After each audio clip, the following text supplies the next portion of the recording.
completely unique skill, and you had to conform to just the few jobs that were available. But now, today, you can be completely unique. You can go out on the internet and you can find your audience, and you can build a business and create a product and build wealth and make people happy, just uniquely expressing yourself through the internet. Space of careers has been so broadened.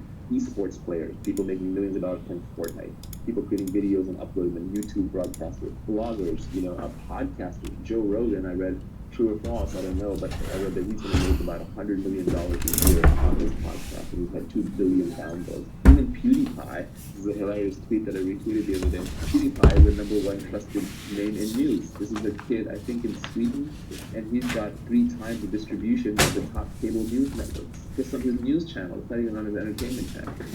The internet enables any niche interest, as long as you're the best at it, to scale out. And the great news is, because every human is different, everyone is the best at something, being themselves. Another tweet I had that is worth reading in, but didn't go into this tweet storm, was a very simple one. I like things when I can compress them down because they're easy to remember and easy to hook on to. But that one was, escape competition through authenticity. So when you're competing with people, it's because you're copying them. It's because you're trying to do the same thing. But every human is different. Don't copy. I know we're mimetic teachers and Rene Girard has an old mimesis theory, but it's much easier than that. Don't imitate. Don't copy. Just do your own thing. No one can compete with you on being you. It's that simple. And so the more authentic you are with who you are and what you love to do, the less competition you're going to have. So you can escape competition through authenticity when you realize that no one can compete with you on being you. And normally that would have been useless advice pre-internet. Post-internet, you can turn that into a career. Talked a little bit about what industries you should think about working in, what kind of job you should have, and who you might want to work with. So you said one should pick an industry where you can play long-term games with long-term people. Why? Yeah, this is an insight. Let me see. Okay. 算是终于好了。Let's go. There.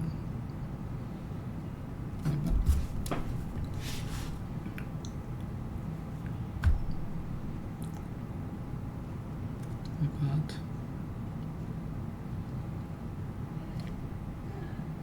Throwaway. But what meaning is water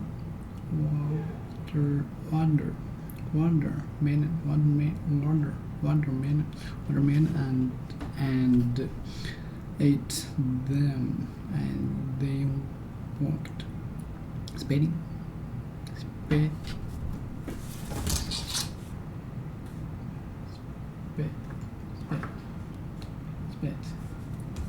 out they said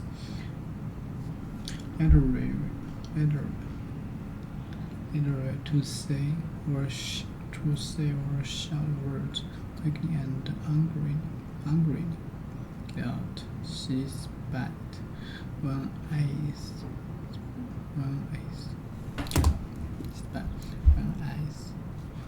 spat appeared at the doorway.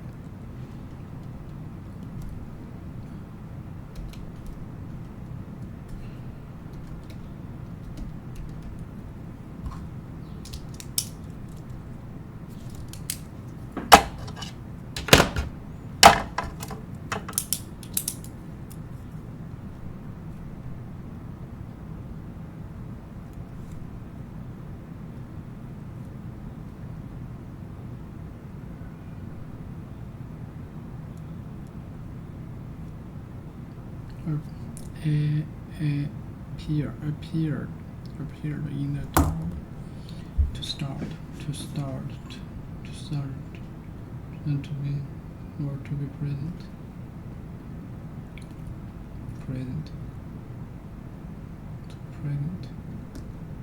Try to see something given something.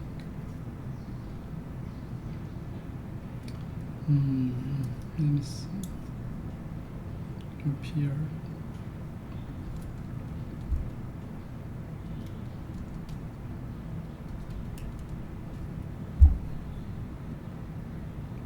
Come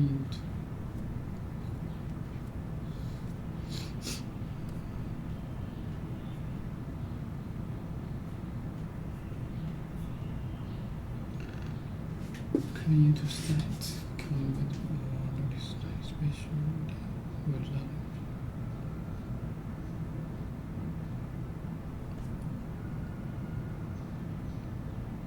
When same can be present, be same.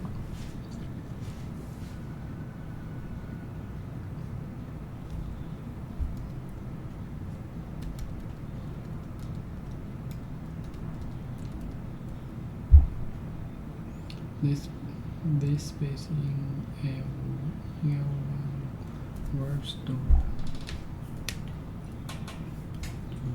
Cover on this outside doorway.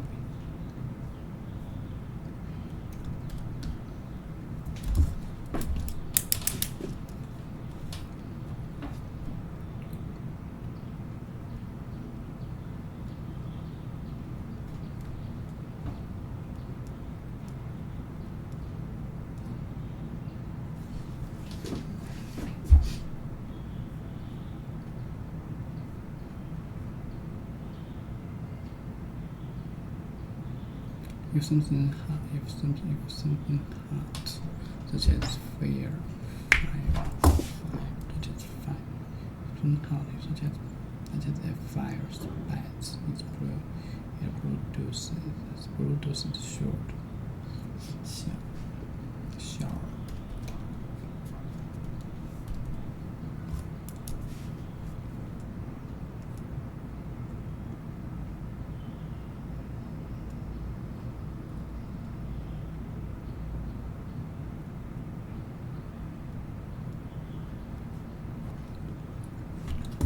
Noise, sharp noises, and through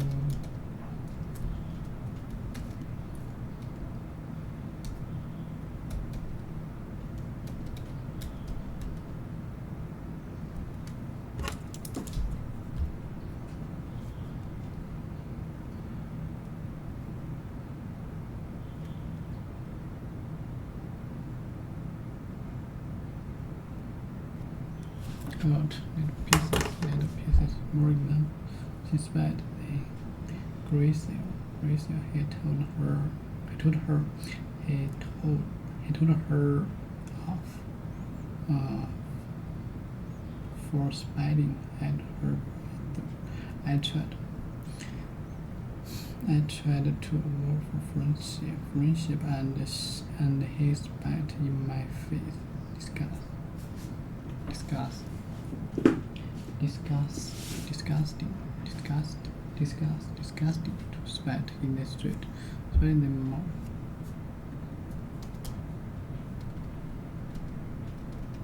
Mouthwash.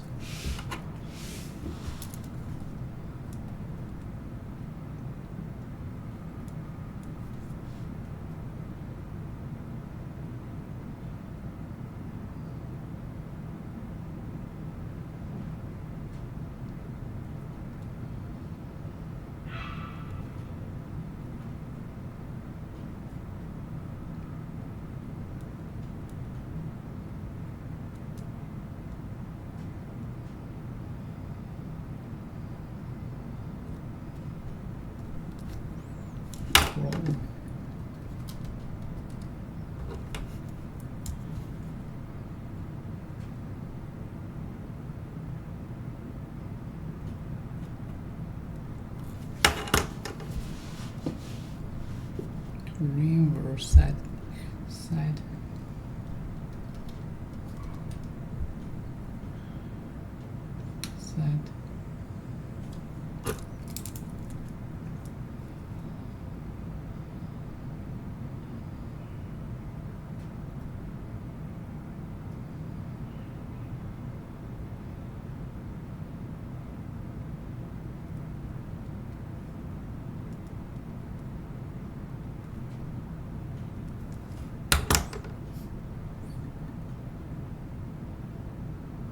Perhaps we don't need waterproofs,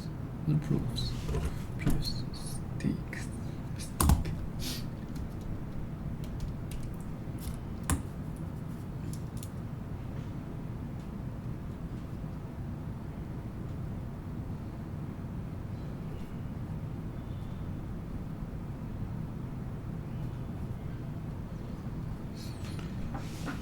clean.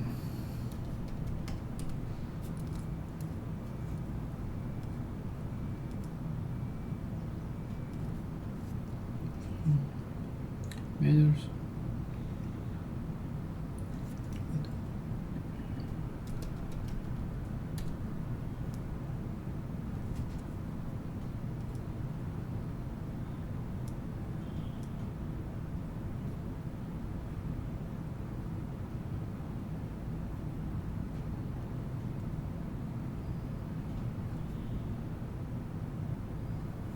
Stick food through a piece of food, especially meat, so that it can be cooked or brewed.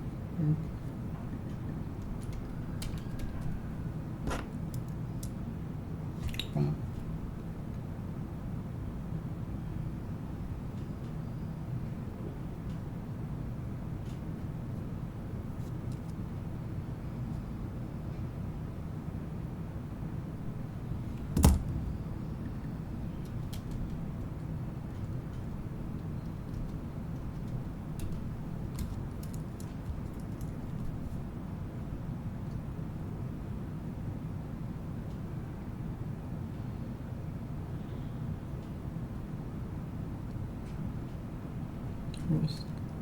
Roast the lamb. Roast the lamb. Lamb.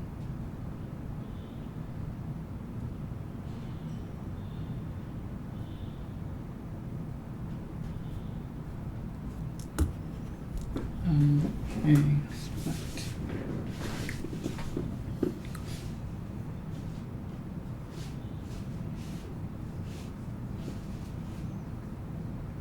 The top surface of the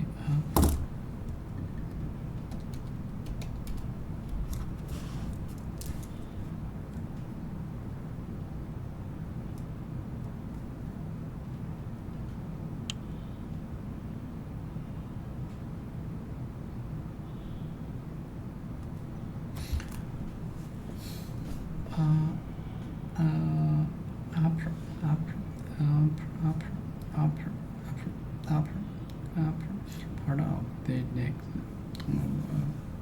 of a person who is within them. Come and sit down. Come and sit down. My knife, and I will read. And I'll read you a story. For example, she nursed the crying. She nursed the crying child on her neck. Oh, you are sweet.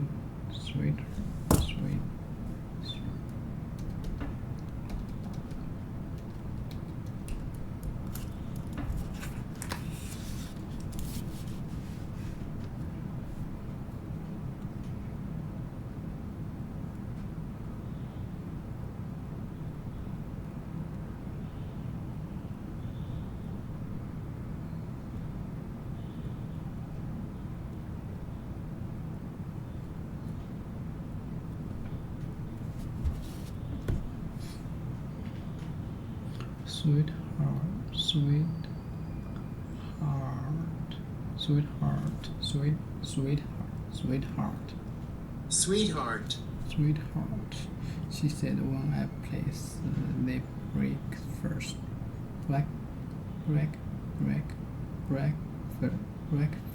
Breakfast. Tree.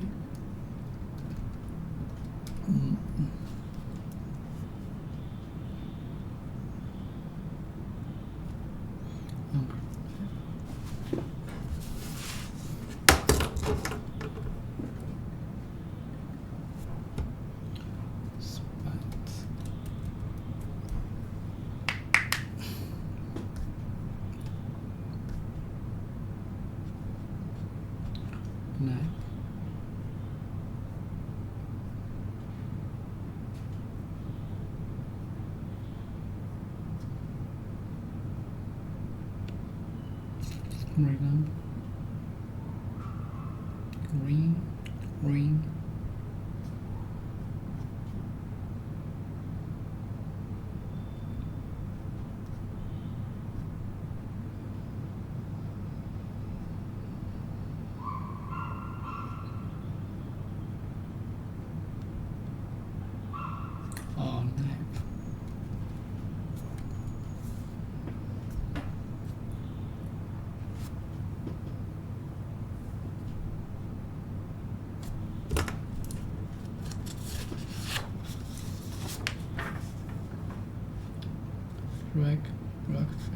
breakfast, breakfast.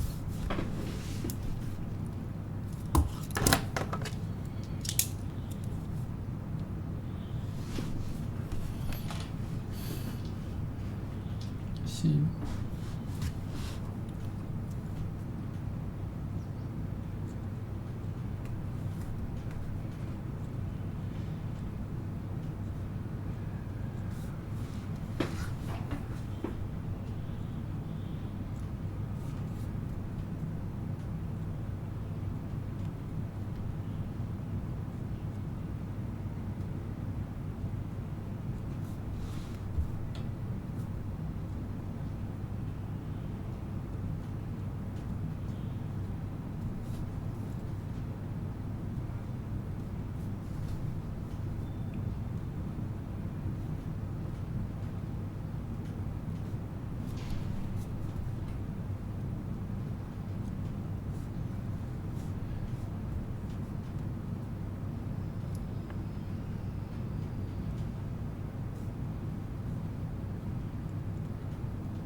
children said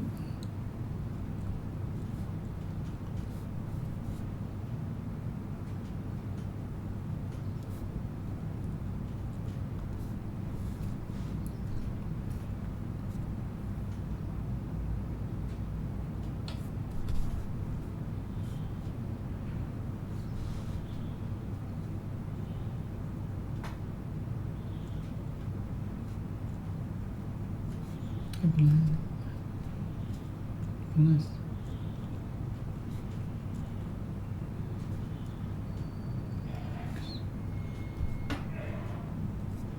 Minus.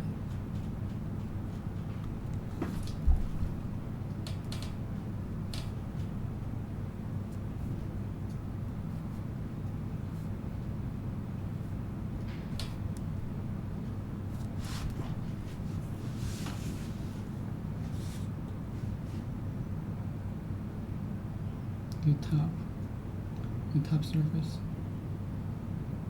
Who is sitting?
No.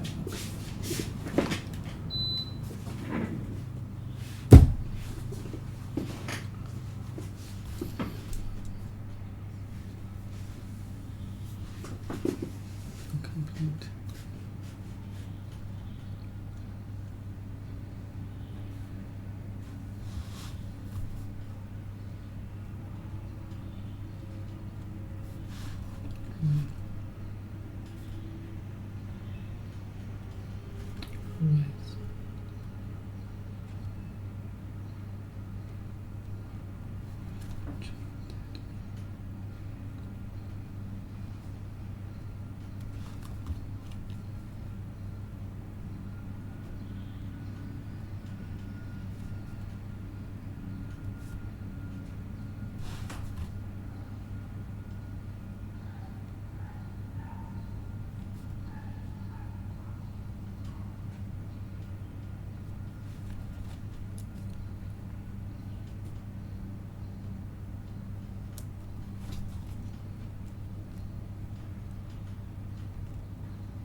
recorded.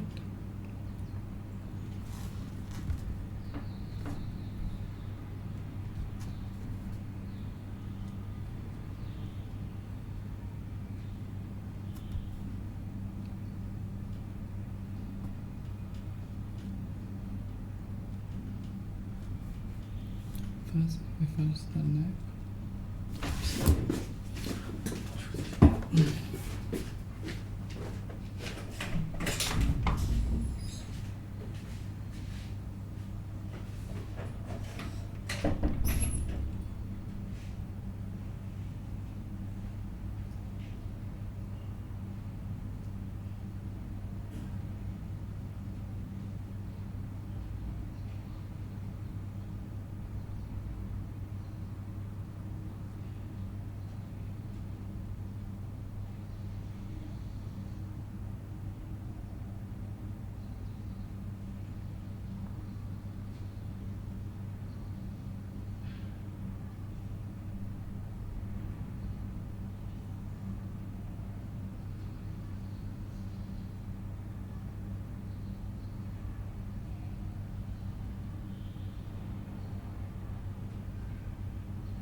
weekends.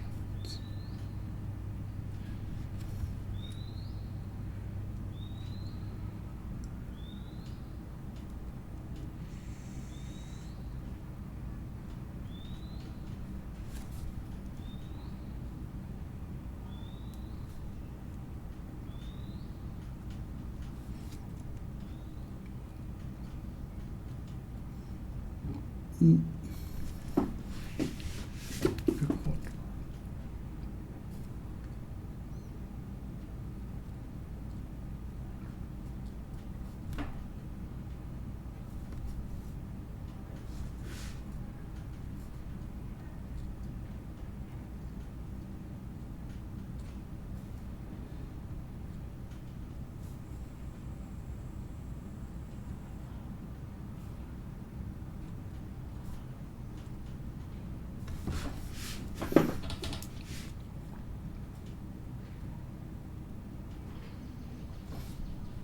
Past person.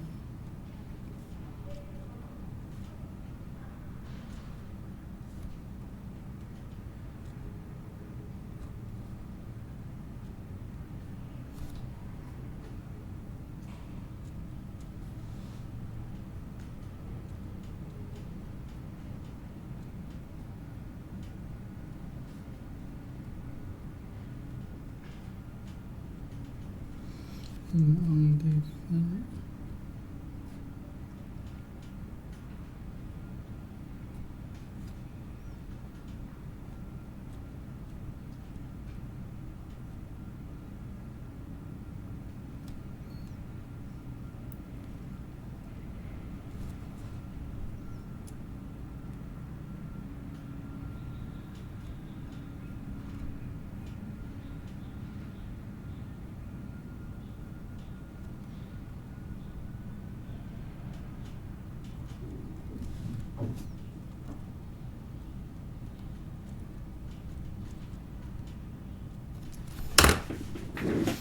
Okay. Now, past, to go past, and verb to go past.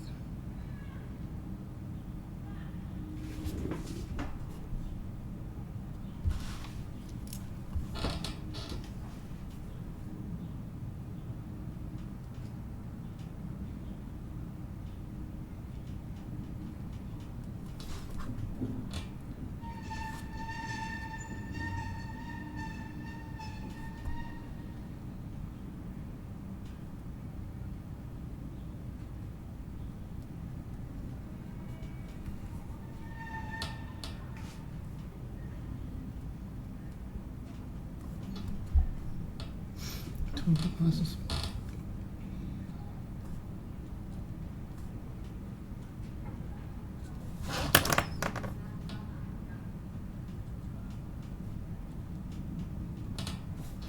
In the race.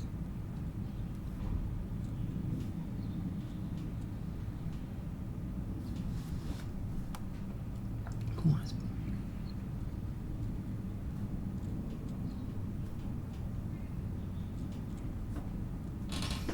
Spin around the track.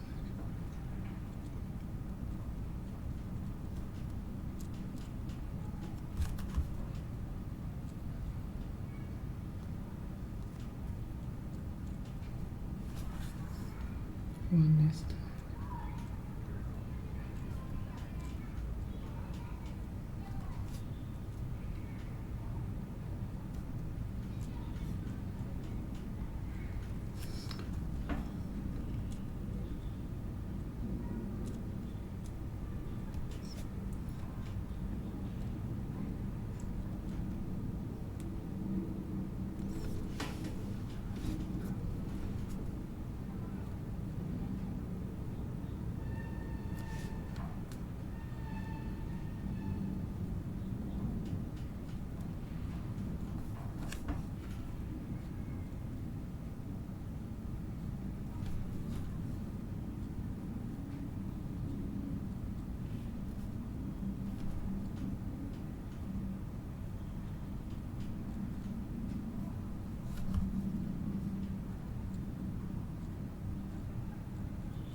Hispanic.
Around it.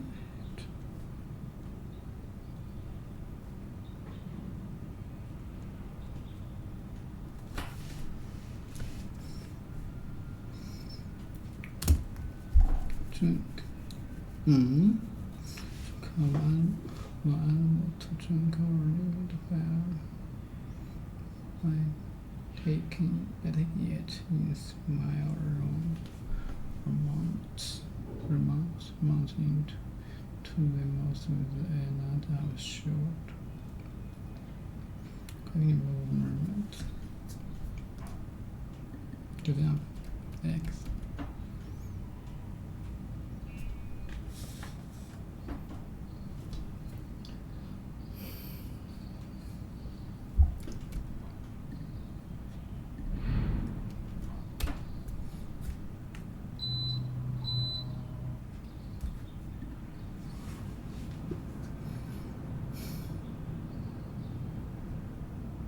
Knife.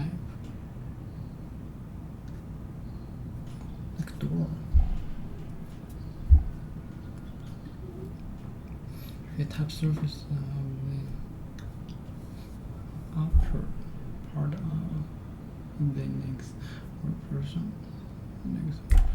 who's in the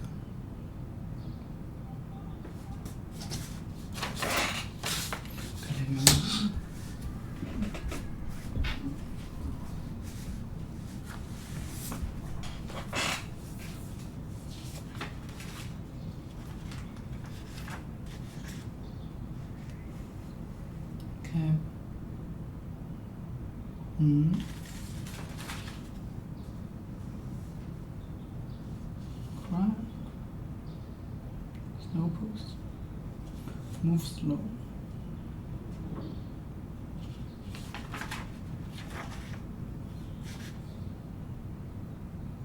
Proofs. This is screaming.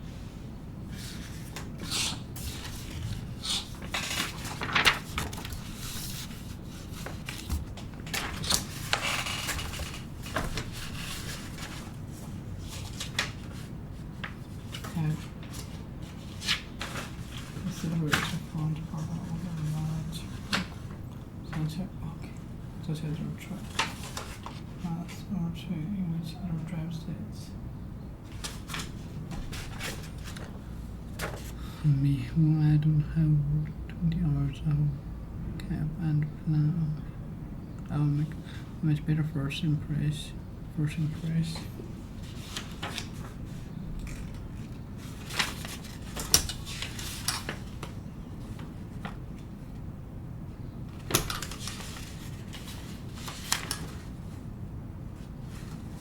Person. I do a P. I do a P. I watch some small version on his back.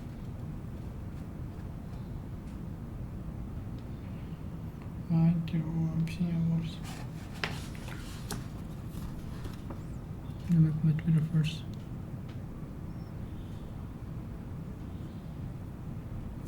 First. I do a P. I watch some songs like. Yeah.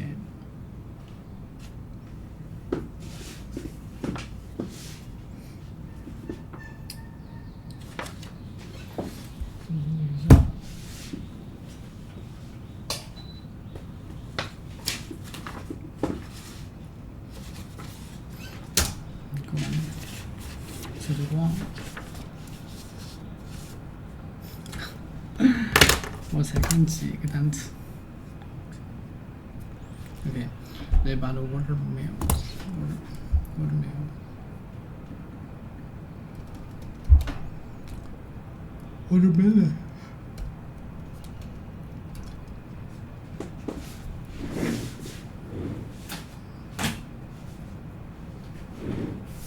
Okay, watermelon.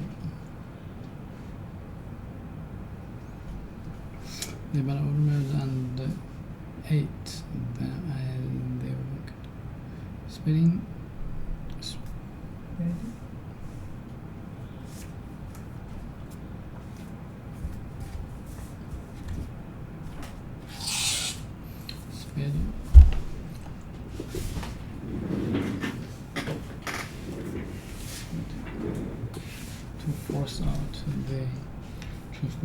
To force out the contents of the mouth, especially. Okay, spitting out the seeds. Okay, elaborate.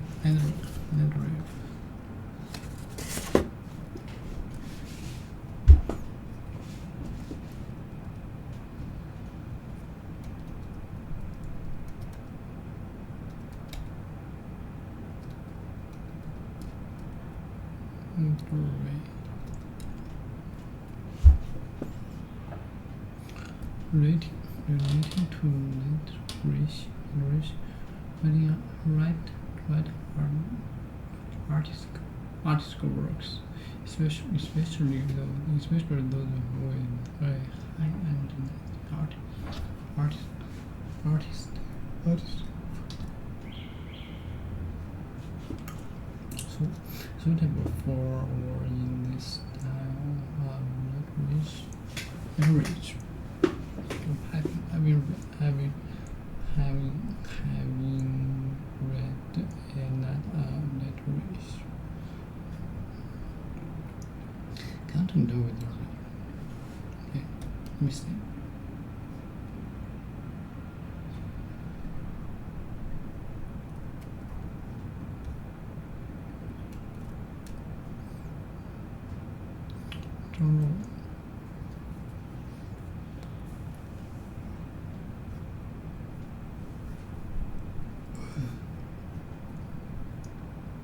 What's the meaning of this? Okay.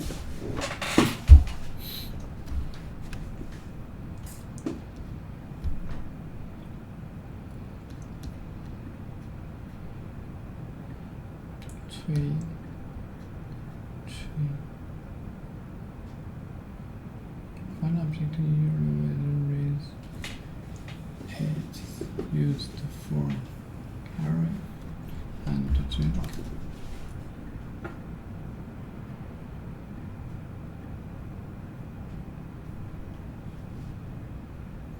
Short story,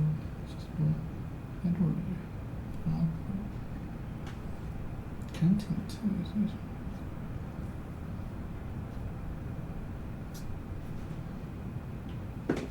Have you already reached writing?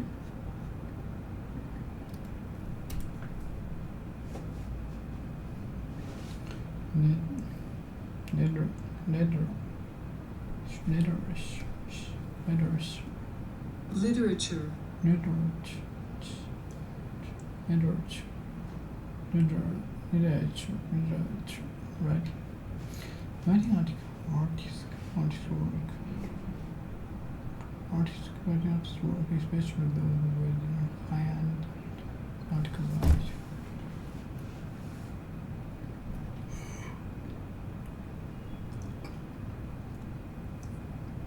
Writing art.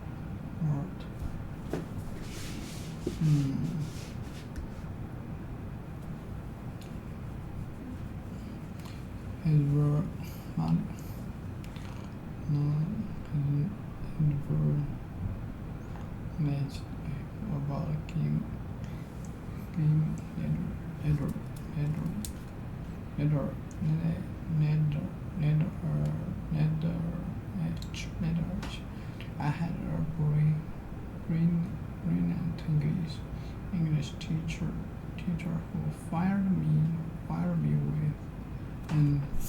and thus for later to act an early age and really shoots them.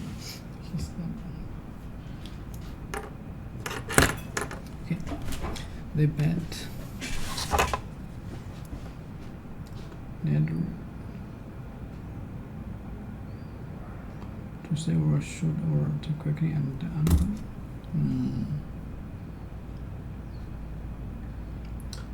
what to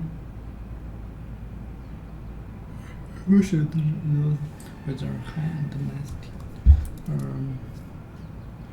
artists.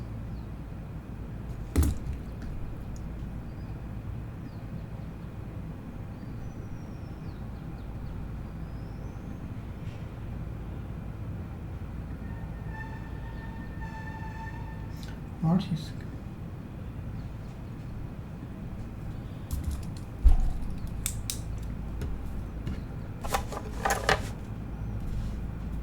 To say or shout word. To say or shout word. Hungry. Get out. She spat one ace or appeared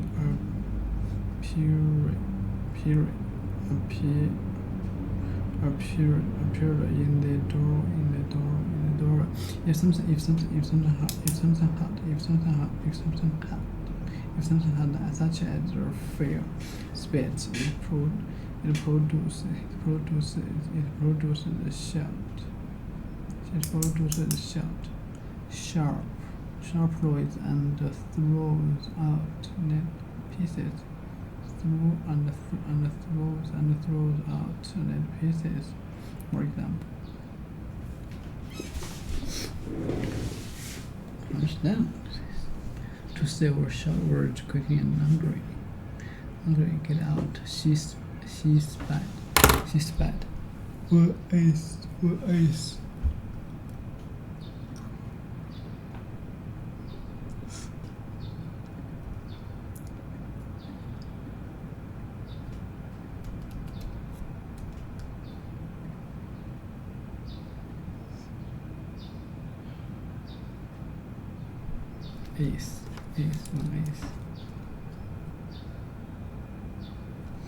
One is appeared in the doorway. Appeared in the doorway.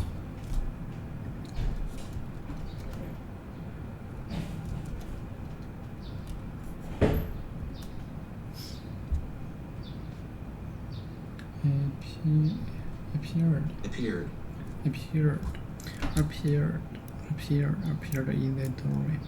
She spat when is appeared in the doorway. She to say or shout words quickly and angry. Get out. She spat when eyes appeared in the doorway. When eyes appeared doorway.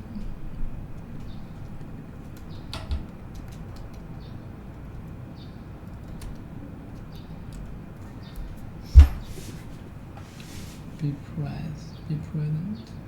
To start to being say or to be present. Give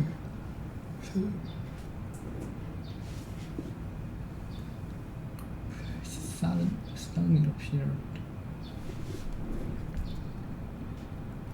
저는 진경인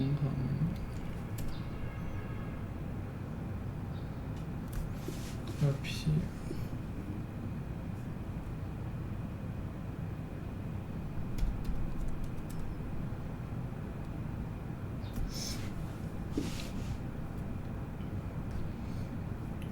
She's to start to be seen or to be present. He suddenly appeared in the doorway.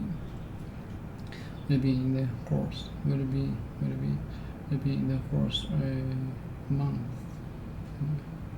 Maybe in the course a month when dogs when dark stains started appearing on the wall, his name appeared in the milk crates for lighting.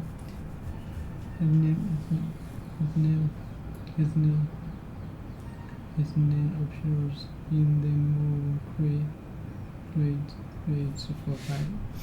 He suddenly appeared in the doorway with the horse. How would be in the house a month when dark stains started appearing on the wall.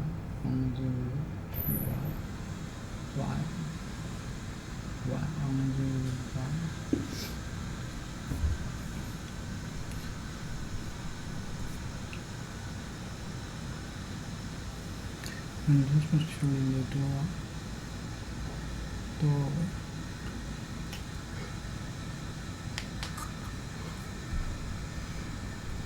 为什么跟他看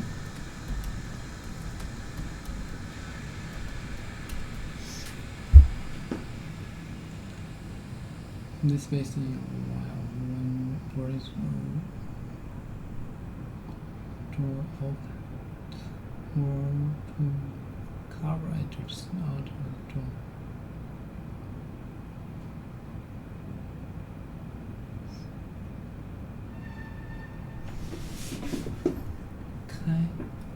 Doorway.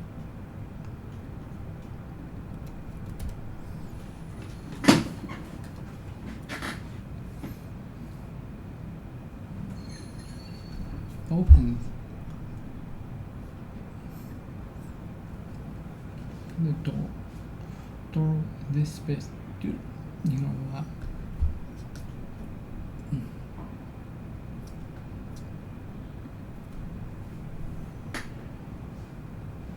She was in the door. Get out, she spat.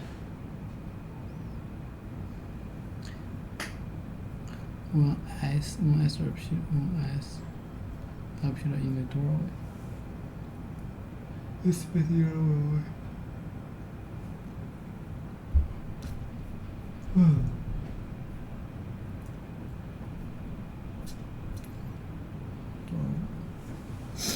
Doorway.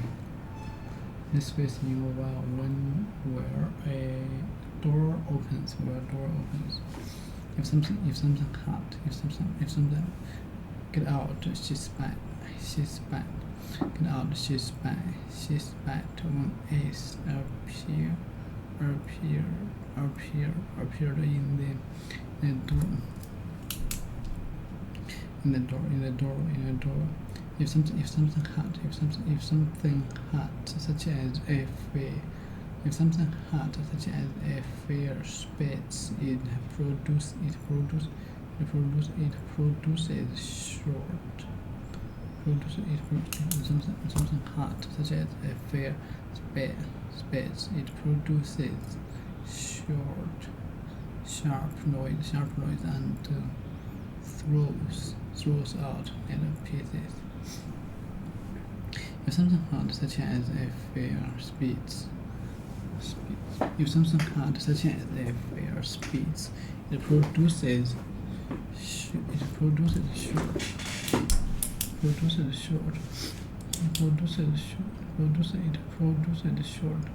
sharp noise. If something hot, such as a fire produce.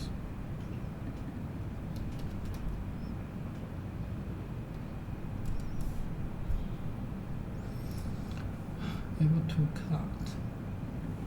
Having this thing eight.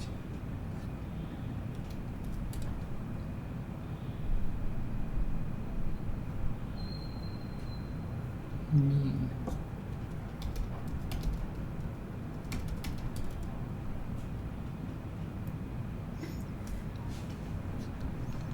What is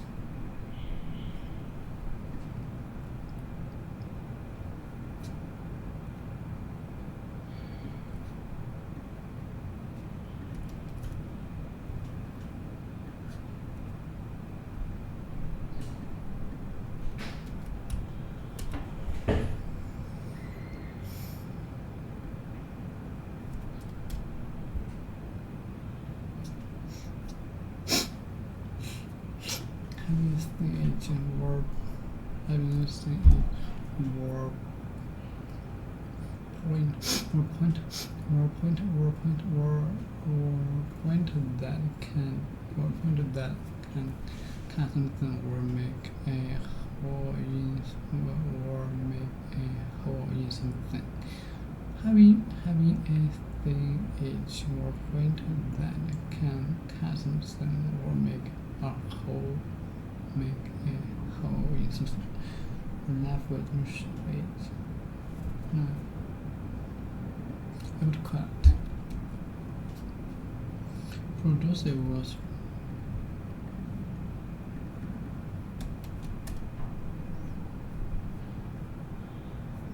the one is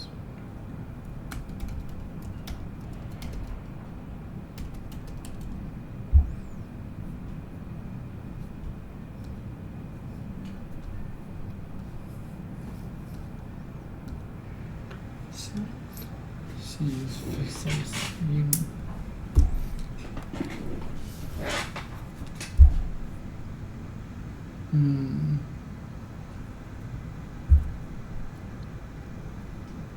producer was describing a quick, strong pain that makes you feel like you have been cut. Producer or describing a quick, strong pain that makes you feel like you have been cut. Producer will describe producer or describing a quick. Producer or describing a quick. Producer or describing a quick. Or maps strong pain that make you feel like you have been cut. Strong pain cut. Okay, if something hard such as a fair space,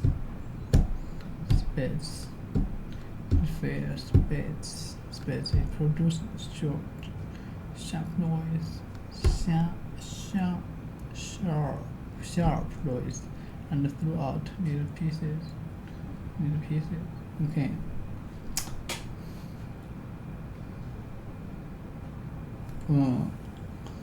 I mean, if something hard such as the fair space, it produces short, sharp noise and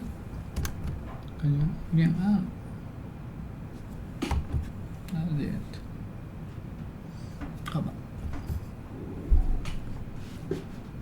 Sharp noise and throughout little pieces. For example, if something hard such as a fair space, it produces short, sharp noise and throughout little pieces.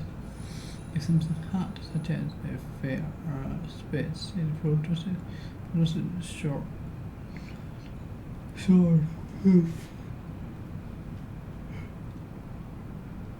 sharp noise and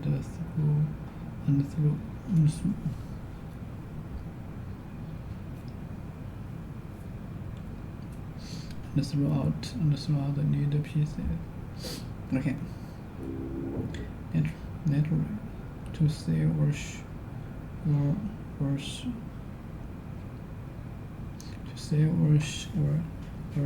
shout word quickly and angry. Get out. She spat. One is appear in the door. If something hot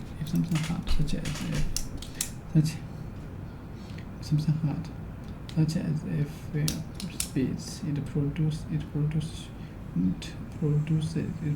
short, sharp noise and throws out the pieces. Sharp noise. If something home such as if something hot such as I feel. Sharp voice. I would cut.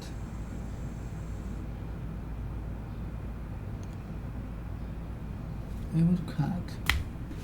Having stage or point that can cousins or make a hole, or make a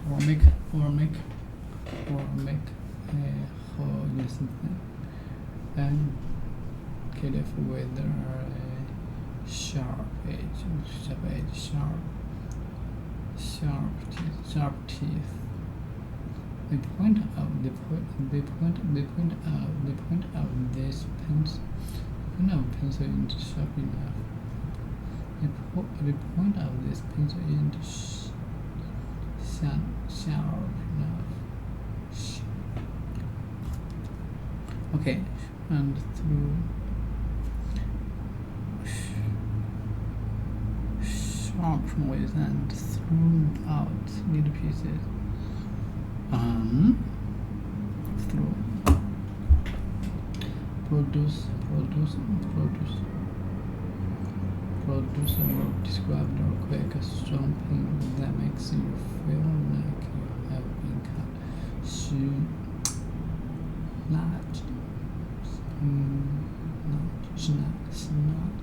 Not me when I should helpful to tell me to be quiet. I have this pain in my chest. You to describe a part of some things. You need to describe a part of someone's. You need to describe a part of someone's face that is verb pointed.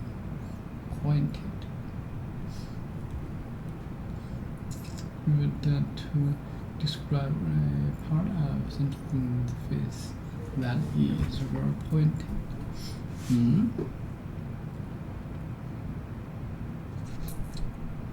If someone is shaped or makes a sharp statement, they speak or act in a severe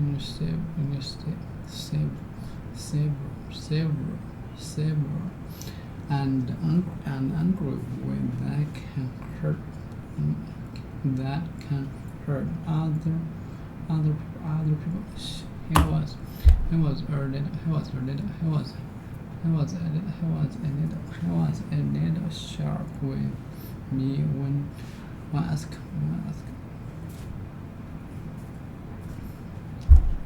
He was a little sharp with me when I asked him to help. The proposals came in for some sharp,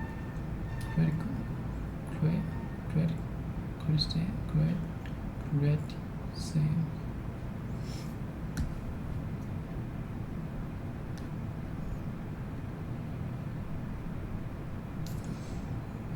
Happening suddenly, quickly, and strong feeling. Happening strongly, quickly. Happening suddenly, quickly, and strongly. Suddenly, we're going to stay. This is. I think this is right. This is suitable. If something has such as fierce spines, it produces sharp noise,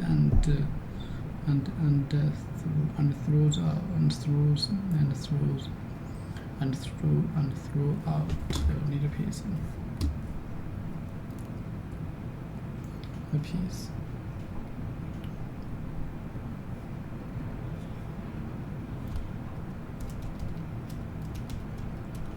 Sure. Send through air. To send something through the air with face, especially by our sun movement. Okay.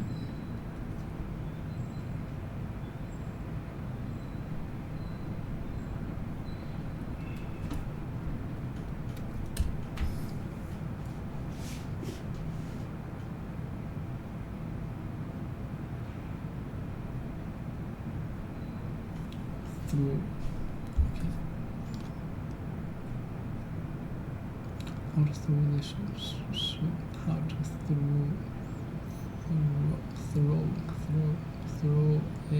how to throw. Yeah, no, throw.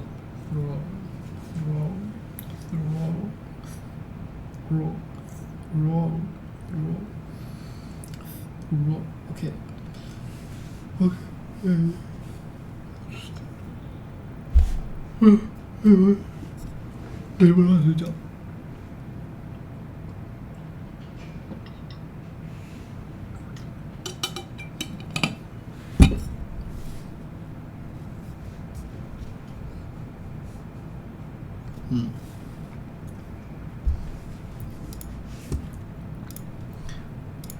saying.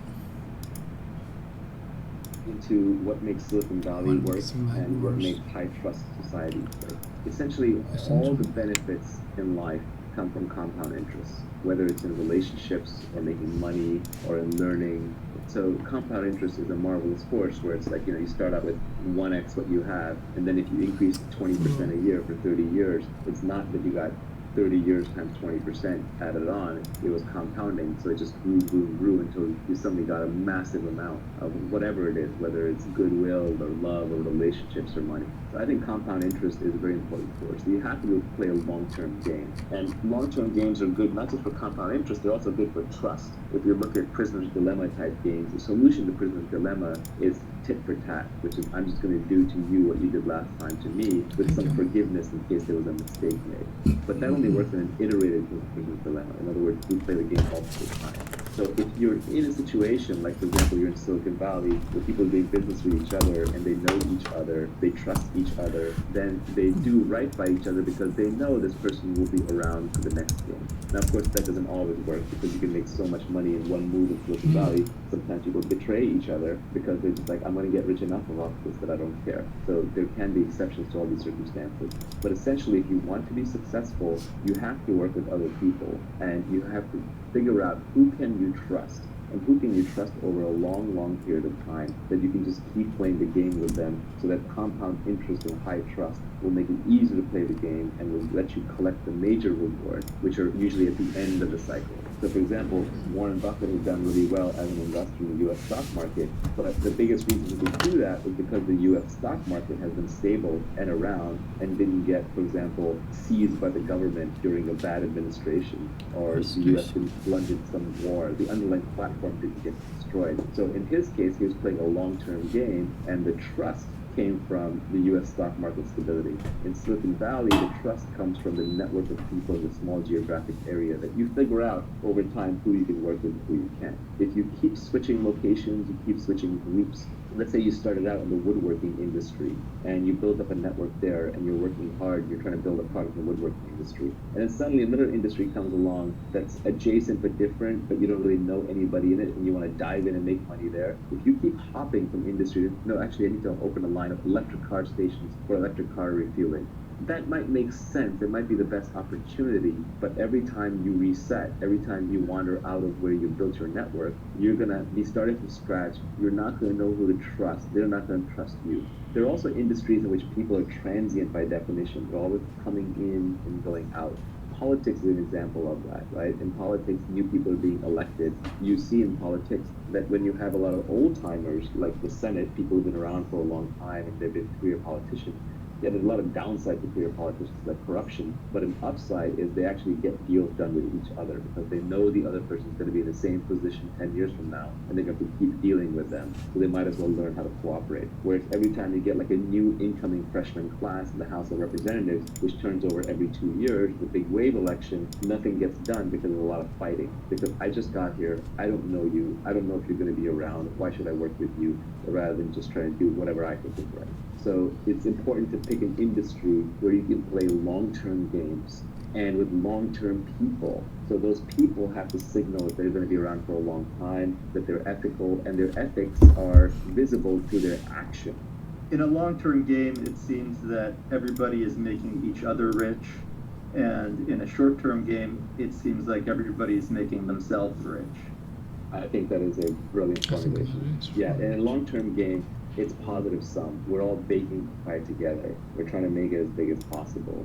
In a short-term game, we're cutting up the pie. Now, this is not to excuse the socialists, right? The socialists are the people who are not involved in baking the pie, who show up at the end and say, I want a slice or I want the whole pie. They show up at the done. But I think a good leader doesn't take credit. A good leader tries to inspire people so the team gets the job done, and then things get divided up according to fairness and who contributed how much as close to as possible and took risk as opposed to just whoever has the longest knife, the sharpest knife. So these next two tweets are play iterated games. All returns in life, whether in wealth, relationships, or knowledge, come from compound interest. Yeah, when you've been doing business with somebody, you've been friends with somebody for 10 years, 20 years, 30 years, it just gets better and better because you trust them so easy. The friction goes down. You can do bigger and bigger things together. For example, the simplest one is getting married to someone, having kids, and raising children. Like, that's compound interest, right? Investing in those relationships. Those relationships end up being invaluable compared to more casual relationships. It's true in health and fitness. The fitter you are, the easier it is to stay fit. Whereas the more you deteriorate your body, the harder it is to come back and claw your way back to the baseline. It requires heroic acts. Regarding compound interest, I think I saw you retweet something a while back. Maybe it was from Ed Lattimore. It went something along the lines of get some traction, get purchase, and don't lose it. So the idea was to gain some initial traction and never fall back. Just keep ratcheting up and up. I don't remember it exactly, but I think that was right. Yeah, it was like get traction and don't let go. It was a good one. Yeah. In terms of pick people to work with that have high intelligence, high energy, and high integrity, I find that's the three-part checklist that you cannot compromise on. You need someone who's smart or they're heading in the wrong direction and you're not going to end up in the right place. You need someone high energy because the world is full of smart, lazy people. We all know people in our lives who are really smart, but can't get out of bed or lift a finger. And we also know people who are very high energy but not that smart, so they work hard but they're running in the wrong direction. And smart, it's not a pejorative. It's not meant to be like someone's smart, someone else is stupid, but it's more that everyone's smart at different things. So depending on what you want to do well, you have to find someone who's smart at that thing. And then energy, a lot of times people are unmotivated for a specific thing, but they're not motivated for other things. So for example, someone might be really unmotivated to go to a job and sit in an office, but they might be really motivated to go paint, right? Well, in that case, they should be a painter. They should be putting art up on the internet, trying to figure out how to build a career out of that, rather than wearing a collar around their neck and going to a dreary job. And then high integrity is the most important, because otherwise, if you got the other two, what you have is you have a smart and hardworking crook who's eventually going to cheat you. So you have to figure out if the person's high integrity, and as we talked about, the way you do that is through signals, and signals is what they do, not what they say. It's all the nonverbal stuff that people do when they think nobody's looking. With respect to the energy, there was this interesting thing from Sam Altman a while back where he was talking about delegation, and he was saying one of the important things for delegation is delegate to people who are actually good at the thing that you want them to do. It's the most obvious thing, but it seems like you want to partner with people who are naturally going to do the things that you want them to do. Yeah, I almost won't start a company or hire a person or work with somebody if I just don't think they're into what I want them to do. When I was younger, I used to try and talk people into things. That was this idea that you can sell someone into doing something, but you can't. You can't keep them motivated. You can get them inspired initially. It might work if you're a king like Henry V and you're trying to get them to just charge into battle, and then they'll figure it out. But if you're trying to keep someone motivated for the long term, that motivation has to come intrinsically. You can't just create it, nor can you be the crutch for them if they don't have that intrinsic motivation. So you have to make sure people actually are high energy and want to do what you want them to do or what you want to work with them. Reading signals is very, very important. Signals are what people do despite what they say. So it's important to pay attention to subtle signals. We all know that socially, if someone treats a waiter or waitress in a restaurant really badly, then it's only a matter of time until they treat you badly. If somebody screws over an enemy and is vindictive towards them, well, it's only a matter of time before they redefine you from friend to enemy and you feel their wrath. So angry, outraged, vindictive, short-term thinking people are essentially that way in many interactions in their life. People are oddly consistent. It's one of the things you learn about them. So you want to find long-term people. You want to find people who seem irrationally ethical. For example, I had one friend of mine whose company I invested in, and the company failed, and he could have wiped out all the investors. But he kept putting more and more personal money in. Through 3 different pivots, he put personal money in until the company finally succeeded. And in the process, he never wiped out the investors. And I was always grateful to him for that. I said, like, wow, that's amazing that, you were so good to your investors. You didn't wipe them out. And he got offended by that. He said, I didn't do it for you. I didn't do it for my investors. I did it for me. It's my own self-esteem. It's what I care about. That's how I live my life. That's the kind of person you want to work with. Another quote that I like, I have a tweet on this. I think I read this somewhere else, which is I'm not taking credit for this, but I modified it a little bit, which is that self-esteem is a reputation that you have with yourself. You will always know. So good people, moral people, ethical people, easy to work with people, reliable people tend to have very high self-esteem because they have very good reputation with themselves and they understand that. It's not ego. Self-esteem and ego are different things, because ego can be undeserved, but self-esteem, at least you feel like you lived up to your own internal moral code of ethics.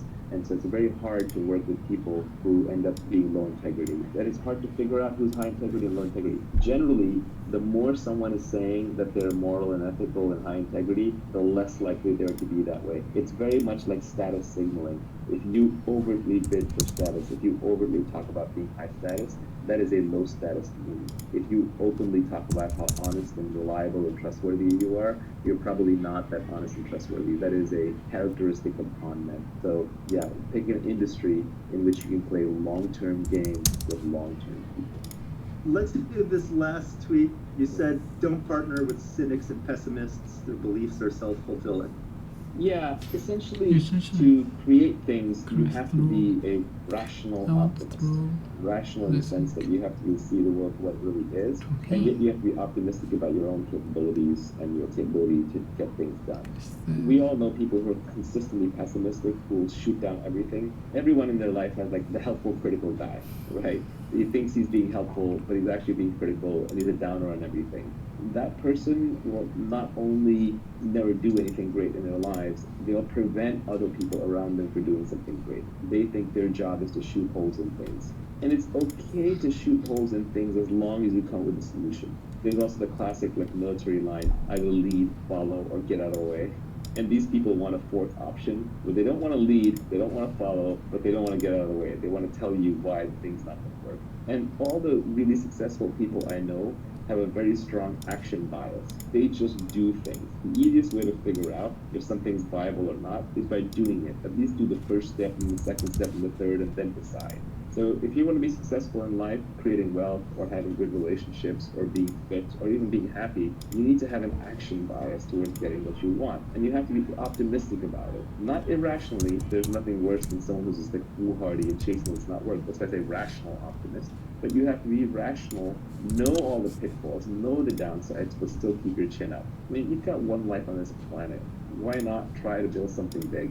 This is the beauty of Elon Musk and why I think he inspires so many people. It's just when he takes on really, really big, audacious tasks, and he provides an example for people to think big. And it takes a lot of work to build even small things. I don't think the corner grocery store owner is working any less hard than Elon Musk or pouring any less sweat and toil into it.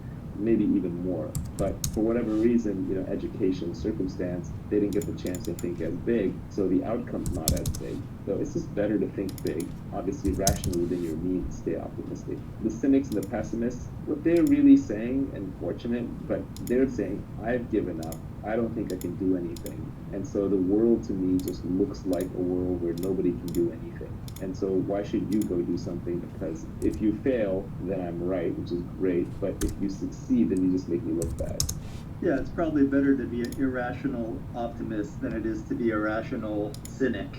Yeah, there's a completely rational frame on why you should be an optimist. Historically, if you go back 2,000 years, 5,000 years, 10,000 years, two people are wandering through a jungle. They hear a tiger. One's an optimist and says, "Oh, it's not headed our way." The other one says, "I'm a pessimist. I'm out of here." And the pessimist runs and survives, and the optimist gets eaten. So we're descended from pessimists. We're genetically hardwired to be pessimists. But modern society is far, far safer. There are no tigers wandering down the street. It's very unlikely that you will end up in total ruin, although you should avoid total ruin. Much more likely that the upside is unlimited and the downside is limited. So adapting for modern society means overriding your pessimism and taking slightly irrationally optimistic bets because the upside is unlimited. If you start the next SpaceX or Tesla or Uber, you can make billions of dollars of value for society and for yourself and change the world. And if you fail, that's a big deal. You lost a few $1 million of investor money and they've got plenty more, and that's the bet they take, the chances that you will succeed. It made sense to be pessimistic in the past. It makes sense to be optimistic today, especially if you're educated and living in a first world country. Even a third world country, I actually think the economic opportunity in third world countries are much larger. The one thing you have to avoid is the risk of ruin. Ruin means stay out of jail, so don't do anything that's illegal. It's never worth it to wear an orange jumpsuit. And stay out of total catastrophic loss. That could mean that you stay out of things that could be physically dangerous, hurt your body. You have to watch your health. And stay out of things that can cause you to lose all of your capital or all of your savings. So don't gamble everything at one go. But you take rationally optimistic bets with big upside. I think there's people that will try and build up your ideas and build on your ideas, no matter how far-fetched they might seem. And then there are people who will list out all the obvious exceptions, no matter how obvious they are. And fortunately, in the startup world, I don't even really get exposed to the people that are giving you the obvious exceptions and all the reasons it's not going to work. I barely get exposed to that anymore. That's what Twitter is for. Scott Adams got so annoyed by this, he came with the phrase, an acronym, which is, but of course there are obvious exceptions, BOCTAOE. And he used to pin that acronym at the end of his articles for a while. But Twitter is just overrun with nitpickers. And where exactly as you're pointing out, Silicon Valley has learned that the upside is so great that you never look down on the slobby kid who's wearing a hoodie and has coffee up his shoes and just look like a slob, because you don't know if he's going to be the next Mark Zuckerberg or the next Reid Hoffman. So you got to treat everybody with respect. You got to look up to every possibility and opportunity, because the upside is so unlimited and the downside is so limited in the modern world, especially with financial assets and instruments. Do you want to talk a little bit about the skills that you need, in particular specific knowledge, accountability, leverage, and judgment? So the first tweet in this area is arm yourself with specific knowledge, accountability, and leverage. And I'll throw in judgment as well. I don't think you covered that in that particular tweet. If you want to make money, you have to get paid at scale. And why you, that's accountability. At scale, that's leverage. And just you getting paid as opposed to somebody else getting paid, that's specific knowledge. So specific knowledge is probably the hardest thing to get across in this whole tweet storm, and it's probably the thing that people get the most confused about. The thing is that we have this idea that everything can be taught. Everything can be taught in school. And it's not true that everything can be taught. In fact, the most interesting things cannot be taught. But everything can be learned. And very often that learning either comes from some innate characteristics in your DNA, or it could be through your childhood where you learn soft skills, which are very, very hard to teach later on in life, or it's something that is brand new, so nobody else knows how to do it either, or it's true on-the-job training because you're pattern matching into highly complex environments, building judgment in a specific domain. Classic example is investing, but it could be in anything. It could be in judgment in running a fleet of trucks. It could be judgment in weather forecasting. So specific knowledge is the knowledge that you care about, especially if you're later in life. Let's say you're post 20, 21, 22. You almost don't get to choose which specific knowledge you have. Rather, you get to look at what you have already built by that point in time, and then you can build on top of it. The first thing to notice about specific knowledge is that you can't be trained for it. If you can be trained for it, if you can go to a class and learn specific knowledge, then somebody else can be trained for it too. And then we can mass produce and mass train people. Heck, we can even program computers to do it, and eventually we can program robots to walk around doing it. So if that's the case, then you're extremely replaceable, and all we have to pay you is the minimum wage that we have to pay you to get you to do it, when there are lots of other takers who can be trained to do it. So really, your returns just devolve into your cost of training plus the return on investment on that training. So you really want to pick up specific knowledge. You need your schooling, you need your training to be able to capitalize on the best specific knowledge, but the part of it that you'll get paid for is the specific knowledge. For example, someone who goes and gets a degree in psychology and then becomes a salesperson. Well, if they were already a formidable salesperson and had great salesmanship to begin with, then the psychology degree is leverage. It arms them and they do much better at sales. But if they were always an introvert, never very good at sales, and they're trying to use psychology to learn sales, they're just not going to get that great at it.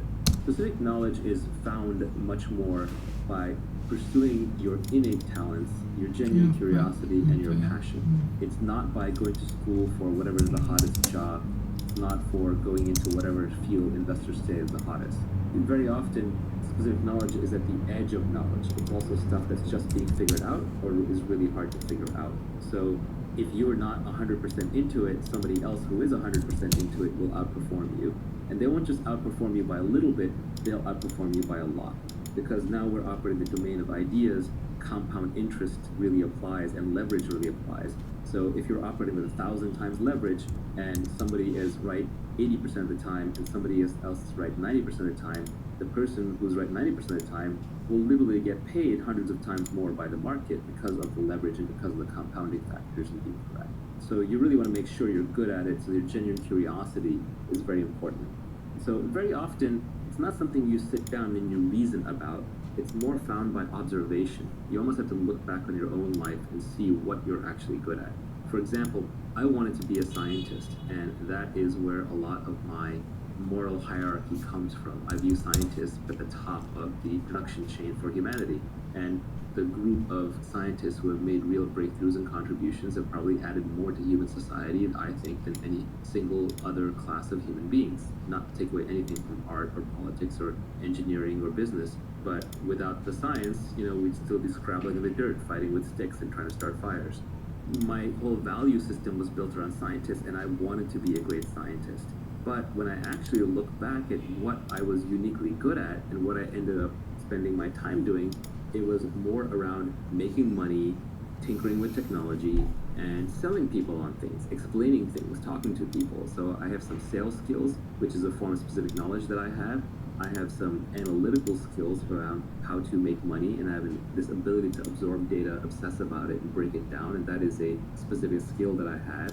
I also just love tinkering with technology, and all of this stuff feels like play to me, but it looks like work to others. So there are other people to whom these things would be hard. They say like, well, how do I get good at being pithy and selling ideas? Well, if you're not already good at it, or if you're not really into it, maybe it's not your thing.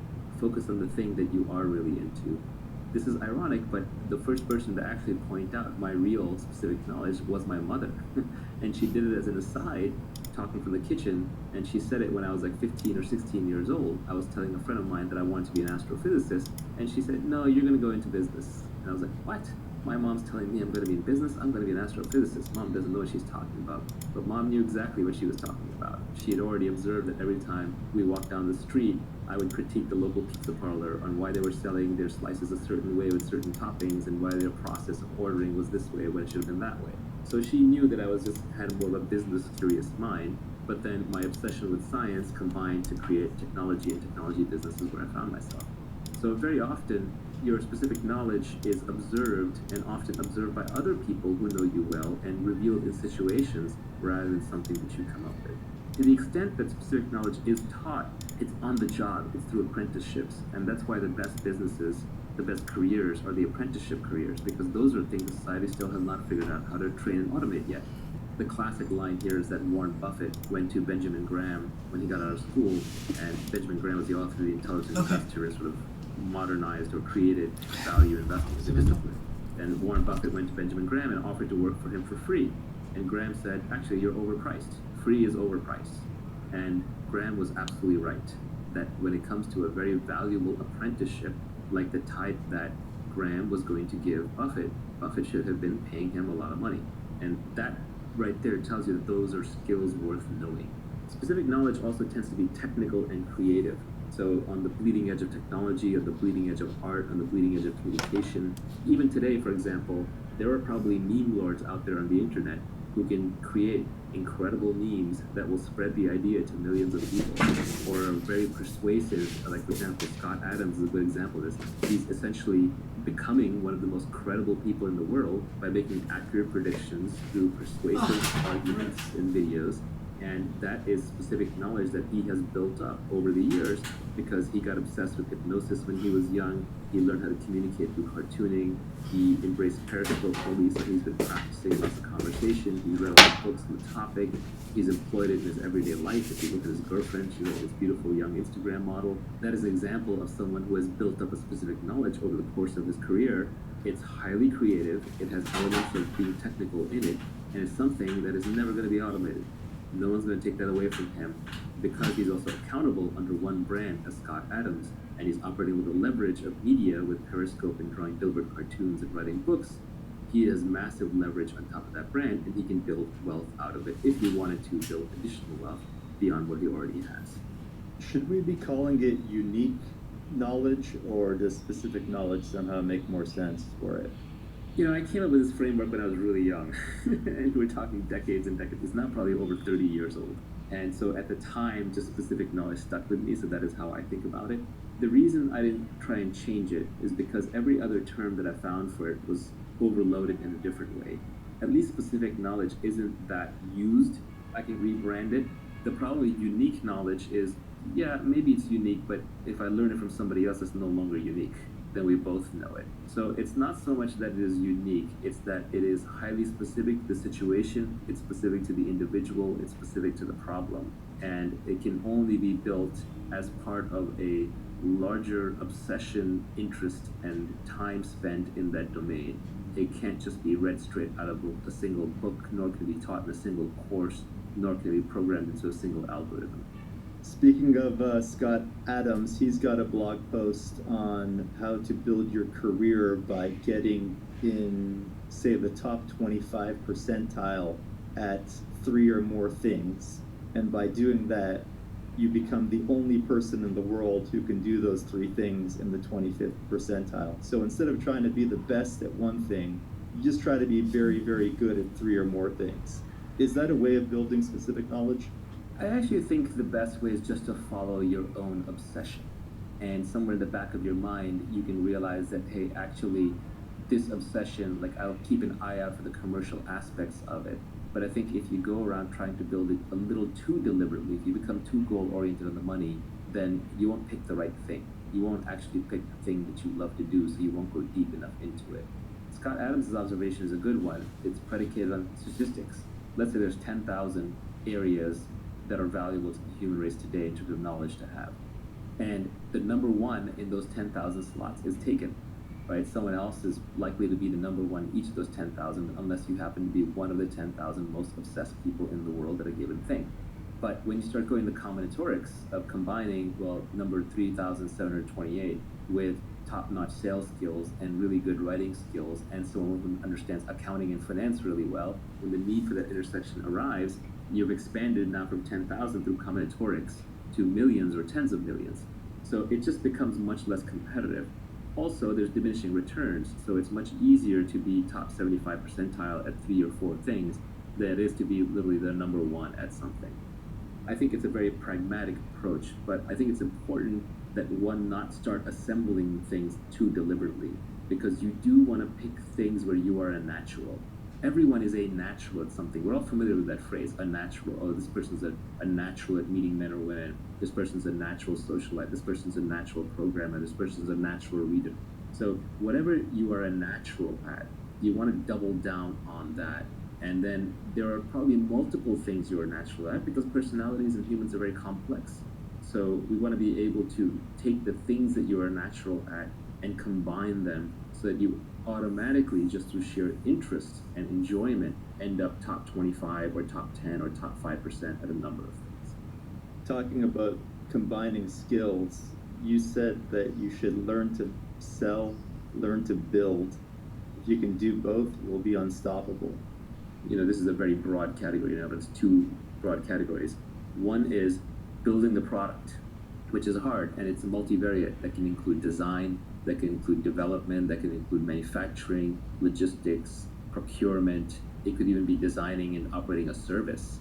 It has many, many definitions, but in every industry, there is a definition of the builder. In our tech industry, that's the CTO, it's the programmer, it's the software engineer, hardware engineer. But even in like a laundry business, it could be the person who's building the laundry service, who is making the trains run on time, who's making sure all the clothes end up in the right place at the right time, and so on. Then the other side of it is the sales side. Again, selling has a very broad definition. Selling doesn't necessarily just mean selling individual customers, but it could mean marketing, it could mean communicating, it could mean recruiting, it could mean raising money, it could mean inspiring people, it could be doing PR. So it's a broad umbrella category. So generally, the Silicon Valley startup model tends to work best. It's not the only way, but it is probably the most common way. When you have two founders, one of whom is world-class at sales and one of whom is world-class at building. An example is, of course, Steve Jobs and Steve Wozniak at Apple. Gates and Allen probably had similar responsibility early on with Microsoft. Larry and Sergey, probably broke down along those lines, although it's a little different there because that was a very technical product delivered to end users through a simple interface. But generally, you will see this pattern repeated over and over. There's a builder and there's a seller. There's a CEO and CTO combo. And the venture and technology investors are almost trained to look for this combo whenever possible. It's the magic combination.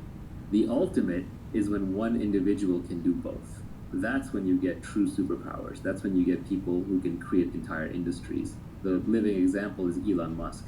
He may not necessarily be building the rockets himself, but he understands enough that he actually makes technical contributions. He understands the technology well enough that no one's going to snow him on it, and he's not running around making claims that he doesn't think he can eventually deliver. He may be optimistic in the timelines, but he thinks it's within reasonableness of delivery. Even Steve Jobs developed enough product skills and was involved enough in the product that he also operated in both of these domains. Larry Ellison started as a programmer and I think wrote the first version of Oracle or was actually heavily involved in it. Mark Andreessen was also in this domain. He may not have had enough confidence in his sales skills, but he was the programmer who wrote Netscape Navigator, a big chunk of it. So I think the real giants in any field are the people who can both build and sell. And usually the building is a thing that like a salesperson can't pick up building later in life. It requires too much focused time. But a builder can pick up selling a little bit later, especially if they were already innately wired to be a good communicator. Bill Gates famously paraphrased this as, I would rather teach an engineer marketing than a marketer engineering. I think if you start out with a building mentality and you have building skills and it's still early enough in your life or you have enough focused time that you think you can learn selling and you have some natural characteristics where you're a good salesperson, then you can double down on those. Now your sales skills could be in a different than traditional domain.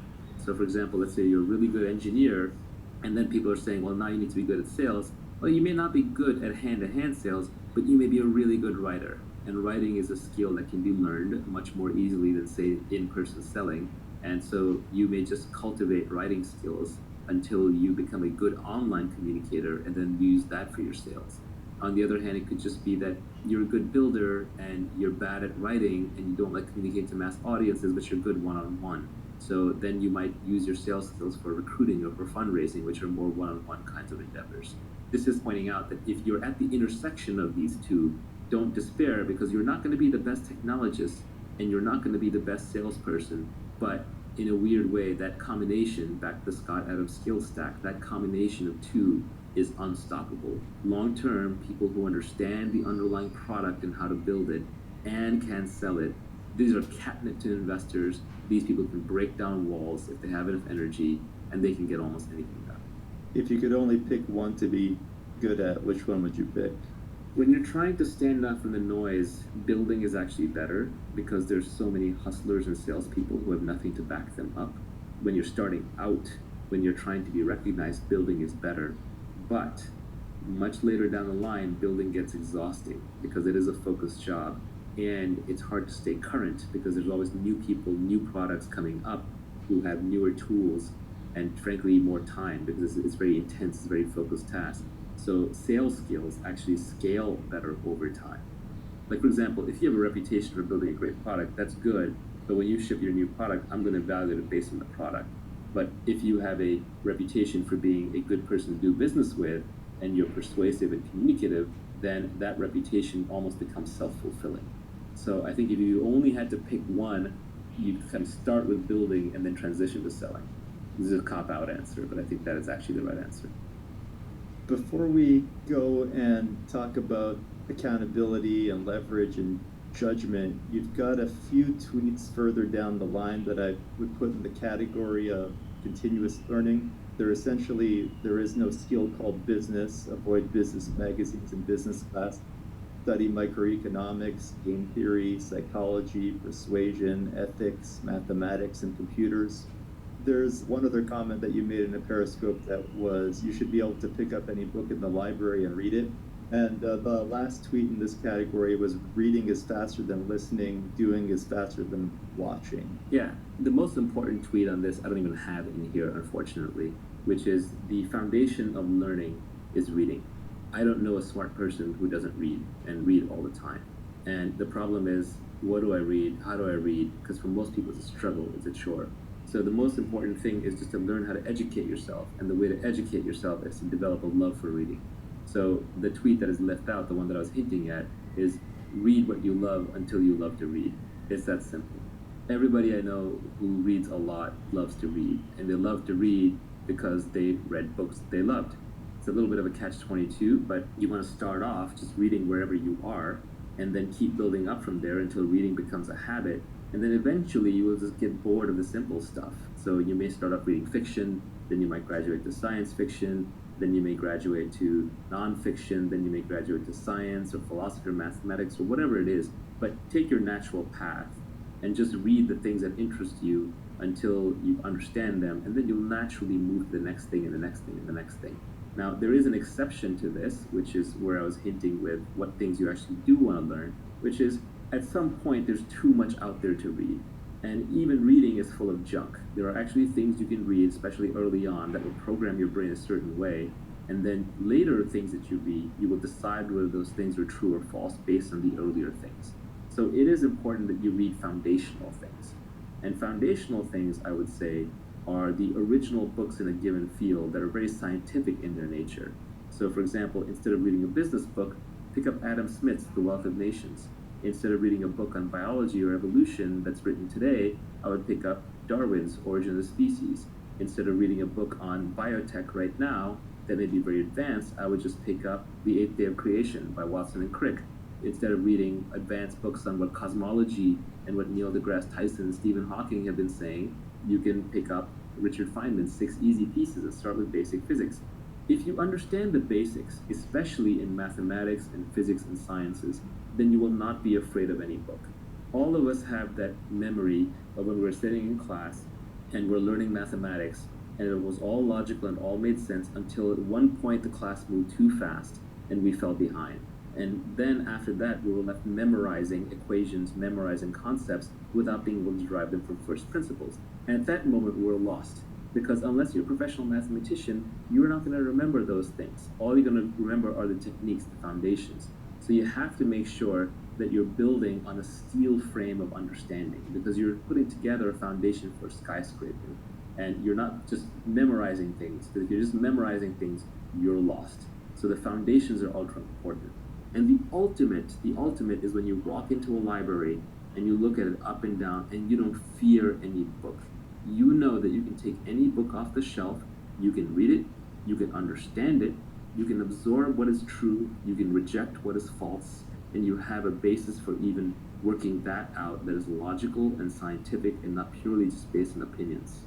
The beauty of the internet is the entire Library of Alexandria times 10 is at your fingertips at all times. It's not the means of education or the means of learning are scarce. The means of learning are abundant. It's the desire to learn that's scarce. So you really have to cultivate that desire. And it's not even cultivated, you have to not lose it. Children have a natural curiosity. If you go to a young child who's first learning language, they're pretty much always asking, what's this, what's that, why is this, who's that? They're always asking questions. But one of the problems is that schools and our educational system and even our way of raising children replaces curiosity with compliance. And once you replace the curiosity with the compliance, you get an obedient factory worker, but you no longer get a creative thinker. And you need creativity, you need that ability to feed your own brain to learn whatever you want. And to me, foundational things are principles, they're algorithms, they're deep-seated logical understanding where you can defend it or attack it from any angle. And that's why microeconomics is important, because macroeconomics, a lot of memorization, a lot of macro bullshit. As Nassim Taleb says, it is easier to macro bullshit than it is to micro bullshit. Because macroeconomics is voodoo complex science meets politics.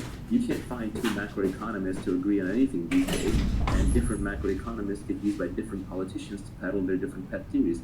There are even macroeconomists out there now peddling something called modern monetary theory, which says, hey, except for this pesky thing called inflation, we can just print all the money that we want. Yes, except for this pesky thing called inflation. That's like saying, instead of limited energy, we can fire rockets off into space all day long. It's just nonsense, but the fact that there are people who have macroeconomists in their title and are peddling modern monetary theory just tells you that macroeconomics as a so-called science has been corrupted. It's a branch of politics. So you really want to focus on the foundations. The ultimate foundation are mathematics and logic. If you understand logic and mathematics, then you have the basis for understanding the scientific method. Once you understand the scientific method, then you can understand how to separate truth from falsehood in other fields and other things that you're reading. So be very careful about reading other people's opinions. And even be careful about reading facts, because so-called facts are often just opinions, but with a veneer around them. What you really are looking for is algorithms. What you're really looking for is understanding. It's better to go through a book really slowly and struggle and stumble and rewind than it is to fly through it quickly and say, well, now I've read 20 books, I've read 30 books, I've read 50 books in the field. It's like Bruce Lee said, I don't fear the man who knows 1,000 kicks and 1,000 punches. I fear the man who's practiced one punch 10,000 times or one kick 10,000 times. It's the understanding that comes through repetition and through usage and through logic and foundations that really makes you a smart thinker. To lay a foundation for learning for the rest of your life, I think you need two things if I was going to try and sum it up. One, practical persuasion, and two, you need to go deep in some technical category, whether it's abstract math or you want to read Donald Knuth's books on algorithms, or you want to read Feynman's lectures on physics. If you have practical persuasion and a deep understanding of some complex topic, I think you'll have a great foundation for learning for the rest of your life. Yeah, if I could expand that a little bit, I would say that the 5 most important skills are, of course, reading, writing, arithmetic, and then as you are adding in persuasion, which is talking, and then finally I would add computer programming, just because it's an applied form of arithmetic that just gets you so much leverage for free in any domain that you operate in. If you're good with computers, if you're good at basic mathematics, if you're good at writing, if you're good at speaking, and if you like reading, you're set for life. So in that sense, business to me is bottom of the barrel. There's no actual skill called business. It's too generic of a thing. It's like a skill called relating, like relating to humans. That's not a skill. It's too broad. So a lot of what goes on in business schools, and there's some very intelligent stuff taught in business schools. I don't mean to distract from it completely, but some of the stuff that's taught in business school is essentially just anecdotes. They call it case studies, but it's just anecdotes. And they're trying to help you pattern match by throwing lots of data points at you, but the reality is you'll never understand them fully until you're actually in that position yourself. Even then, you will find that basic concepts from game theory and psychology and ethics and mathematics, computers and logic will serve you much, much better. So I would focus on the foundations. I would focus with a science bent. I would develop a love for reading, including by reading so-called junk food that you're not supposed to read. You don't have to read the classics. That is the foundation for your self-education. What did you mean when you said that doing is faster than watching? When it comes to your learning curve, if you want to optimize your learning curve, one of the reasons why I don't love podcasts, even though I'm a generator of podcasts, is that I like to consume my information very quickly. And now I'm a good reader, a fast reader, and I can read very fast, but I can only listen at a certain speed. I know people listen at 2x, 3x, but everyone sounds like a chipmunk. And it's hard to go back, it's hard to highlight, it's hard to pinpoint snippets and save them in your notebook and so on. Similarly, a lot of people think they can become really skilled at something by watching others do it, or even by reading about others doing it. And going back to business school case study, that's a classic example. They study other people's businesses, but in reality, you're going to learn a lot more about running a business by operating your own lemonade stand or equivalent, or even opening a little retail store down the street. That is how you're going to learn on the job, because a lot of the subtleties don't express themselves until you're actually running the business.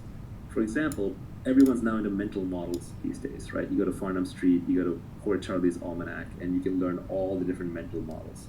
But which ones matter more? Which ones do you apply more often? Which ones matter in which circumstances? That's actually the hard part. For example, my personal learning has been that the principal agent problem drives so much in this world. It's an incentives problem. I've learned that tit for tat is the piece of game theory that is worth knowing the most. You can literally almost put down the game theory book after that. By the way, the best way to learn game theory is to play lots of games. I never even read game theory. Okay.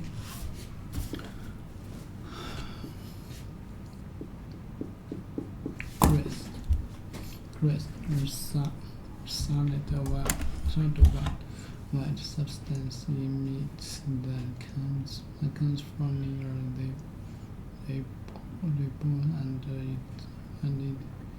it hurt.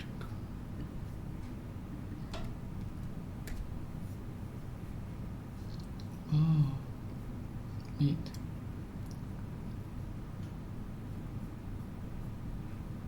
Crest. The sound of white substance emit that comes from near the bone. It's hard to the cruciality solid. A part of a piece of meat that is very hard and to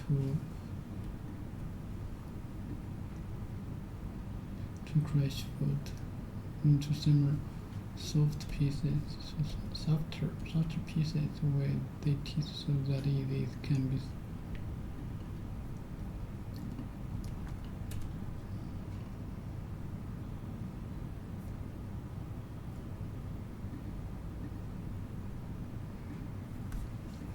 a piece of meat. The greatest.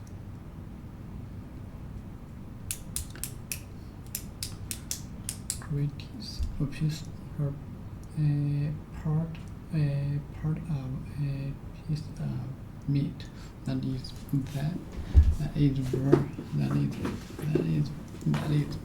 very hard to see. His bad are the greatest meat a piece of a part of a piece of meat that is very hard to cut. He spat out the greatest. Grace. He spat out the grace. He told her off for spitting at her brother. He told her off spitting. I mean, of this. Such as the fair spits, it produces short, saploids and through the other piece. He told her spat her and her brother her off.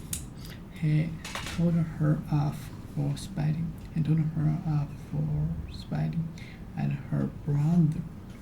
What meaning of this? He told her off. Told her off for spitting when her brother spitting.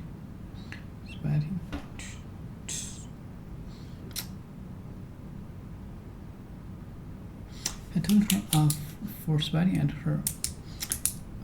每个单词我都认识，它连起来不知道什么，连起来有点不知道什么意思。I told her off for spitting at her brother. Told her off. I told her off for spitting. told her off for spelling and her brother. I told her off for spelling and her brother. I told her off for spelling brothers. Let me see. 不要，我靠，太阳这么大吗？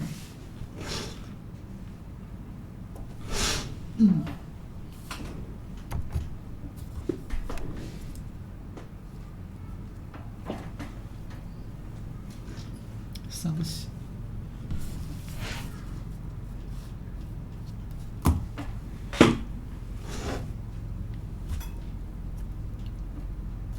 不要这个，还是要吧。OK， here。Spiding, friendship, spiding. He spied out the grace. He told her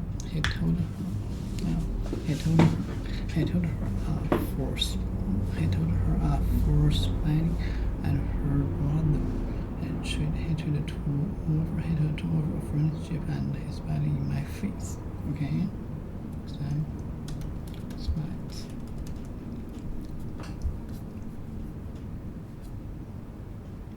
Spiding network.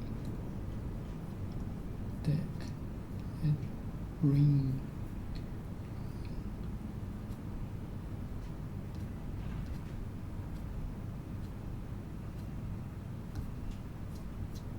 Spide.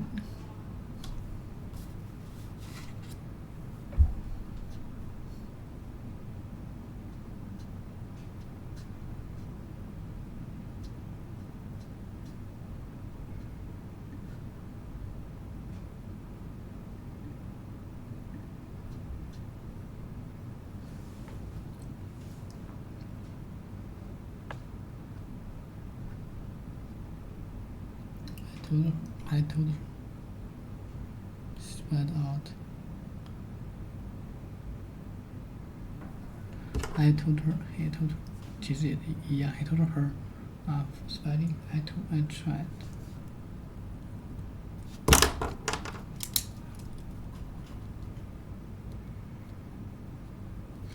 I told her off for spelling. I told her off for spelling and her brother. I told her off. I told her off.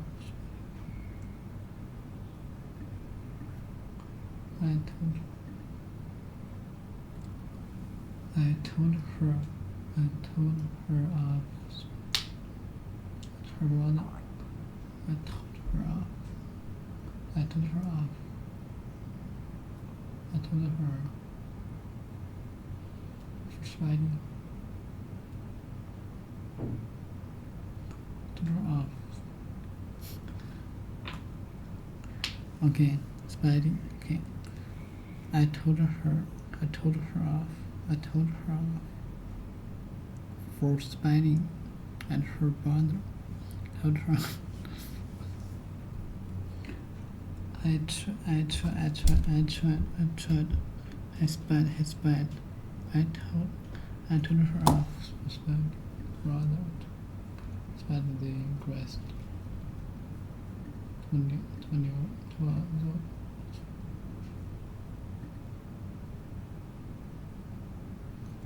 Crest.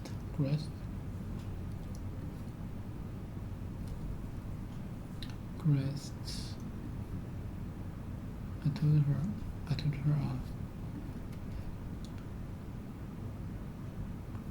Told her off.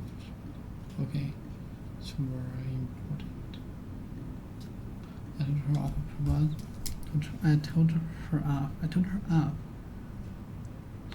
told her off for spying for. I told her off for hungry, and her brother is hungry. I told her off for. What about me?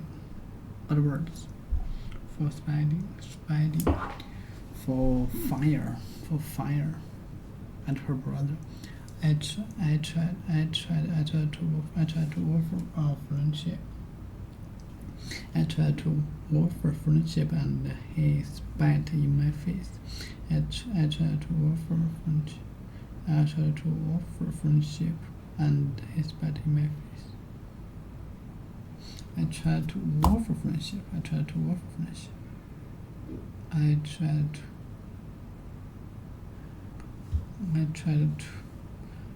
to offer. Not just agreeing to ask someone if they would like have or offer. Yeah. I tried to offer.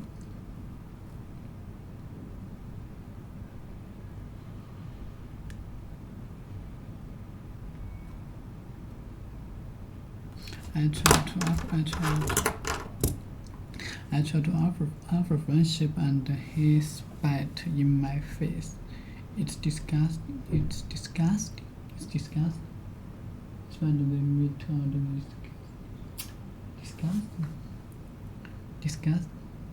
disgusting to spat in the street. It's disgusting. Spat in the meat. Okay, it's bad in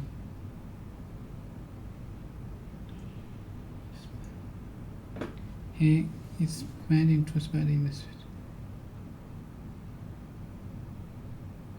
It's bad to it's disgusting.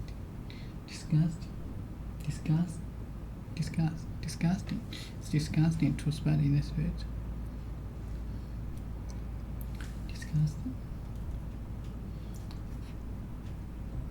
To prove our sharpness, to prove our supply,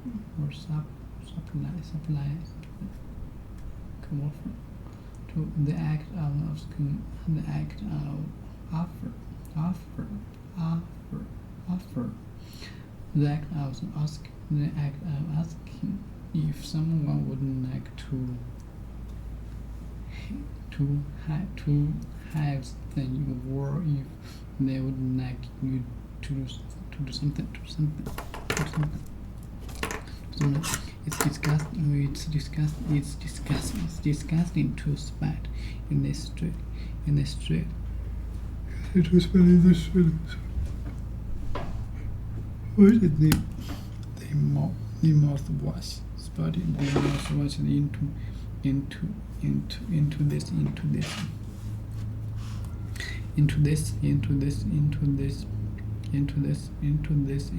spreading the mouthwash into this bowl, spreading the mouthwash into his bowl. Let's be honest, it's disgusting. Offer.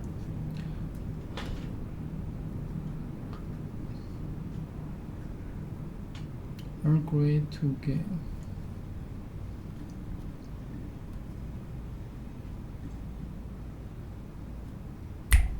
Discuss.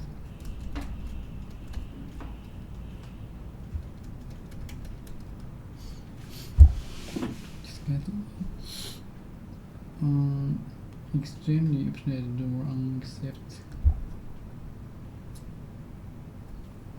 Disgusting. It's disgusting to spat in the street. Spat the mouse. Disgusting. Spat disgust. Spat the meat. Strong feeling or dislike.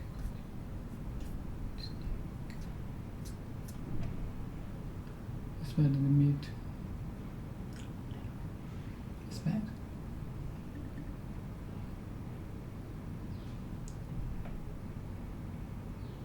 Spat the meat to the disgust.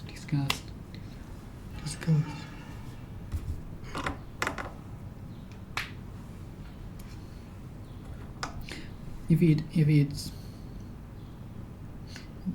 means disgusting. It's disgusting to sweat in this street. It's disgusting to sweat in the street. Sweat the mouthwash.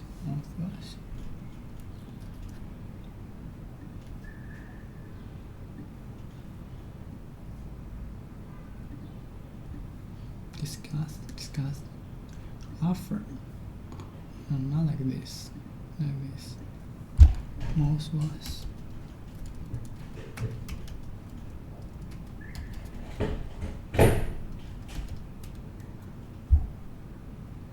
Mouthwash. Uniquely used to keep the mouth clean and smell the fresh. Spat mouthwash into his bowl. Mouthwash. Greatest.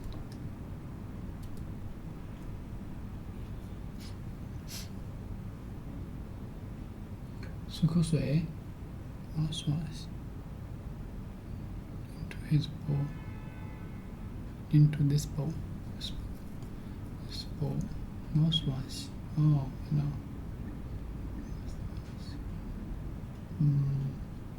Mouthwash. Yeah, I know that. I know this. Bowl. A round container that is open at the top and is dipped to hold fruit sugar.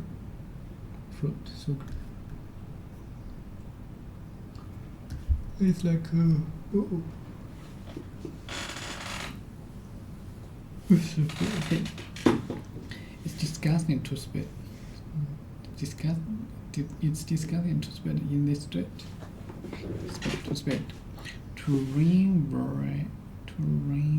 very suddenly. Oh. Okay.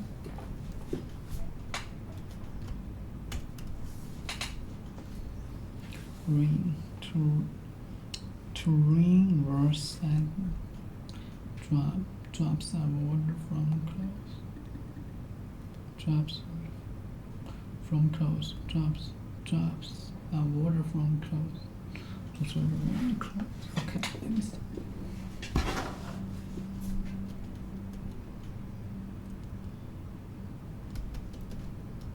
Sad and attractive or pleasant to look at or see. Sad.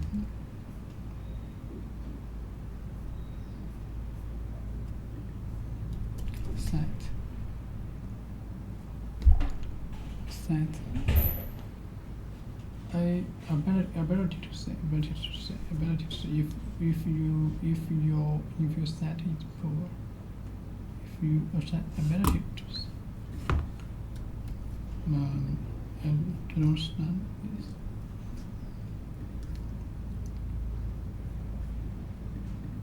Ability to say.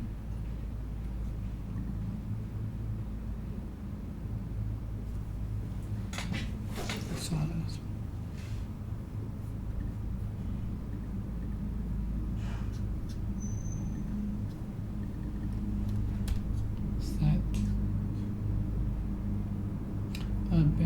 Ability to say.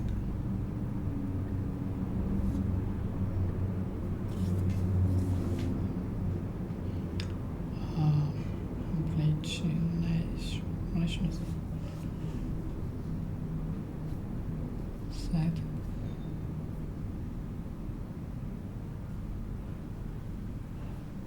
Ability to say.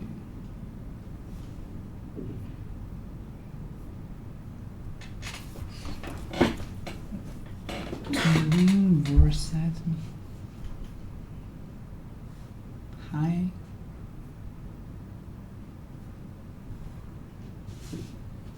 I know this.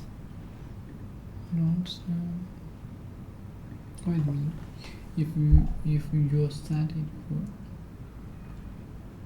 You should not travel. If you think not to lose your sight. The old woman has lost her sight, has become blind.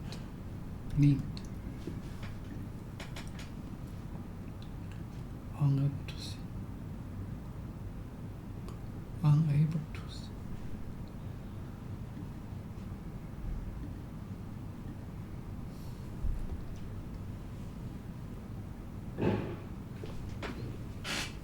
Okay, if you sight is you should not drive a car. Lose your sight. The old woman has not.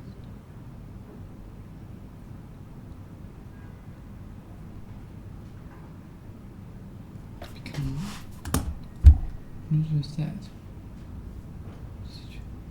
Ability to see. The ability to see. The old woman loses sight. Not able to see. Okay.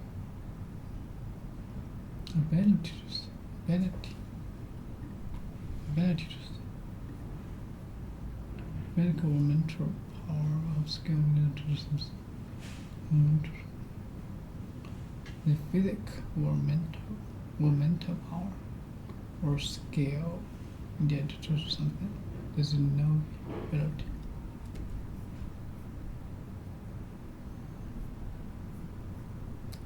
The mental or physical power or skill needed to do something. Understand this.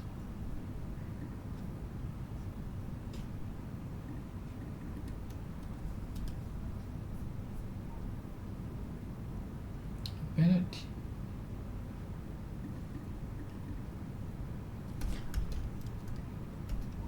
Set.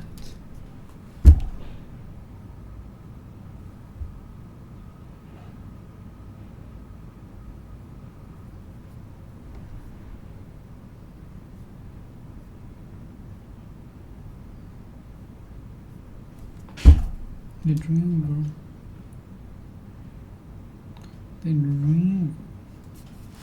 were set. The dream were set.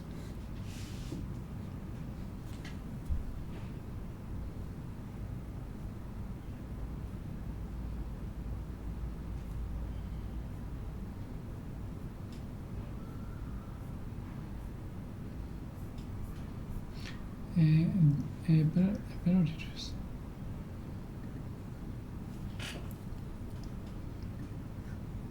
Unable to see. Set. Unable to see. 瞎了。Yeah.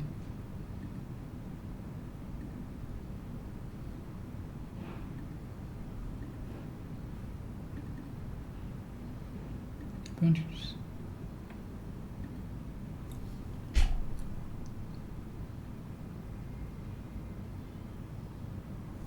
Sadly, advantages.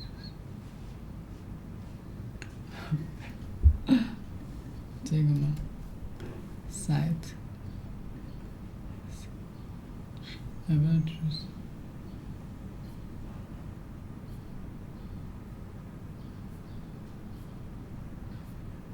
See. Sight. 哎，这是过去式是不是 ？Sight。Advantages. See also. 形容这 first sight defect. Something that is something that is someone's values. Flowers are the normal flowers show where is beautiful. Where a beautiful scent. Scent. To reverse that.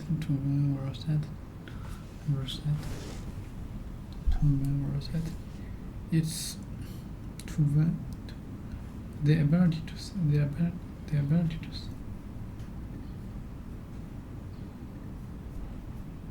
The ability to see. the advantage if it's only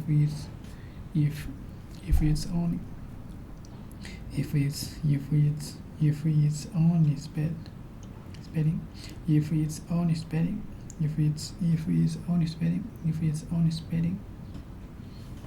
if it's only spelling perhaps we don't need waterproof if it's only spelling if it's only spelling perhaps we don't need the proof.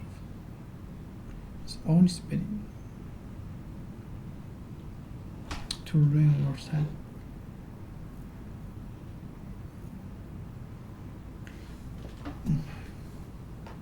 Perhaps we don't need the waterproof. Unable to see. Bland.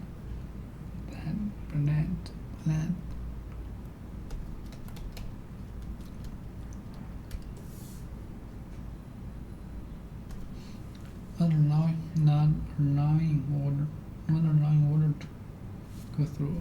语义吗 ？Set. Waterproof.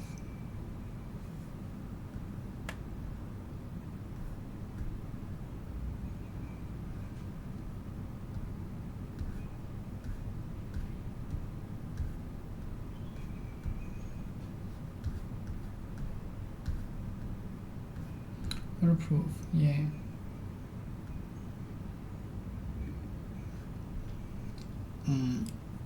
Not allowing water to go through. To put a special substance on the surface on something that will prevent water from going through it. Or coat or other piece of clothing that keeps you dry because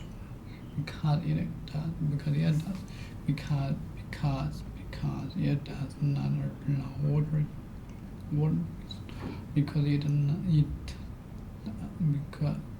does not allow water. Not allowing water to go through.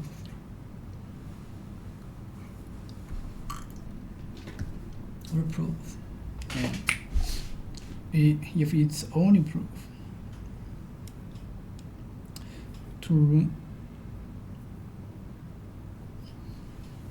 if it's only spelling, perhaps we don't need the proof. It's clearly from coat, ring. It's what water is proof. Proof pronouncing stick ability the physical or mental power or skill needed to do something ability stick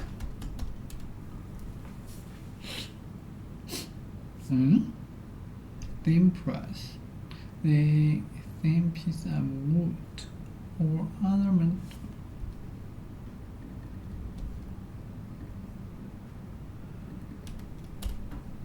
stick or long thin okay thin piece the thin piece of wood or other material.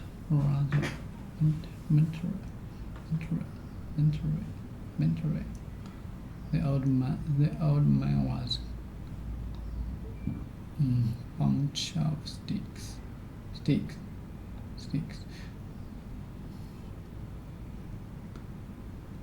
Policy said that the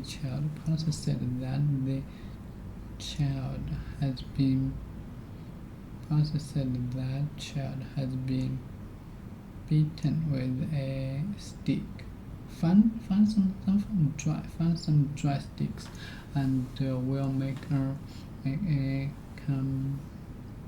campfire. Campfire is a hard candy on a stick.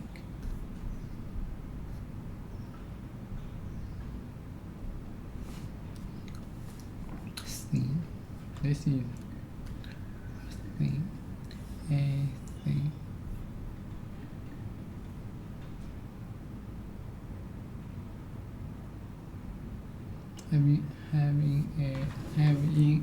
Having a small distance between two opposite sides. See, not stick.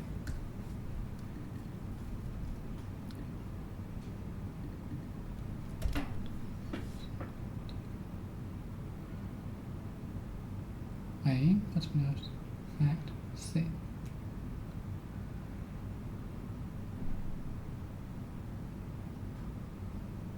Oh.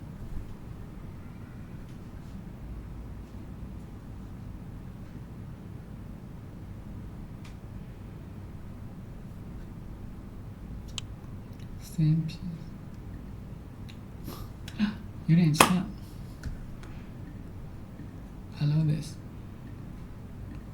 Same piece.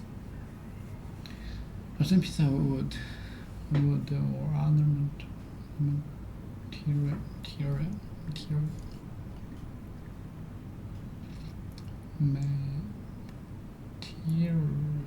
material.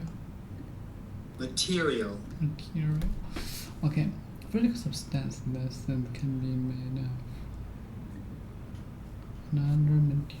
The old man was carry a bunch of sticks. The old man was carry a bunch of sticks. The old man was carry a bunch of sticks. Police said that the child had been pinched with a stick. Fasten stick and we'll make a campfire. Fire. Or long, thin wood pole, and especially old or injured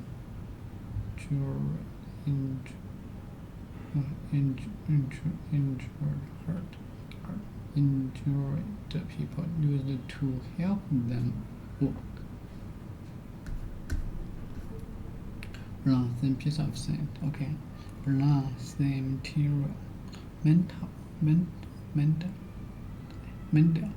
A long thin mental stick put through a piece of wood. Stick.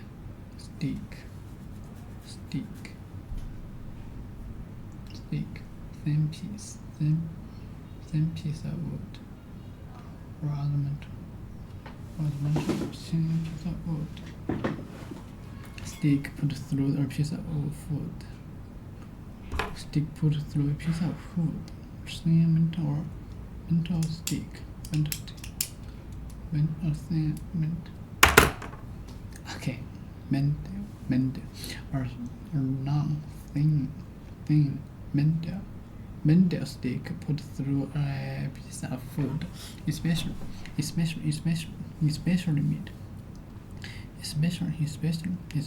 meat, so that it can be cooked above a fire.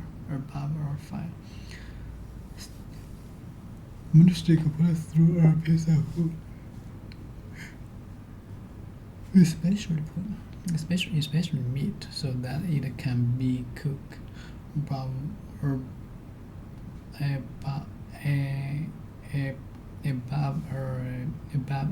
fire. Okay, or not saying mental stick put through a piece of food, especially meat, so that it can be cooked above a fire. Above. It can be cooked. Can be cooked above a fire. Roast or lamb roast or lamb. Roast or above. Something not thick. Ever small space between two updates.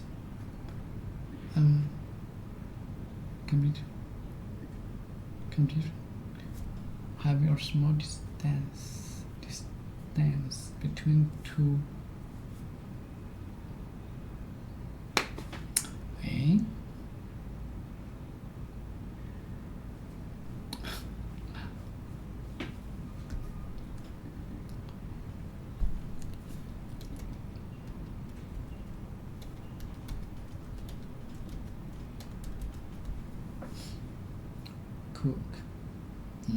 Cook food in to cook food in an oven or over a fire. Okay, just roast the chicken in the oven and mash it in oil and lemon. We lay on the beach and roast in the Mediterranean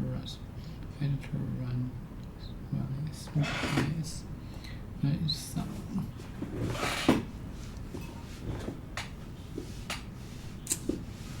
To cook food in an oven and oven or over a fire. To cook food in an oven or over a fire. To cook food in an oven or over a fire. Roast. Cook food over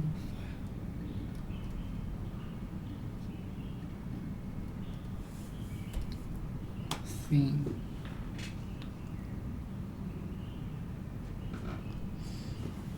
One minute. Roast the nab on a stick. Now metal stick, put it through a piece of food, special meat, so that it can be cooked above a fire.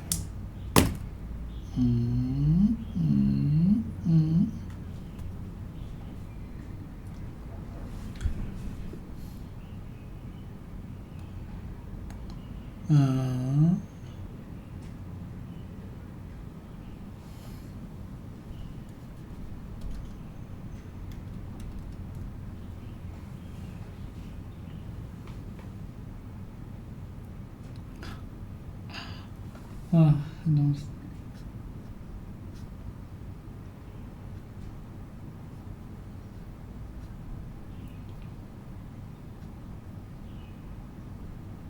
Force or speed.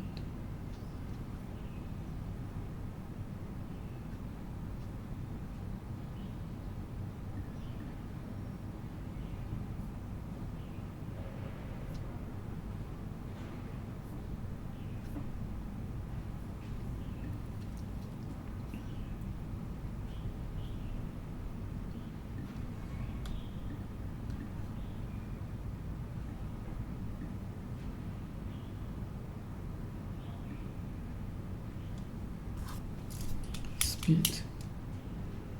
Also the nap or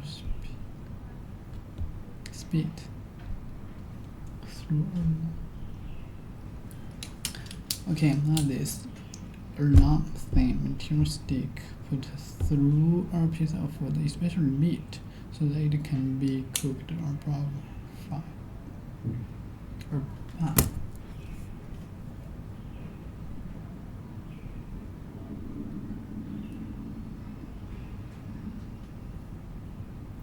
roast like five.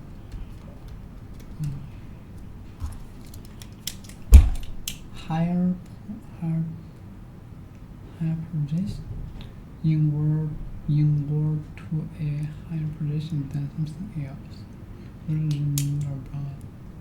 Okay, this hand is of this hand, that hand. Like this, there's above higher position. Roast the lamb.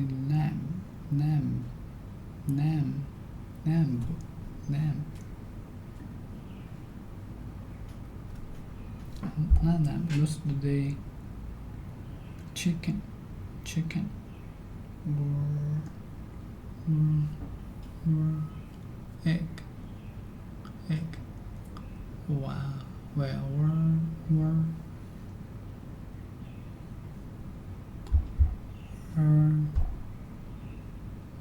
roof. That is created to create several words. Roast, cook, created.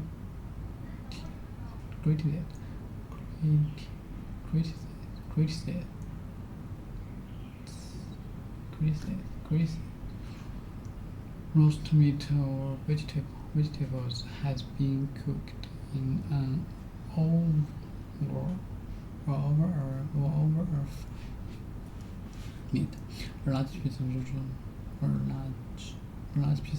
roast.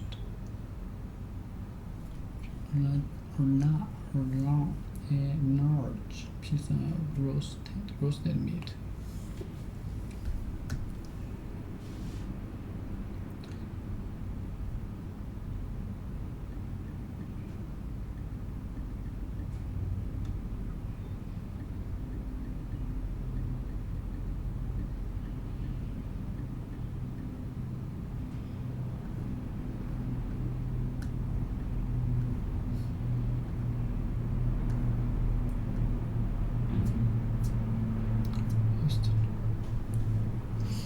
Roasted the lamb.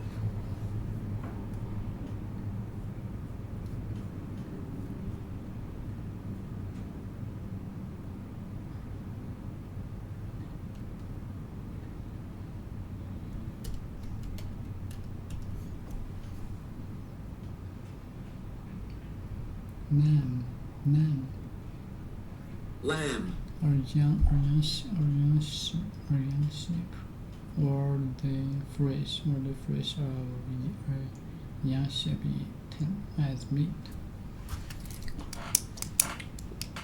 Knife. Usually, the top surface of the top surface of the upper part of the neck of a person who is sitting down. Knife. 在这里的语境是这样，又热起来了。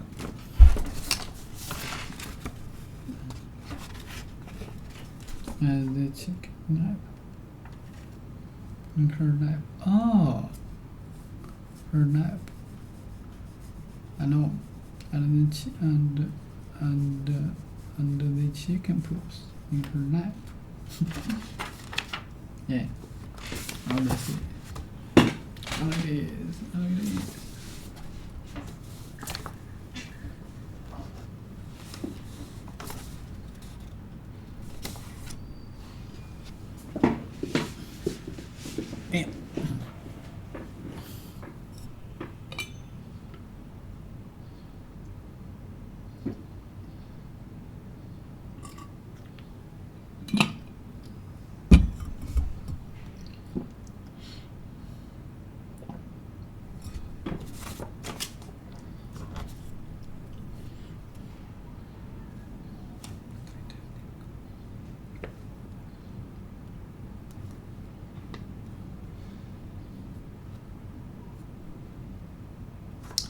suit.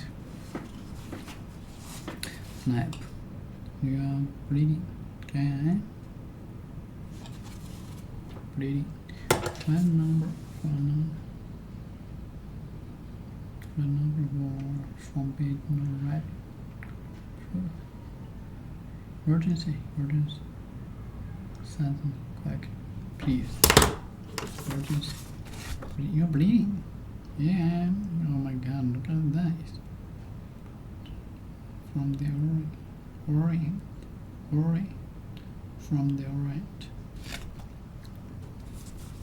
Okay.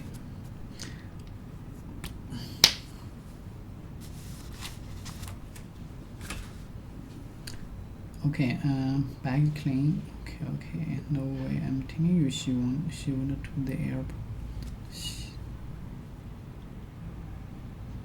For example,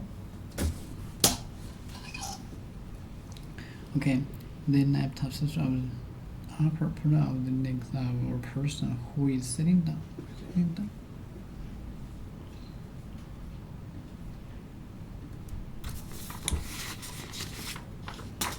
It's okay. Snap. Poops. Snap.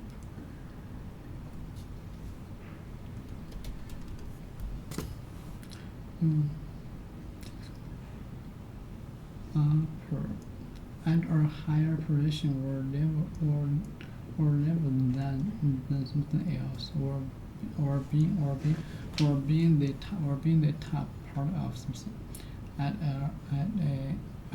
higher position or level than something else, or being the top part of something, or at a higher position at a higher position.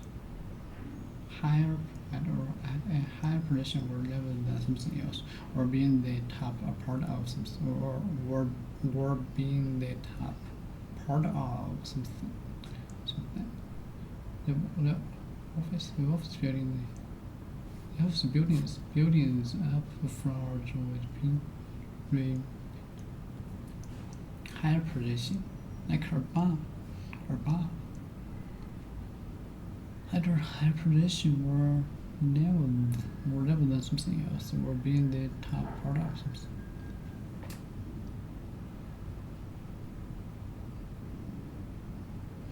Two tops as the upper. Let me see. Nine.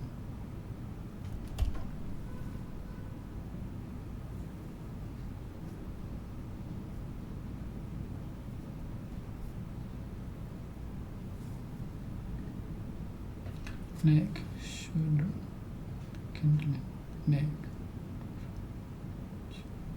knee, no.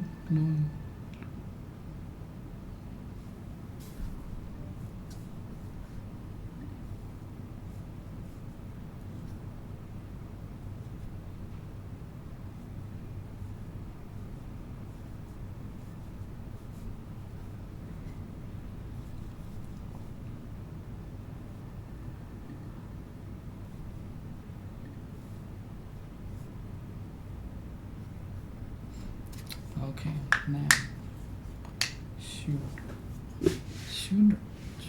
gentle, shoulder, neck, chest, shoulder. Okay, let me see.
思想。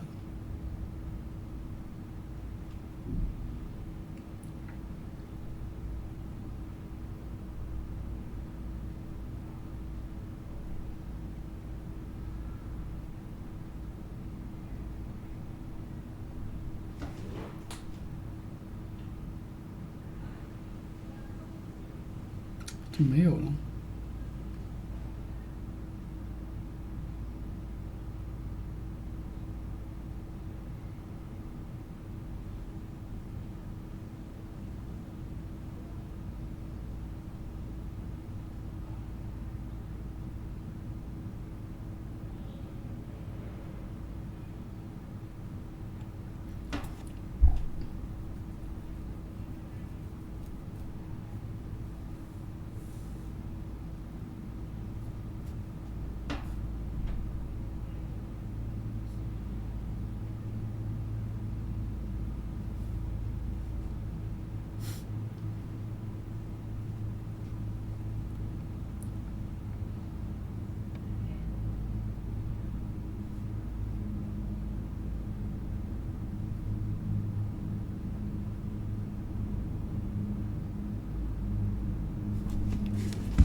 What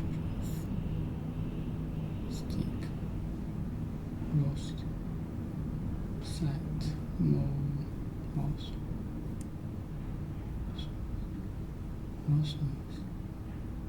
discussed offer call chew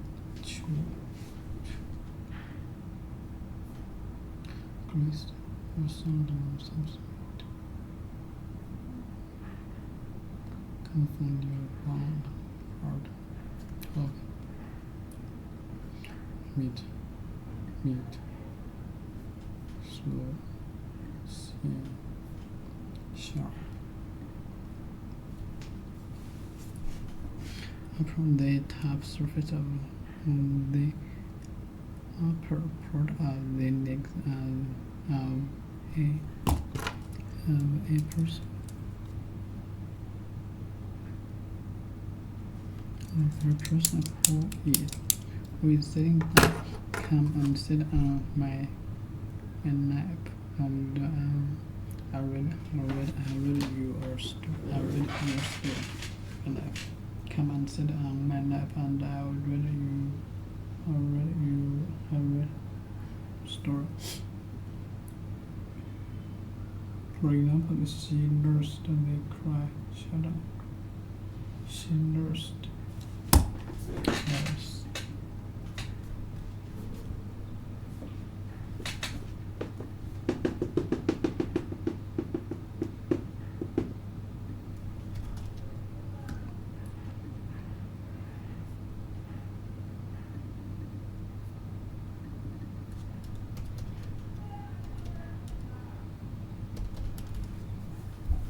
Nurse. The title given a person whose job is to care for people who are sick or injured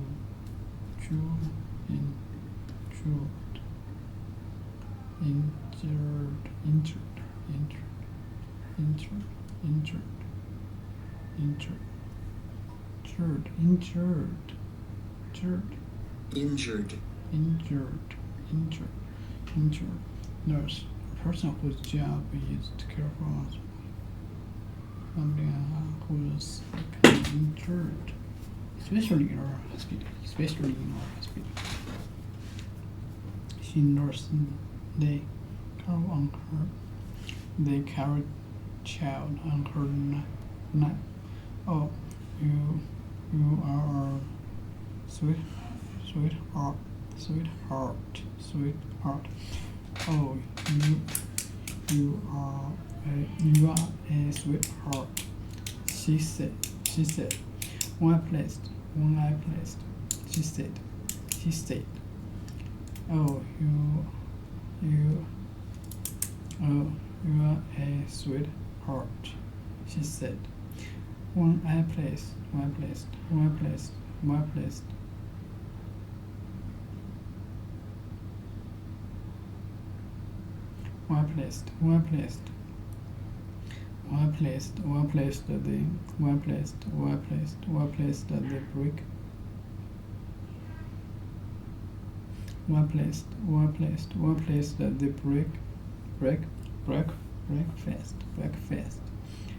I placed the breakfast tray on her lap.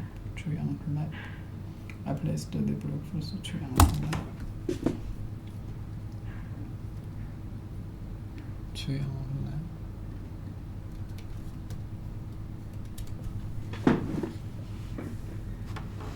A flat object. Flat usually with H used to cry food. 放和吗？这是 H the outer or furthest.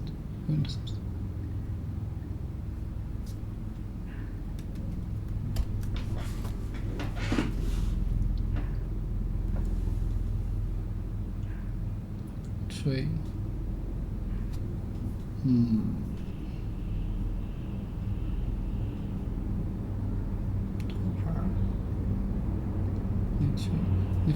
The flat object, a flat object, usually whether with edge, used to care food or drink. Flat tree on her lap, list.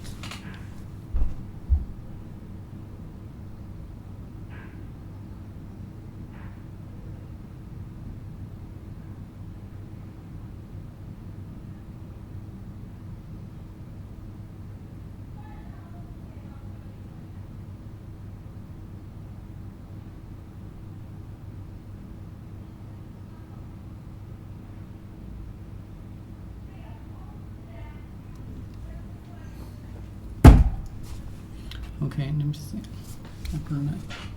Chocolate, sweet. Oh, you are sweet, sweetheart, sweet.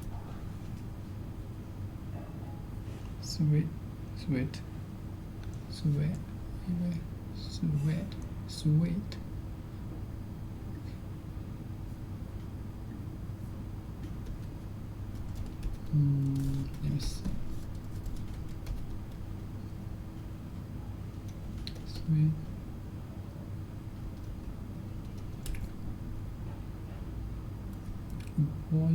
Boyfriend or girlfriend. Sweet. Oh, you. One place there with breakfast.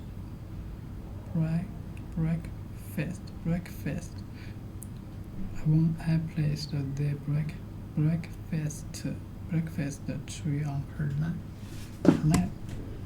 Oh, yours. You're a sweetheart.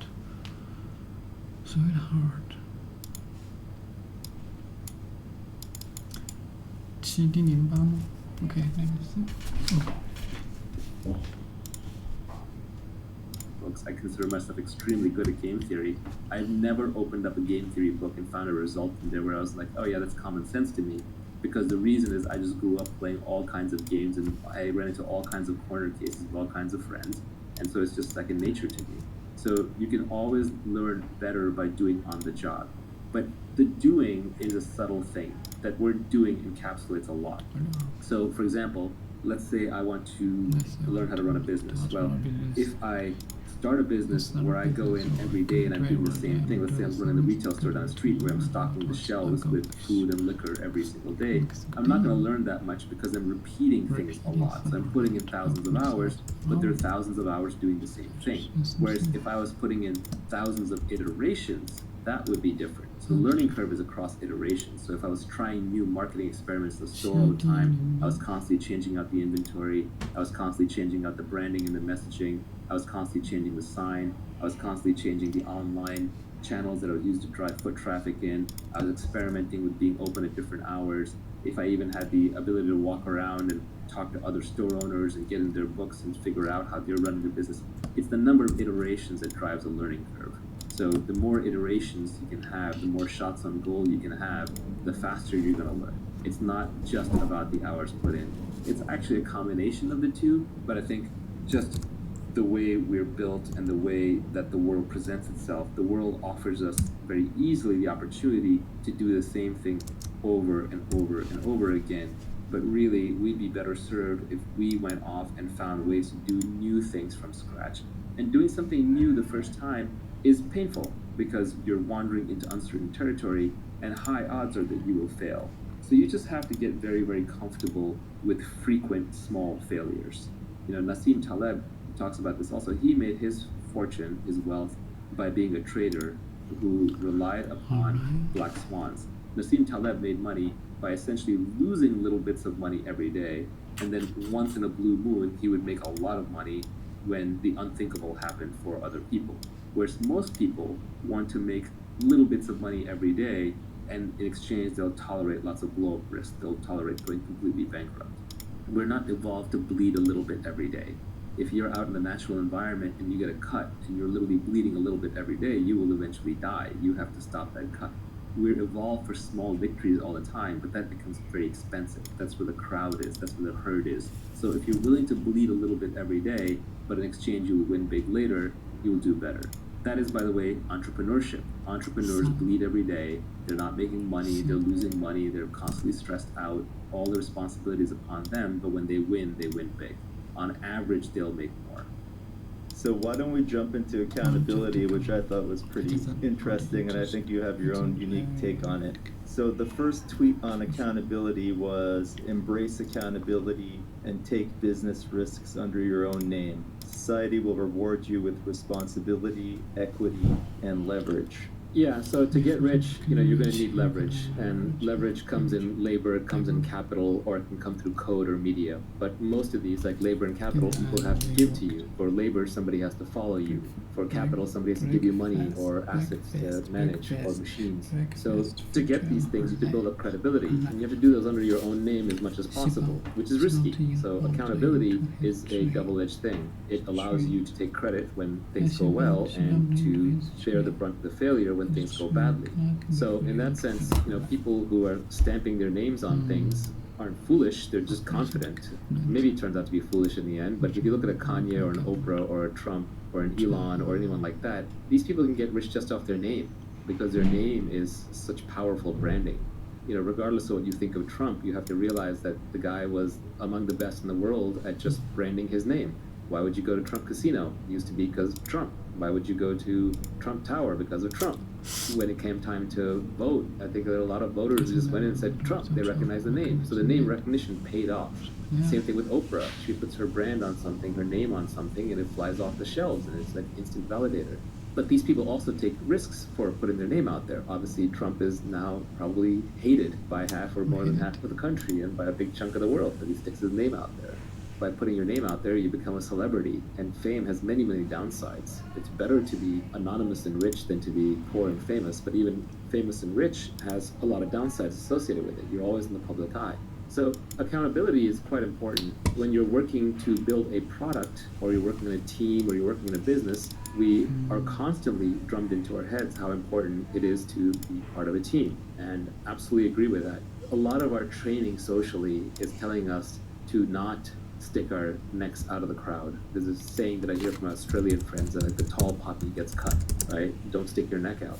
But I would say that actually a really, really well-functioning team is small and has clear accountability for each of the different portions. Like, so you can say, okay, this person is responsible for building the product. This person is responsible for the messaging. This person is responsible for with raising money. This person is responsible for the pricing strategy and maybe the online advertising. So if somebody screws up, you know exactly who's responsible, while at the same time, if something goes really well, you also know exactly who's responsible. So if you have a small team and you have clearly delineated responsibilities, then you can still keep a very high level of accountability. And accountability is really important because when something succeeds or fails, if it fails, everybody points fingers at each other, and if it succeeds, everybody steps forward to take credit. And we've all had that experience when we were in school and we got like a group assignment to do, and there were people in there were probably a few people in there who did a lot of the work, and then there were a few people who just did a lot of grandstanding or positioning to do the work. So we're all familiar with this from a childhood sense, but it is uncomfortable to talk about. But clear accountability is important. Without accountability, you don't have incentives. Without accountability, you can't build credibility, but you take risk. So you take risk of failure, you take risk of humiliation, you take risk of failure under your own name, which, luckily in modern society, there's no more debtor's prison and people don't go to jail or get executed for losing other people's money, but we're still socially hardwired to not fail in public under our own names. And the people who have the ability to fail in public under their own names actually gain a lot of power. For example, I'll give a personal anecdote. Up until about 2013, 2014, my public persona was entirely around startups and investing. And only around 2014, 2015 did I start talking about philosophy and psychological things and broader things. And it made me a little nervous because I was doing it under my own name. And there were definitely people in the industry who sent me messages through the back channel like, what are you doing? You're ending your career. This is stupid. And I just went with it. I took a risk. Same with crypto early on. I took a risk. But when you put your name out there, you take a risk with certain things, you also get to reap the rewards, you get the benefits. Accountability is important because that's how you're going to get leverage. That's how you're going to get credibility. It's also how you're going to get equity. You're going to get a piece of the business. When you're negotiating with other people, ultimately, if someone else is making a decision about how to compensate you, that decision will be based on how replaceable you are. And if you have high accountability, that makes you less replaceable, and then they have to give you equity, which is a piece of the upside. But equity itself is a good example because equity is also a risk-based instrument. Equity means you get paid everything after all the people who need guaranteed money are paid back. So if you look at the hierarchy of capital in a company, the employees get paid first. They get to pay the salary first. Like in the legal proceedings, the salaries are sacrosanct. If you are a board member and the company spends too much money and has back salaries to pay, the government will go after you personally to pay back the salaries. So the employees get the most security, but in exchange for that security, they don't have as much upside. Then next in line would be the debt holders, who are maybe the bankers who lent money to the company for operations, and they need to make their fixed coupon every month or every year, but they don't get much more upside beyond that. Now they might be making 5, 10, 15, 20, 25% a year, but that's where their upside is limited to. And then finally are the equity holders, and these people are actually going to get most of the upside. So once the debt holders are paid off and the salaries are paid off, whatever remains goes to them. But if there isn't enough money to pay off the salaries and the debt holders, or if there's just enough to pay off the salary and the debt holders, which is what happens with most businesses most of the times, the equity holders get nothing. So the equity holders take on greater risk, but then they take on, in exchange, they get nearly unlimited upside. And you can do the same with all of your work. So essentially, taking accountability for your actions is the same as taking an equity position in all of your work. You're essentially taking greater downside risk and greater upside risk. But realize that in modern society, the downside risk is not that large. Even personal bankruptcy can wipe the debts clean. In good ecosystems, I'm most familiar with Silicon Valley, but generally people will forgive failures as long as you were honest and made a high integrity effort. So there's not really that much to fear in terms of failure. And so people should be taking on a lot more accountability than they actually are.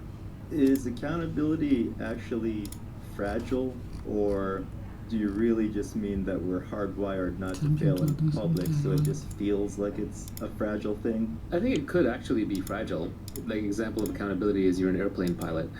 As a captain, you're taking on accountability for the entire plane. Let's say that something goes wrong with the aircraft, you can't later blame it on anyone else. You can't blame it on the steward or the stewardess. You can't blame it on the co-pilot. You're the captain. You're responsible for the ship. And if you screw up, you crash the ship, and there are immediate consequences. In the old days, the captain was expected to go down with the ship. If the ship was sinking, literally the last person who got to get off was the captain. So yeah, I think accountability does come with real risks, but we're talking about in a business context. So the risk here would be that you would probably be the last one to get your capital back out. You'd be the last one to get paid for your time. So, the time that you put in, the capital that you put in into the company, these are what are at risk. Even if a business fails and your name's on it, that's not as bad as if it turns out to be an integrity issue. Like your Bernie Madoff, for example, Madoff Investments. That name is never going to be good again in the investment community. You could be Bernie Madoff's great-great-great-grandson. You are not going to go into the investment business because you ruin the family name. So I think these days, the accountability risk with the name happens more around integrity rather than it does around purely economic failure. The big takeaway for me on accountability is that you will be rewarded directly in proportion with your accountability. I also think this is why people like Taleb rail against CEOs who get rewards without accountability. Yeah, Taleb's Skin in the Game is required reading if you want to get anywhere in modern life and understand how modern systems work. Then Skin in the Game would be near top of my list to read. But yes, accountability, Skin in the Game, these concepts go very closely hand in hand. I think of accountability as reputational skin in the game. It's putting your personal reputation on the line as skin in the game. Accountability is a simple concept. The only part of accountability that may be a little counterintuitive is that we're currently socially brainwashed to not take on accountability, not in a visible way. But I think there are ways to take on accountability where every member of a team can take on accountability for their portion. And that is how you get a well-functioning team while still putting credits and losses in the correct columns. So why don't we talk a little bit about leverage? The first tweet in the storm was a famous quote from Archimedes, which was, "Give me a lever long enough and a place to stand, and I will move the earth." The next tweet was, "Fortunes require leverage. Business leverage comes from capital, people, and products with no marginal cost of replication." Leverage is critical. The reason I stuck an Archimedes quote in there is normally I don't like putting other people's quotes in my Twitter. Like, that doesn't add any value. You can go look up those people's quotes. But this quote I had to put in there because it's just so fundamental. I read it when I was very, very young, and it had a huge impression on me. And we all know what leverage is when we use a seesaw or a lever. We understand how that works physically. But I think what our brains aren't really well evolved to comprehend is how much leverage is possible in modern society and what the newest forms of leverage are. And so the oldest form of leverage is labor, which is people working for you. So instead of me lifting rocks, I can have 10 people lift rocks. Then just by my guidance on where the rocks should go, a lot more rocks get moved than I could do myself. Everybody understands this because we're evolved to understand the labor form of leverage. And so what happens is society overvalues labor as a form of leverage. This is why your parents are impressed when you get a promotion and you have lots of people working underneath you. This is why when a lot of naive people, when you tell them about your company, they'll say how many people work there. They'll use that as a way to establish credibility. They're trying to measure how much leverage and impact you actually have. Or when someone starts a movement, they'll say how many people they have or how big the army is. We just automatically assume that more people is better. But I would argue that this is the worst form of leverage that you could possibly use. Managing other people is incredibly messy. It requires tremendous leadership skills. You're one short hop from a mutiny or getting eaten or torn apart by the mob. It's incredibly competed over. Entire civilizations have been destroyed over this fight. For example, communism, Marxism, is all about the battle between capital and labor, das Kapital and das Labor, right? So it's a trap. So you really want to stay out of labor-based leverage. You want the minimum amount of people working with you that are going to allow you to use the other forms of leverage, which I would argue are much more interesting. The second type of leverage is capital. And this one's a little less hardwired into us because large amounts of money moving around and being saved and being invested in money markets, these are inventions of human beings the last few hundred to few thousand years. They're not evolved with us from hundreds of thousands of years. So we understand them a little bit less well. They probably require more intelligence to use correctly, and the ways in which we use them keep changing. Management skills from 100 years ago might still apply today, but investing in the stock market skills from 100 years ago probably don't apply to the same level today. So capital is a trickier form of leverage to use. It's more modern, It's the one that people have used to get fabulously wealthy in the last century. It's probably been the dominant form of leverage in the last century. And you can see this by who are the richest people. It's bankers, politicians in corrupt countries who print money, essentially people who move large amounts of money around. And if you look at the top of very large companies, outside of technology companies, in many, many large old companies, the CEO job is really a financial job. They're really financial asset managers. Now, sometimes an asset manager can put a pleasant face on it so you get a Warren Buffett type. But deep down, I think we all dislike capital as a form of leverage because it feels unfair. Because it's this invisible thing that can be accumulated and passed across generations and suddenly seems to result in people having gargantuan amounts of money with nobody else kind of around them or necessarily sharing in it. That said, capital is a powerful form of leverage. It can be converted to labor. It can be converted to other things. It's very surgical, very analytical. If you are a brilliant investor and you have $1 billion and you can make a 30% return with it, whereas anybody else can only make a 20% return, you're going to get all the money and you're going to get paid very handsomely for it. It scales very, very well. If you get good at managing capital, you can manage more and more capital much more easily. You can manage more and more people. So it is a good form of leverage, but the hard part with capital is how do you obtain it? And that's why I talked about specific knowledge and accountability first. If you have specific knowledge in a domain, and if you're accountable and you have a good name in that domain, then people are going to give you capital as a form of leverage that you can use to then go get more capital. So, but capital also is fairly well understood, and I think a lot of the knocks against capitalism come because of the accumulation of capital. The most interesting and the most important form of leverage is this idea of products that have no marginal cost of replication.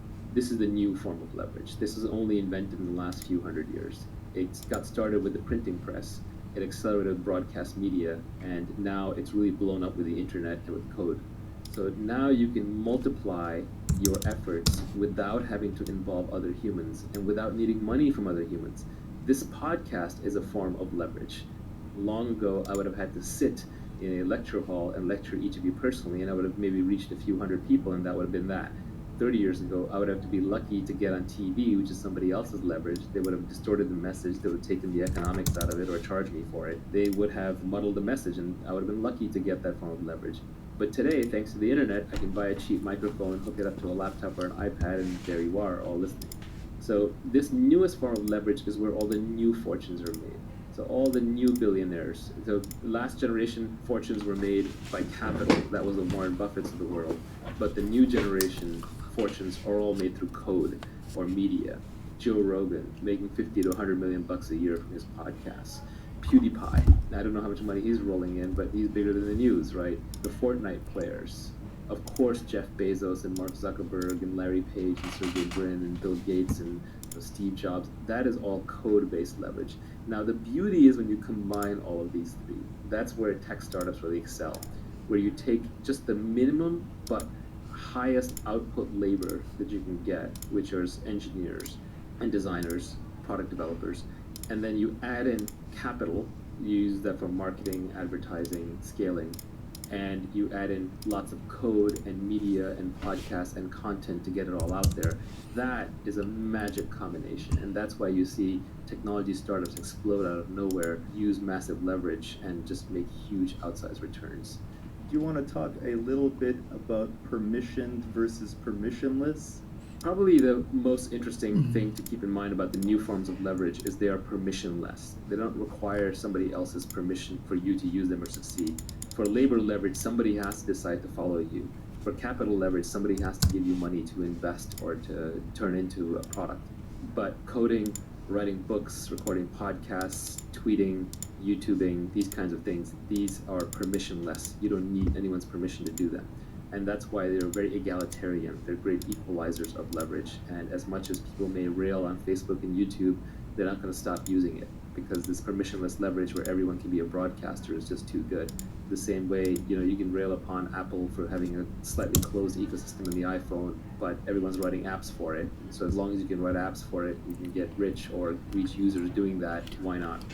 I think of all the forms of leverage, the best one in modern society, and people are gonna, this is glib, this is a little overused, and this is why I tell people learn to code, right? It's that we have this idea that in the future, there's gonna be these robots, and they're gonna be doing everything. And that may be true, but I would say the majority of the robot revolution has already happened. The robots are already here, and there are way more robots than there are humans. It's just that we pack them in data centers for heat and efficiency reasons. We put them in servers, they're inside the computers, all the circuits, the robot mind inside that's doing all the work. And so every great software developer, for example, now has an army of robots working for him at nighttime while he or she sleeps after they've written the code, and it's just cranking away. So the robots army is already here. The robot revolution has already happened. We're about halfway through it. We're just adding in much more of the hardware component these days. As we get more familiar, we get more comfortable with the idea of autonomous vehicles and autonomous airplanes and autonomous ships and maybe autonomous trucks and their delivery bots and Boston Dynamics robots and all that. But robots who are doing web searching for you, for example, are already here. The ones who are like cleaning up your video and audio and transmitting it around the world are already here. The ones who are answering many customer service queries, things that you would have had to call a human for, are already here. So an army of robots is already here. It's very cheaply available, and the bottleneck is just figuring out intelligent and interesting things to do to them. And essentially, you can order this army of robots around. Just the commands have to be issued in a computer language, in the language that they understand. So these robots aren't very smart. They have to be told very precisely what to do and how to do it. So coding is such a great superpower because now you can speak the language of the robot armies and you can tell them what to do. And I think at this point, actually, people are not only commanding the army of robots within servers through code, they're actually manipulating the movement of trucks, of other people. Just ordering a package on Amazon, you're manipulating the movement of many people and many robots to get a package delivered to you. People are doing the same things to build businesses now. So there's the army of robots within servers, and then there's also an army of actual robots and people that are being manipulated through software. Labor and capital are much less egalitarian, not just in their inputs, but in their outputs. Let's say that I need something that humans have to provide, like if I want a massage, or if I need like someone to cook my food. The more of a human element there is in providing that service, the less egalitarian it is. Jeff Bezos probably has much better vacations than most of us, right? Because he has lots of humans running around doing whatever he needs to do. But if you look at the output of code and media, Jeff Bezos doesn't get to watch better movies and TV than we do. Jeff Bezos doesn't get to even have a better computing experience. Like Google doesn't give him some premium special Google account where his searches are better. It's the nature of code and media output that the same product is accessible to everybody. And it turns into a positive sum game, where if Jeff Bezos is consuming the same product as 1,000 other people, that product's will be better than the version that Jeff would consume on his own.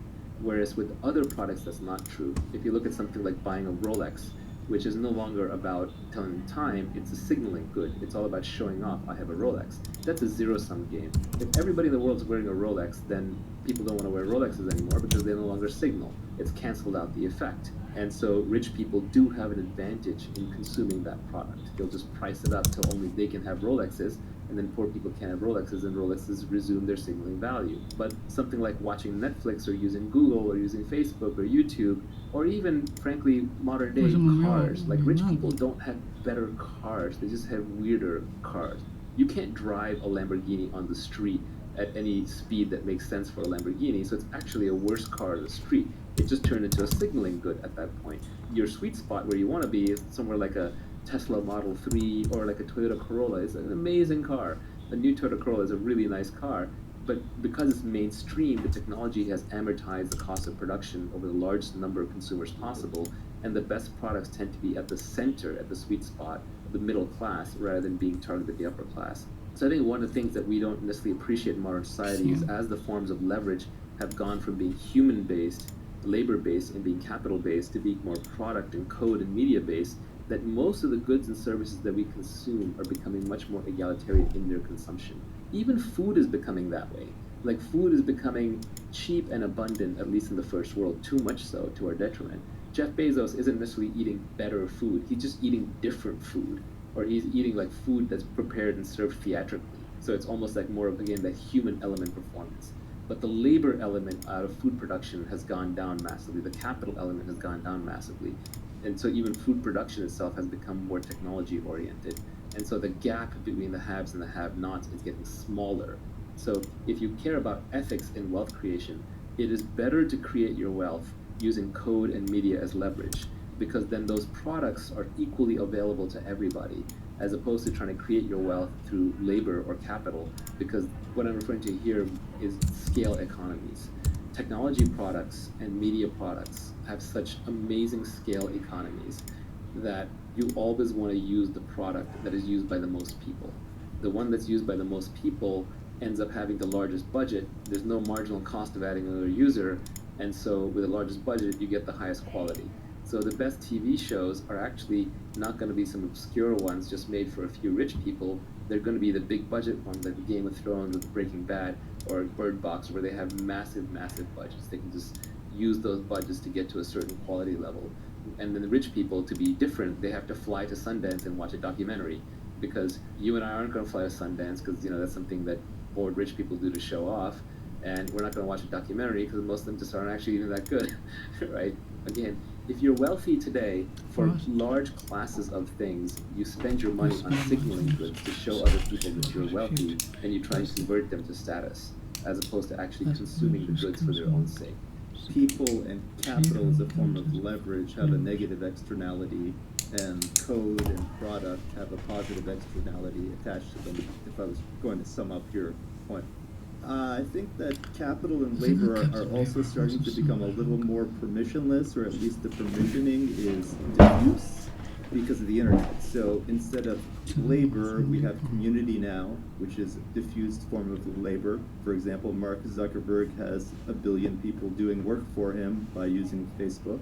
And instead of going to raise capital from someone who's rich, now we have crowdfunding. So you can raise millions and millions of dollars for a charity, for a health problem, or for a business. You can do it all online.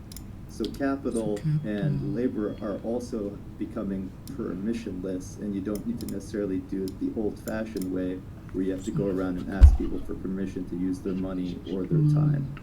One more question about leverage. Do you think a choice of business model or a choice of product can also bring a kind of leverage to it? For example, pursuing a business that has network effects, pursuing a business that has brand effects, or other choices of business model that people could manipulate that just give you free leverage. Yeah, there's some really good microeconomic concepts that are important to understand. One of those is scale economies, which is the more you produce of something, the cheaper it gets to make it. That's something that a lot of businesses have, basic economics 101, and you should try and get into a business where making widget number 12 is cheaper than making widget number 5, and making widget number 10,000 is a lot cheaper than the previous ones. And this builds up an automatic sort of barrier to entry against competition and getting commoditized. So that's an important one. Another one, this is along the same lines, but technology products especially and media products have this great quality where they have zero marginal cost of reproduction. So creating another copy of what you just created is free. So when somebody listens to this podcast or watches a YouTube video about this, it doesn't cost me anything for the next person who shows up. Those zero marginal cost things, they take a while to get going because you make very little money per user, but over time they can really, really add up. So Joe Rogan is working no harder on his current podcast than he was on podcast number 1. But on podcast number 1100, he's making $1 million from the podcast, whereas the previous one, he probably lost for the first one. That's an example of zero marginal cost. And then the most subtle but the most important is this idea of network effects, and it comes from computer networking. Bob Metcalfe, who created Ethernet, famously coined Metcalfe's law, which is the value of a network is proportional to the square of the number of nodes in the network. So if a network of size 10 would have a value of 100, network of a size 100 would have a value of 10,000. It's not just 10x more, it's 100x more because it's a square, so the difference is in the square. So you want to be in a network effects business, assuming you're not number 2. If you're number 1 in a network effect business, you win everything. So example, if you look at Facebook, right, your friends and family social networking protocol, who's their competitor? Nobody, because they won everything through network effects. Which is why when people say, well, I can just switch away from Facebook, they don't realize that network effects create natural monopolies. They're very, very powerful things. And one of the dirty secrets of Silicon Valley is that a lot of the winning businesses are natural monopolies. Even ride sharing tends towards one winner-take-all system. Like Uber will always have better economics than Lyft as long as it's moving more drivers and more riders around. Something like Google, there's only one viable search engine. I do like DuckDuckGo, privacy reasons, but they're just always going to be behind because of network effects. Twitter, right? Where else would you go for microblogging? Even YouTube has weak network effects, but they're still powerful enough. There's really no number two site that you go to consume your video on a regular basis. It even turns out in e-tail, Amazon, Prime, and convenience, stored credit cards and information creates a powerful network effect. So what is a network effect? Let's just define it precisely. A network effect is when each additional user adds value to the existing user base. So your users themselves are creating some value for the existing users. The classic example that I think everybody can understand is language. Let's say that there's 100 people living in a community and speak 10 different languages, and each person just speaks one of those 10. Well, you're having to translate all the time. It's incredibly painful. But if all 100 of you spoke the same language, it would add tremendous value. And so the way that community will play out is 10 people start out speaking 10 languages. So let's say that one extra person learns English. Well, now all of a sudden, 11 people know English. So the next person comes in to learn a new language, probably going to choose English. And at some point, let's say English gets to 20 or 25 people, it's done. It's just going to own the entire language marketplace, and the rest of the languages will get competed out. Which is why, long term, the entire world is probably going to end up speaking English and Chinese. China is closed off on the internet, but the internet itself is a great leveler, and people who want to communicate on the internet are forced to speak English because the largest community of people on the internet speaks English. I always feel bad for my colleagues who grew up speaking foreign languages in foreign countries because you don't have access to so many books. So many books just haven't been translated into other languages. So if you only spoke French, or you only spoke German, or you only spoke Hindi, for example, you would be at a severe disadvantage in a technical education.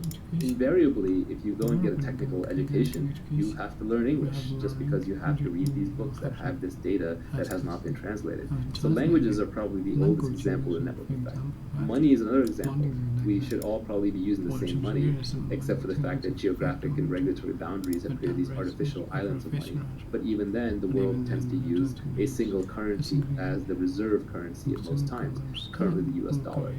So network effects are a very powerful concept. When you're picking a business model, it's a really good idea to pick a model where you can benefit from network effects, low marginal costs, and scale economies. And these tend to go together. Like anything that has zero marginal cost of production obviously has scale economies, and things that have zero marginal cost of reproduction very often tend to have network effects because it doesn't cost you anything more to stamp out the thing, so then you can just create little hooks for users to add value to each other. So you should always be thinking about how your users, your customers, can add value to each other, because that is the ultimate form of leverage. You're on the beach in the Bahamas, or you're sleeping at night, and your customers are adding value to each other. The tweet storm is very abstract. It's deliberately meant to be broadly applicable to all kinds of different domains and disciplines and time periods and places. But sometimes it's hard to work without concrete examples. So let's just go concrete for a minute. Look at the real estate business. You could start at the bottom. Let's say you're a day laborer. You come in, you fix people's houses, someone orders you around, tells you break that piece of rock, sand that piece of wood, put that thing over there. There's just all these menial jobs that go on a construction site. If you're working one of those jobs, unless you're a skilled trade, like say a carpenter or electrician, you don't really have specific knowledge. And even carpenter or electrician is not that specific because other people can be trained how to do it, so you can be replaced. So you get paid your 15, 20, 25, 50, if you're really lucky, $75 an hour, but that's about it. You don't have any leverage other than from the tools that you're using. So if you're driving a bulldozer, that's better than doing it with your hands. So day labor in India makes a lot less because they have no tool leverage. You don't have much accountability. You're a faceless cog in the construction crew, and the owner of the house or the buyer of the house doesn't know or care that you worked on it. One step up from that, you might have a contractor, like a general contractor, who someone hires to come and fix and repair and build up their house. That general contractor is taking accountability, they're taking responsibility. So now, if let's say they own a house for $200,000 and turn it into $1 million mansion and pocket all the difference. One level beyond that might be a famous architect or a developer, where just having your name on a property because you've done so many great properties increases its value.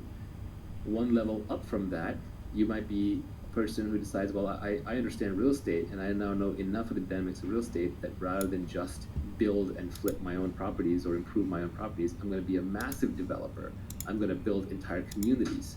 Another person might say, I like that leverage, but I don't want to manage all these people. I want to do it more through capital, so I'm going to start a real estate investment trust. And that requires specific knowledge, not just about investing in real estate and building real estate, but also requires specific knowledge about the financial markets, the capital markets, and how real estate trusts operate. One level beyond that might be somebody who says, actually, I want to bring the maximum leverage to bear in this market and the maximum specific knowledge. And so that person would say, well, I understand real estate, and I understand everything from basic housing construction to building properties and selling them to how real estate markets move and thrive.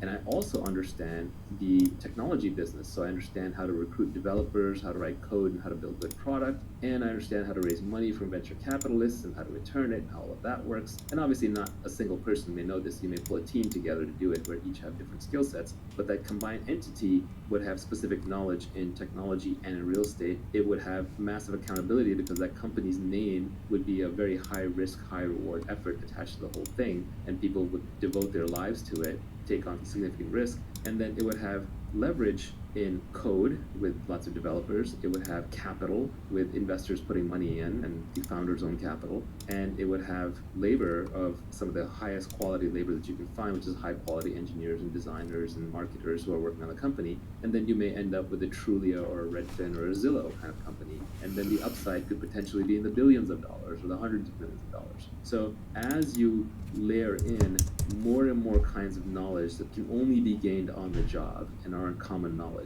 and you layer in more and more accountability and risk taking, and you layer in more and more great people working on it, and more capital on it, and more code and media on it, you keep expanding the scope of the opportunity all the way from the day laborer who might just literally be scrapping on the ground with their hands, all the way up to somebody who started a real estate tech company and then took it public. We spoke about specific knowledge, we talked about accountability, we talked about leverage. The last skill that Naval talks about in his tweet storm is judgment, where he says that leverage is a force multiplier for your judgment. We are now living in an age of nearly infinite leverage, and all the great fortunes are created through leverage.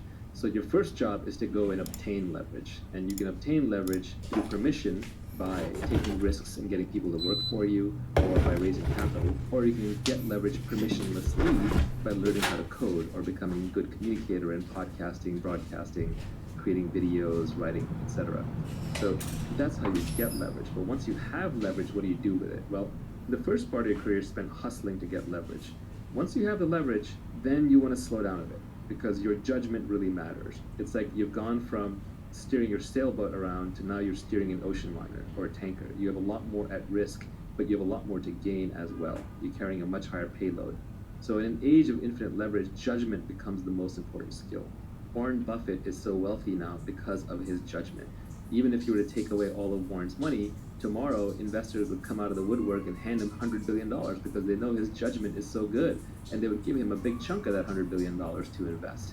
So ultimately, everything else that you do is actually setting you up to apply your judgment. One of the big things that people rail on is CEO pay, and for sure there's crony capitalism that goes on where these CEOs control their boards and the boards give them too much money. But there's certain CEOs who definitely earn their keep because their judgment is better. If you're steering a big ship, if you're steering Google or Apple, and your judgment is 10 or 20% better than the next person's, society will literally pay you hundreds of millions of dollars more because you're steering $100 billion ship. If you're on course 10 or 20% of the time more often than the other person, the compounding results on that hundreds of billions of dollars you're managing will be so large that your CEO pay will be dwarfed in comparison. So demonstrated judgment, credibility around the judgment is so critical. Warren Buffett wins here because he has massive credibility. He's been highly accountable. He's been right over and over in the public domain. He's built a reputation for very high integrity, so you can trust him. So a person like that, people will throw infinite leverage behind him because of his judgment. Nobody asks him how hard he works. Nobody asks him when he wakes up or when he goes to sleep. They're like, Warren, just do your thing. So especially demonstrated judgment with high accountability, clear track record is critical. Let's define judgment. I would define it as knowing the long-term effects of your decisions, or being able to predict the long-term effects of your decisions. It's funny, my definition of wisdom is knowing the long-term consequences of your actions. So they're not all that different. Wisdom is just judgment on a personal domain. Wisdom applied to external problems, I think, is judgment. So they're highly linked. But yes, it's knowing the long-term consequences of your actions and then making kind of the right decision to capitalize on that. Judgment is very hard to build up. This is where both intellect and experience come in play. There are many problems with the so-called intellectuals in the ivory tower, but one of the reasons why Nassim Taleb rails against them is because they have no skin in the game. They have no real-world experience, right? So they just apply purely intellect. And intellect without any experience is often worse than useless, because you get the confidence that the intellect gives you, and you get some of the credibility, but because you had no skin in the game and you had no real experience and no real accountability, you're just throwing darts. The real world is always far, far more complex than we can intellectualize. And especially all the interesting, fast-moving edge domains and problems, you can't get there without experience. So if you are smart and you iterate fast, so it's not even you put 10,000 hours into something, but you take 10,000 tries at something. If you are smart and you have a lot of quick iterations and you try to keep your emotions out of it, the people with the best judgment are actually among the least emotional. A lot of the best investors are considered almost robotic in that regard, but I wouldn't be surprised if even the best entrepreneurs often come across as unemotional. There is this archetype of the passionate entrepreneur, and yeah, they have to care about what they're doing, but they also have to see very clearly what's actually happening. And the thing that prevents you from seeing what's actually happening are your emotions. Our emotions are constantly clouding our judgment. And in investing or in running companies or in building products or being an entrepreneur, emotions really get in the way. Emotions are what prevent you from seeing what's actually happening until you can no longer resist the truth of what's happening, until it becomes too sudden, and then you're forced into suffering, which is a breaking of this emotional fantasy that you had put together. To try and connect some of these concepts, I would say that first, you're accountable for your judgment. Judgment is the exercise of wisdom. Wisdom comes from experience, and that experience can be accelerated through short iterations. And the reason why a lot of the top investors, a lot of the value investors, if you read Jeremy Grantham or you read Warren Buffett, you read up on Michael Burry, these people sound like philosophers, or they are philosophers, or they're reading a lot of history books or science books. Like, what are they doing? Shouldn't they be reading investment books? No, investment books are the worst place to learn about investment, because investment is a real world activity that is highly multivariate. All the advantages are always being competed away. It's always on the cutting edge.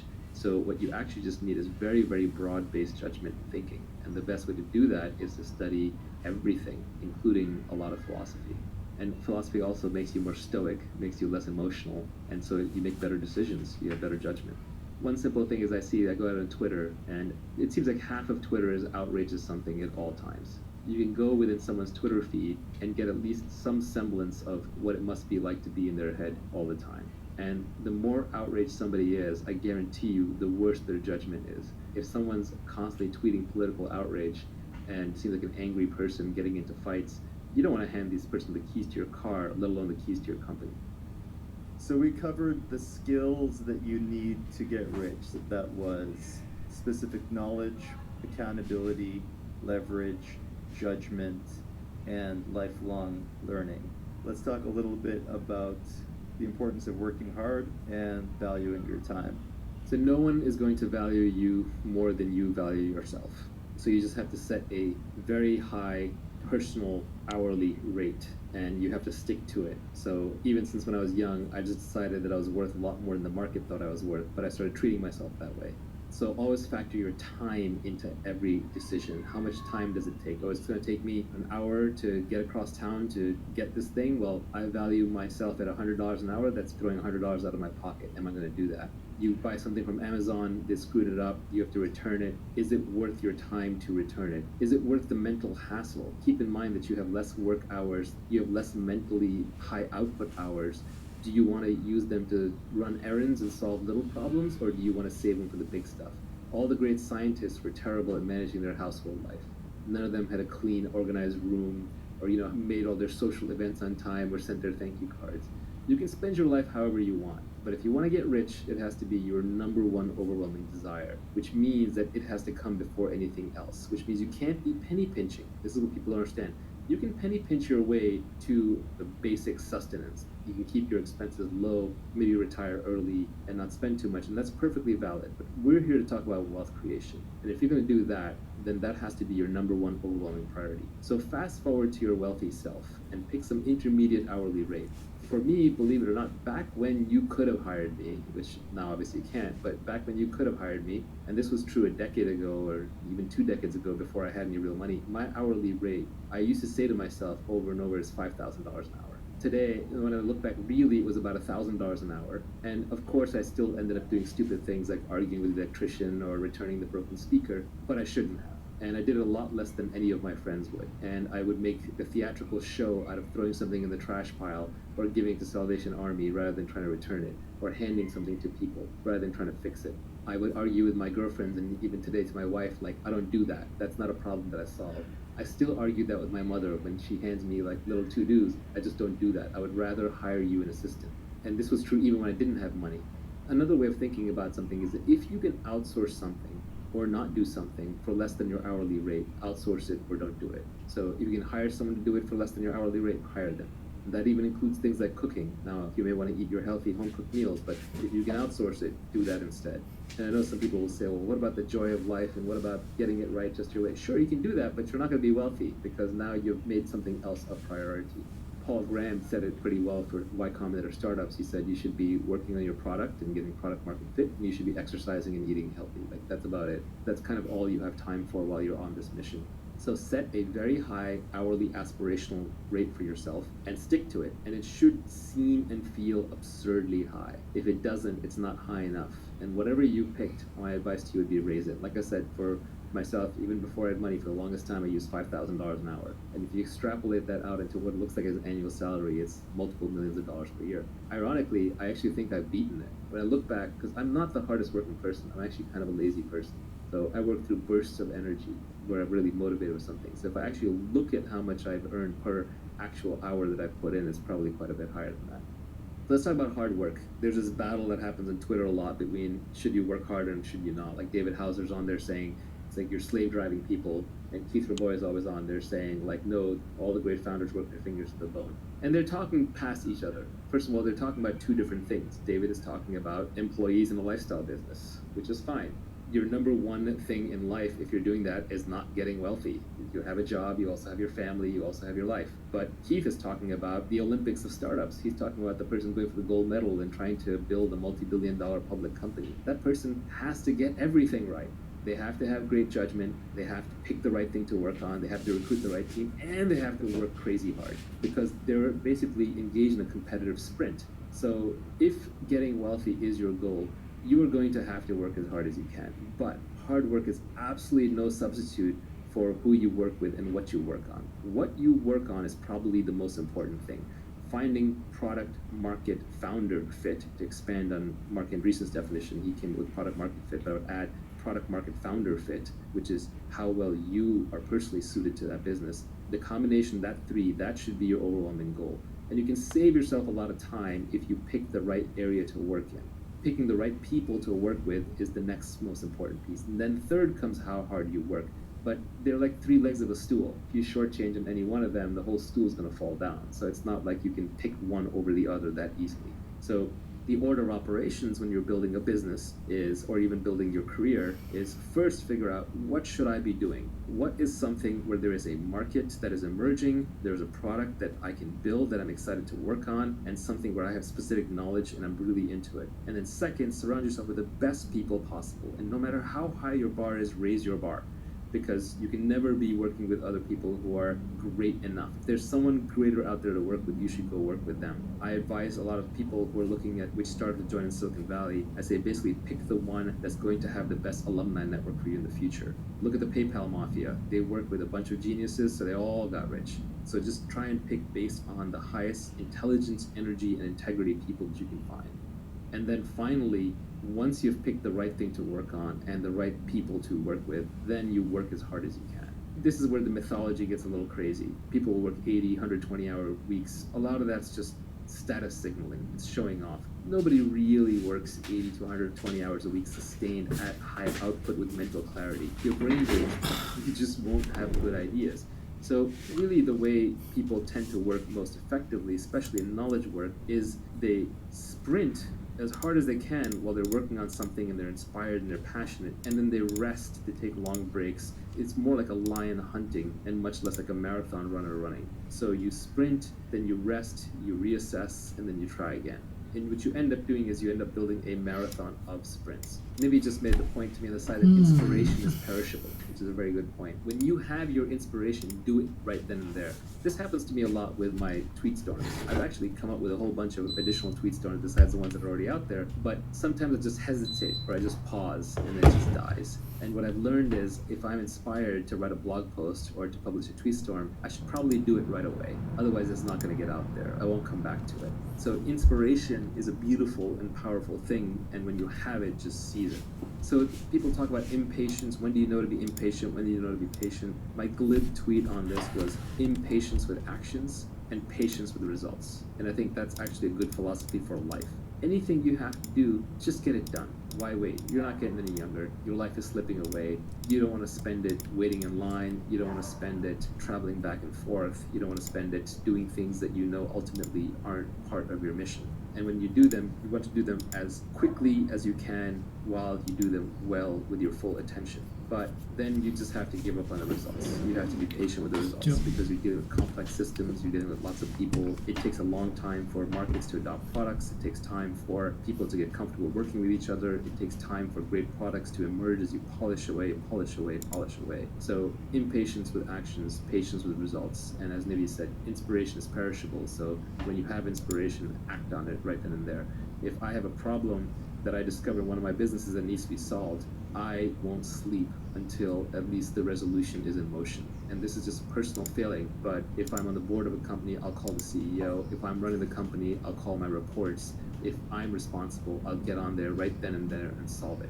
If I don't solve a problem the moment it happens, or I don't start moving towards solving it when it happens, I have no peace. I have no rest, I have no happiness until that problem is solved. So solve it as quickly as possible. I literally won't sleep until it's solved.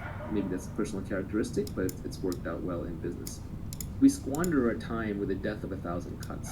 So another tweet I had was, you should be too busy to do coffee while still keeping an uncluttered calendar. People who know me know that I'm famous for simultaneously doing two things. One is having a very clean calendar. I have almost no meetings on it, and there are people that I meet with when they see my calendar, they almost weep. While at the same time, I am busy all the time. I'm always doing something, and it's usually quote-unquote work-related, but it is whatever the highest impact thing is that needs to be done at that time, and that I'm most interested and inspired about. But the only way to do that is to constantly, ruthlessly decline meetings. People want to do coffee and build relationships, and that's fine early in your career when you're still exploring, but later in your career when you're exploiting and there are more things coming at you than you have time for, you have to ruthlessly cut meetings out of your life. If someone wants to do a meeting, see if you can do it with a phone call instead. If they want to do a phone call, see if they can do it with an email instead. If they want to do it with email, see if they can do it with a text message instead. If they're text messaging, you should probably be ignoring most text messages unless they're true emergencies. So one has to be utterly ruthless about dodging meetings. When you do meetings, do walking meetings, do standing meetings, keep them short, keep them actionable, keep them small. Any meeting with 8 people in it sitting around a conference table, nothing is getting done in that meeting. You're literally just dying 1 hour at a time. Doing coffee reminds me of an old quote, I think, from Steve Jobs when they asked him, hey, why doesn't Apple come to conventions? Or why don't you come to my convention? And his response was, well, then because we wouldn't be here working.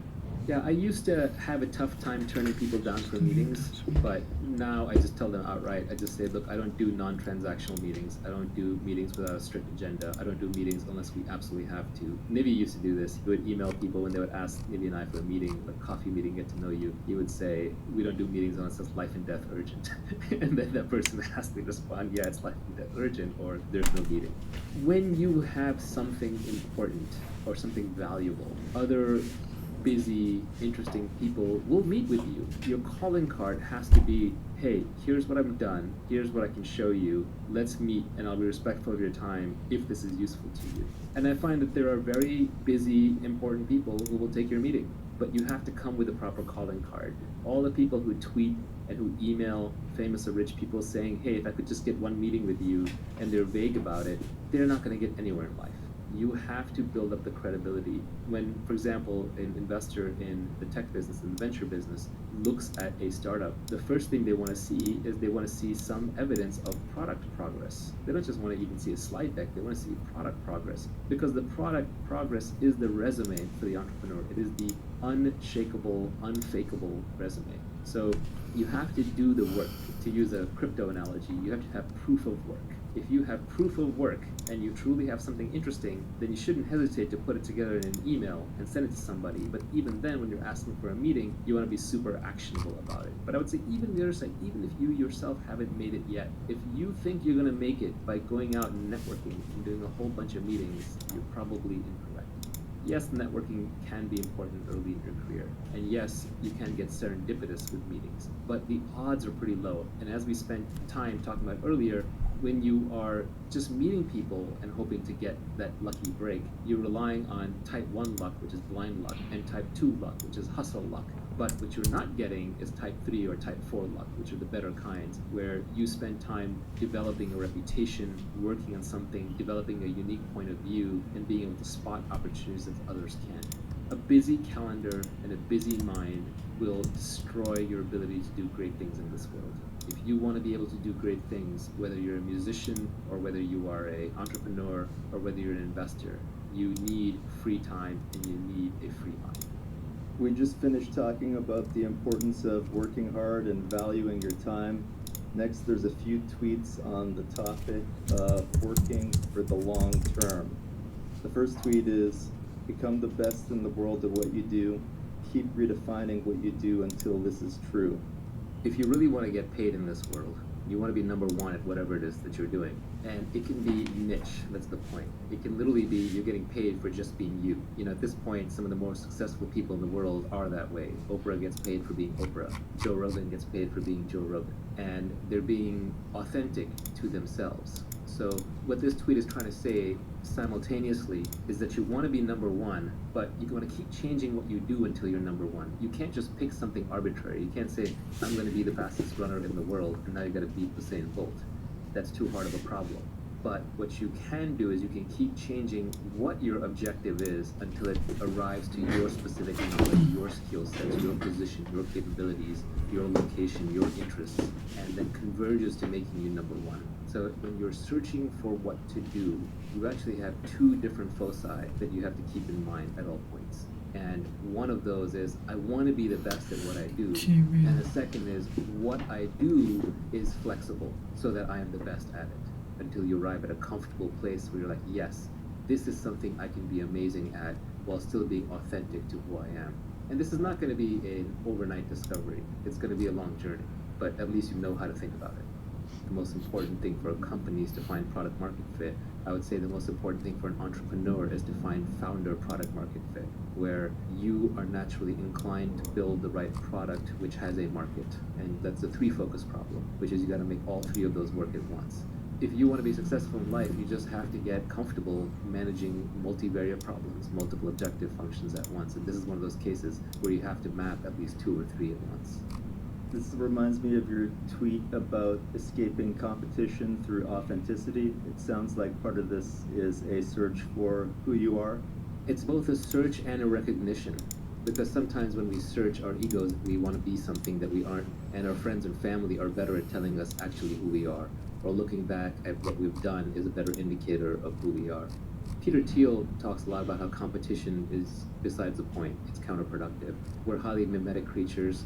We copy what everybody else is doing around us. We copy our desires from them. Everyone around me is a great artist. I want to be an artist. If everyone around me is a great business person, I want to be a business person.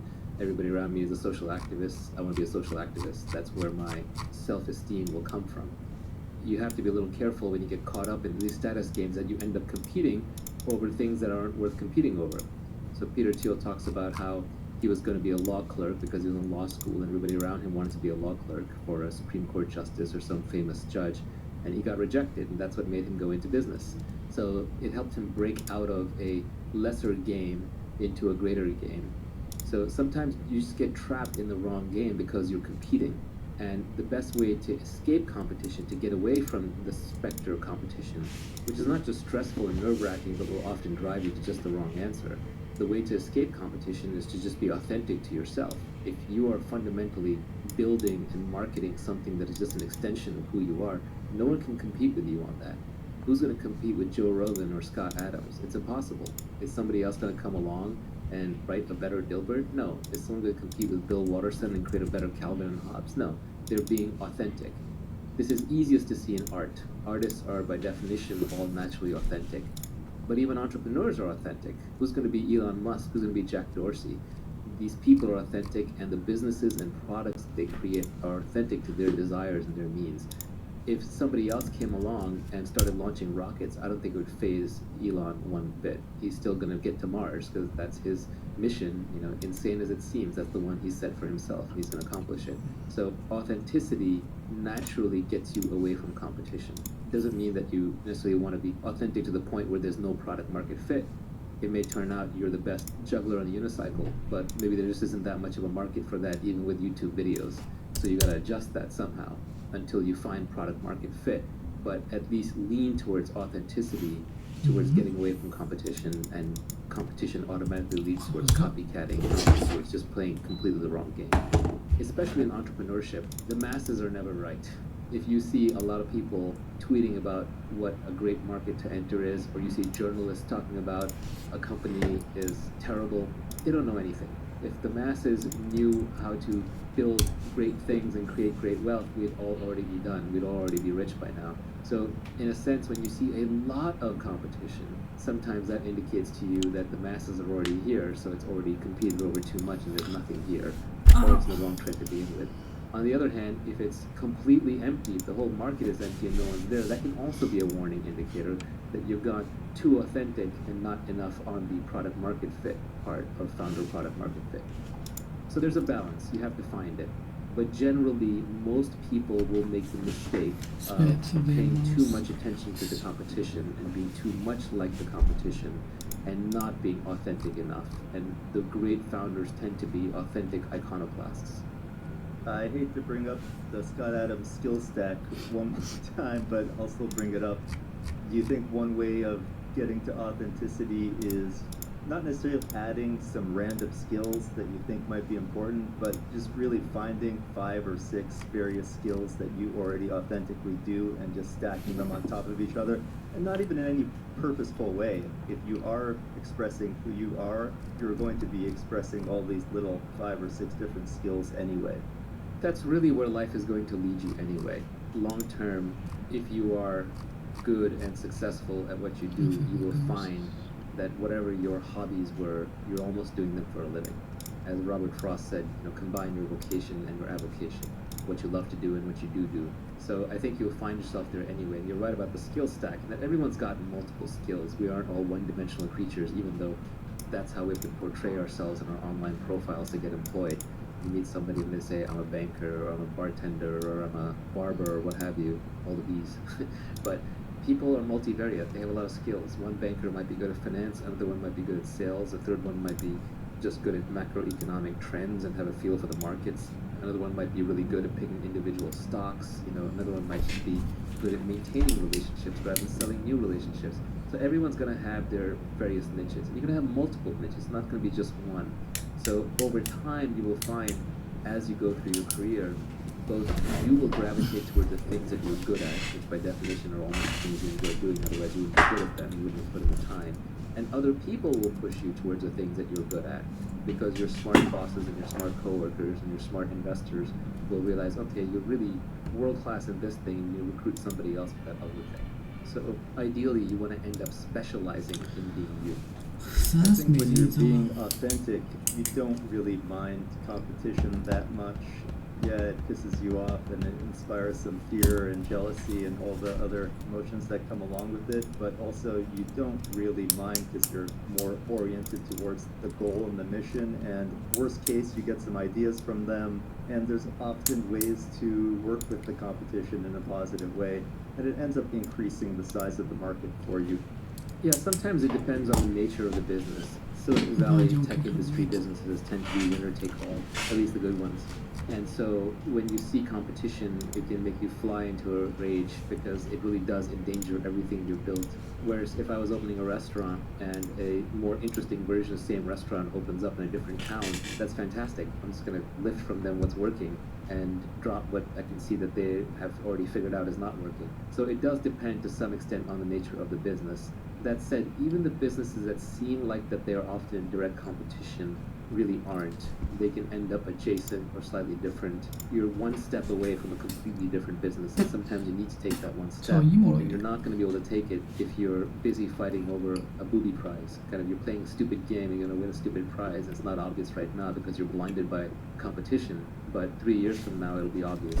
To give a simple example, when I was first starting companies, one of my first ones was called Opinion, which was an online product review site for all the products out there that was independent of Amazon. And that space eventually turned into TripAdvisor and Yelp, which is where we should have gone. We should have done more local reviews because there's more value to having a review of a scarce item like in the local restaurant than it is of an item like a camera, which is going to have 1,000 reviews on Amazon. But before we could get there, we got caught up in the whole comparison shopping game. And so we ended up merging with Deal Time, and we competed with MySimon and BizRate, which became Shopzilla, and Price Grabber and NextTag, and a whole bunch of these price comparison engines. And we were all caught in fierce competition with each other, and that whole space went to zero because it turns out Amazon won e-tail completely. So there was no need for price comparison. Everyone just went to Amazon. But we got the booby prize because we were caught in a competition with a bunch of our peers, when really we should have been looking at what the consumer really wanted and being authentic to ourselves, which was reviews and not price comparison, and gone more and more into more and more esoteric items that needed to be reviewed where customers had less and less data and wanted reviews more badly. So if we'd stayed authentic to ourselves, we would have done better. We're still talking about working for the long term. The next tweet on that topic is apply specific knowledge with leverage, and eventually you will get what you deserve. I would also add to that, apply judgment, apply accountability, and apply the skill of reading. This one is just a glib way of saying that it takes time. Even once you have all of these pieces in place, there is an indeterminate amount of time that you're going to have to put in. And if you're counting, you will run out of patience before it actually arrives. So you just have to make sure that you give these things a proper time. Life is long.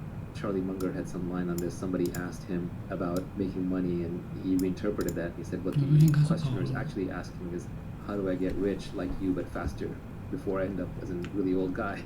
And everybody wants it immediately, but the world is an efficient place. Immediate doesn't work. You do have to put in the time. You do have to put in the hours. And so I think you just have to put yourself in the position with the specific knowledge, with the accountability, with the leverage, with the authentic skill set that you have to be the best in the world at what you do. And then you have to enjoy it and just keep doing it and keep doing it and keep doing it, and don't keep track and don't keep count. Because if you do, you will run out of time. I can look back at my career and the people 2 decades ago that I had identified as brilliant and hardworking but hadn't thought much more about it, they're all successful now, almost without exception.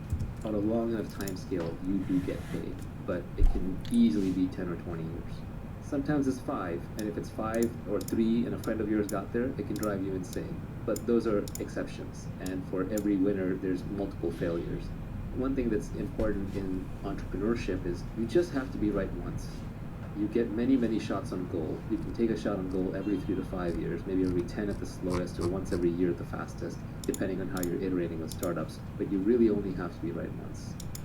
My little equation is that your eventual outcome will be equal to something like the distinctiveness of your specific knowledge times how much leverage you can apply to that knowledge times how often your judgment is correct times how singularly accountable you are for the outcome times how much society values what you're doing, and then you compound all of that with how long you can keep doing it and how long you can keep improving it through reading and learning.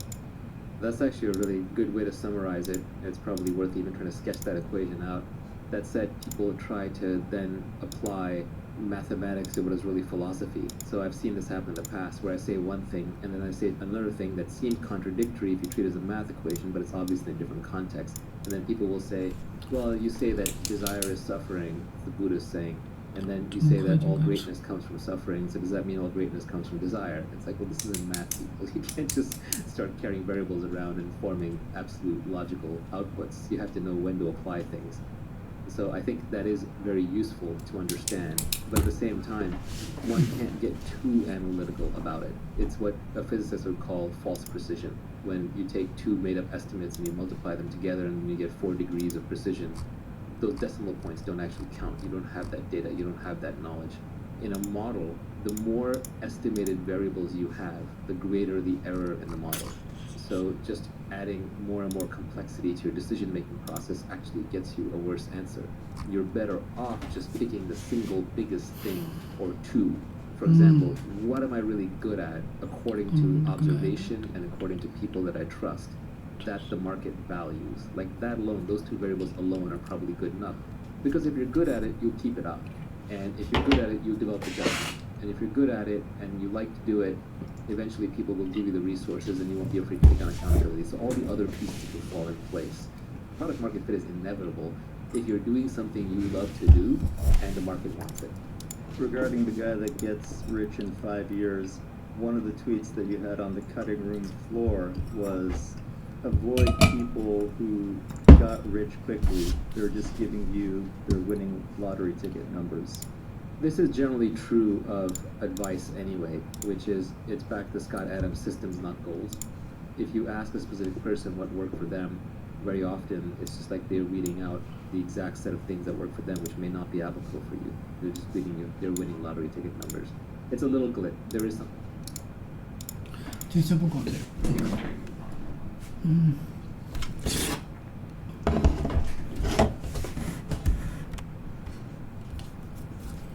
Okay, the but.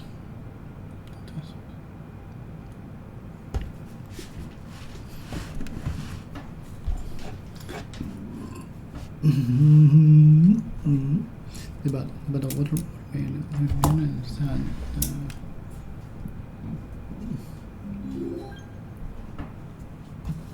they bought watermelons and ate them as they walked, spitting out they said, spitting out they said,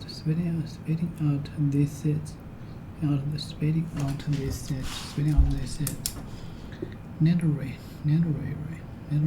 to say or shout words quickly and angry, to say or shout words quickly and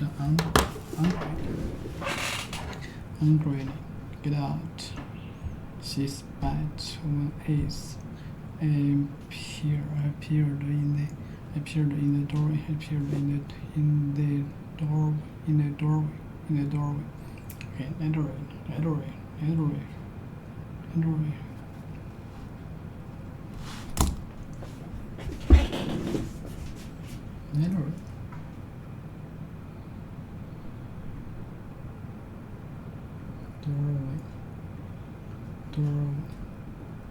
She's doorway.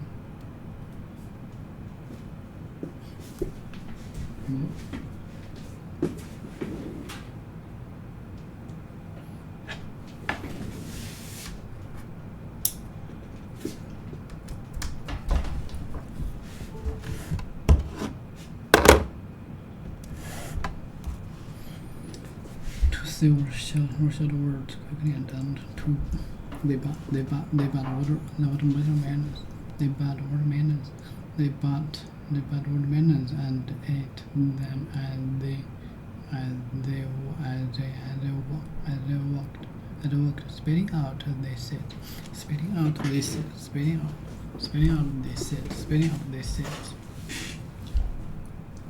But they bought watermelons. They bought watermelons and ate them as they walked as they were spitting out they said.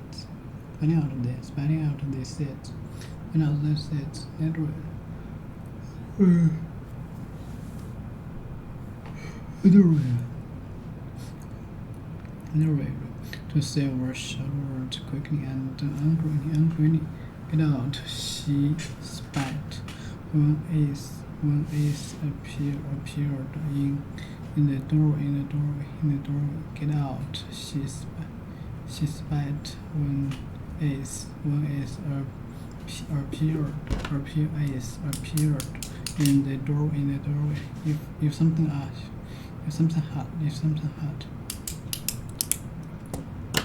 看，如果我每天只能做2个了，应该。If something hot, such as a fair spice, if it produces sharp noise and throws out little pieces. 哦，这个题中中了，那不对。If something hot, such as a fair. 4月份题中中，stock 去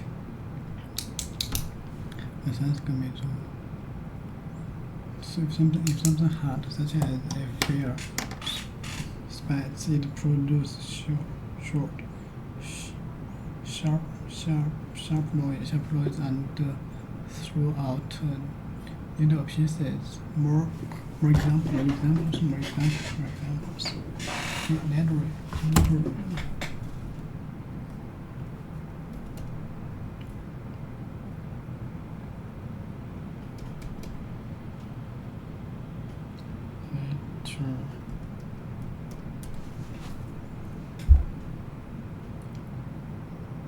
Literally. Relating to literation. Writing artist works, especially those that are with a high and lasting artist. 看了录播法，很好用这个是高。Writing artist works,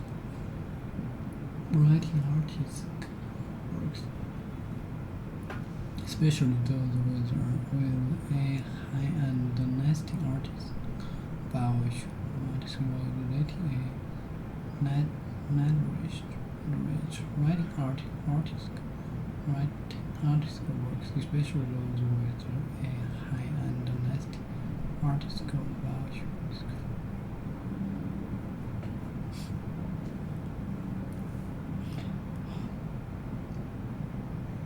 Relating to narration, writing artist, relating narration. To say short words quickly and They bought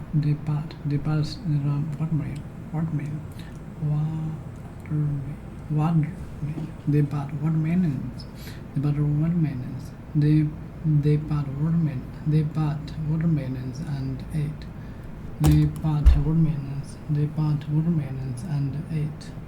They bought watermelons and ate them as they walked. They bought watermelons and they bought watermelons and ate. They bought watermelons and ate them as they walked.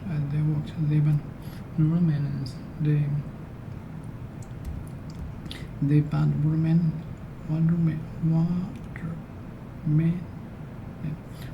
watermelons. They bought watermelon. They bought watermelons and ate them as they walked. Spelling out. They say. Spelling out. They said. They bought watermelons. They bought watermelons.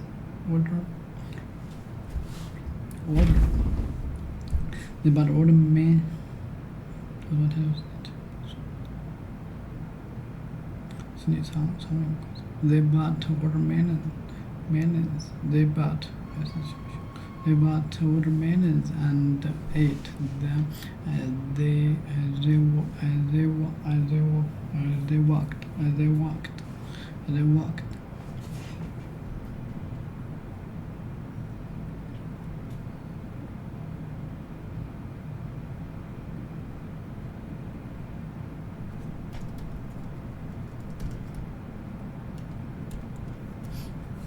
walked, and walked. They bought watermelons, watermelons. They bought watermelons. They bought watermelons and ate them as they walked.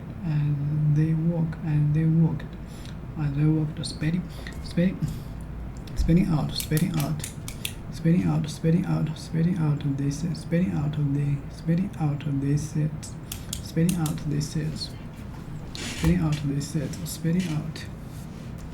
Spitting out. They said. Spitting out. Spitting out. They. Spitting out. Spitting out. They said. Spitting out. They said. Spitting out. They said. Spitting out. They said. Spitting out. They said. Spitting out. This entry. Okay. They bought watermelons and ate. They bought watermelons. They bought watermelons. They bought watermelons and ate as they walked. Spitting out. Spitting out of these seeds. Spitting out of these seeds. They bought watermelons. They bought watermelons and ate them as they walked. Spitting out of these seeds. Spitting out of these seeds. Spitting out of these seeds. Spitting out of these seeds. They bought watermelons. They bought watermelons.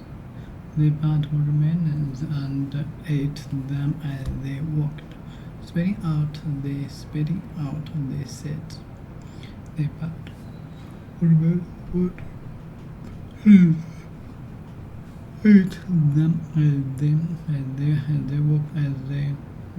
as they walked. Spitting out the seeds. They bought watermelons. They bought watermelons and ate them as they walked. Spitting out the seeds. Spitting out the seeds. They bought watermelons. They bought watermelons and ate them as they walked. Spitting out the seeds.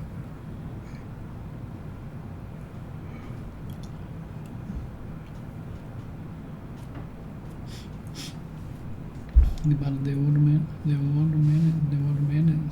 They bought watermelons and ate. They bought watermelons and ate them as they walked. Spitting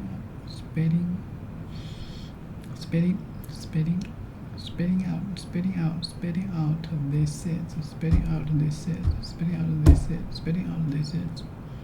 They bought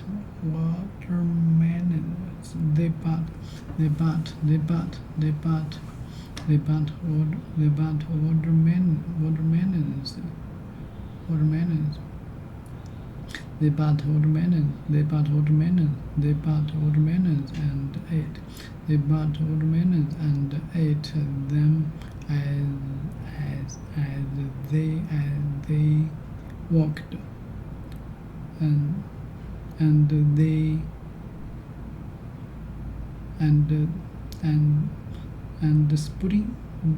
Spitting out the seeds.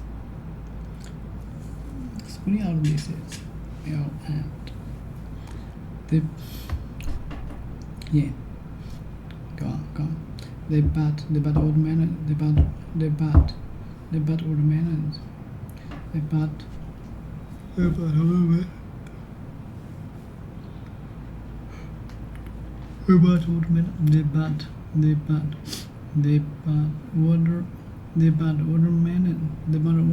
They bought watermelons. They bought watermelons. They bought watermelons. They bought watermelons. They bought watermelons. Okay, they bought watermelons. They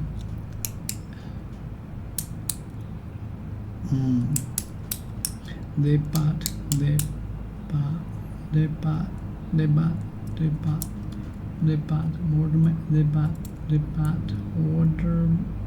the bad old melons and ate them and ate them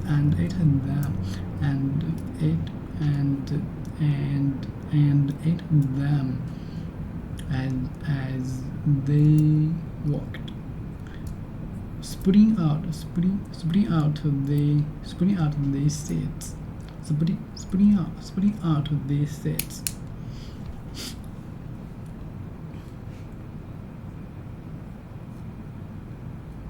进行非线性突变。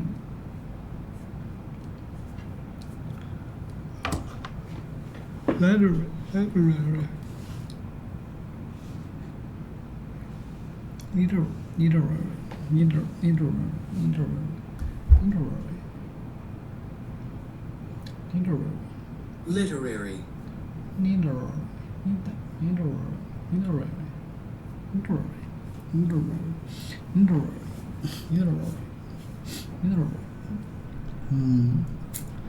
Relating to literature.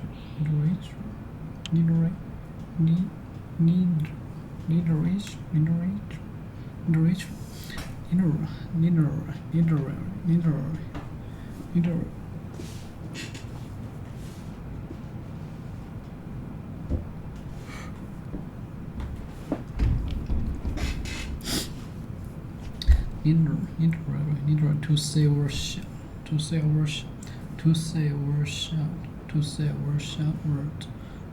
shout words quickly.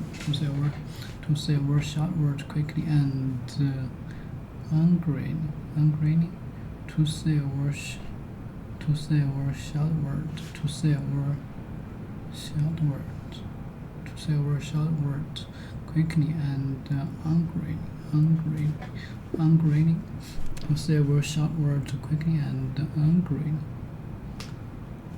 Okay. Loud. Spat. To say or shout words quickly and ungraining.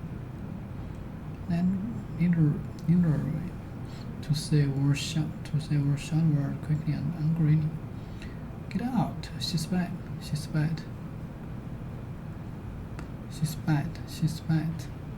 When is appear. When is appeared.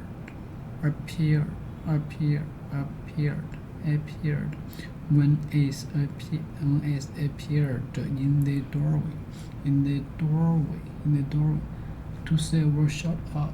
To say or shout word quickly and angry and ungraining. To say or shout words quickly and ungraining. To say or shout words quickly. To say or shout words quickly and ungraining. To say or shout words and to say or shout words quickly and ungraining. To say or shout words quickly and ungraining. Get out, she spat. When is get out, she spat. Get out, she spat. She spat. Get out, she spat. When is appeared. When is appeared in the doorway. When is appeared. When is appeared.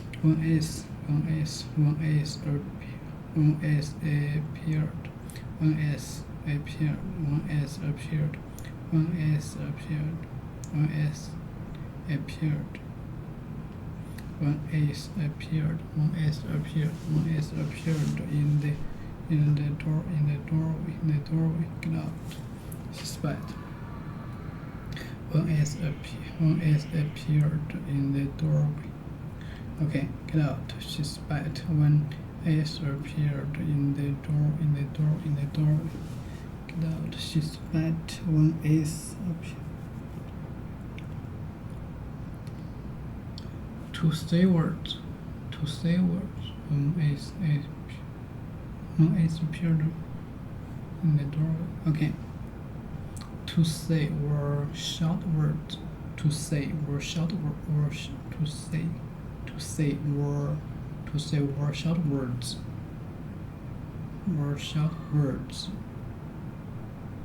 okay to say or short words quickly and angrily. Get out, she spat. When ace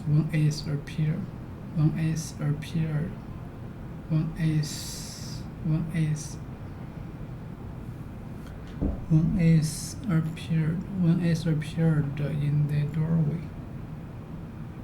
Yeah, when ace appeared in the doorway.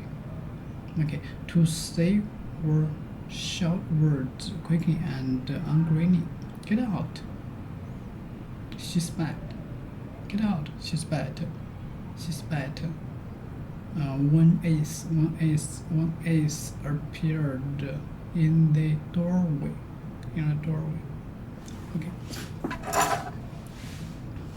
One piece when he's in the doorway. Get out. If something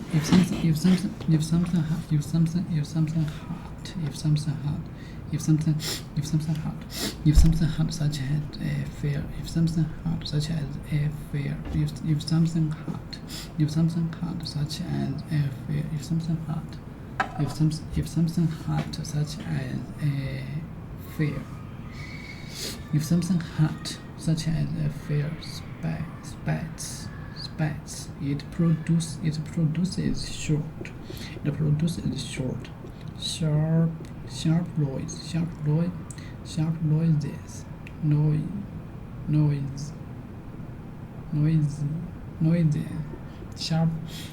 sharp noises and throws out little pieces and throw out little pieces. If something hot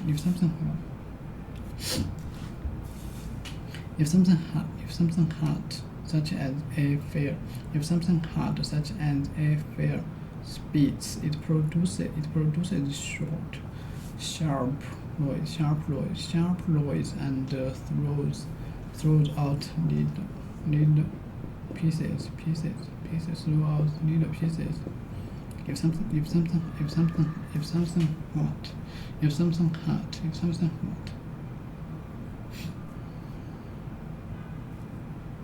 If something hot. If something hot such as a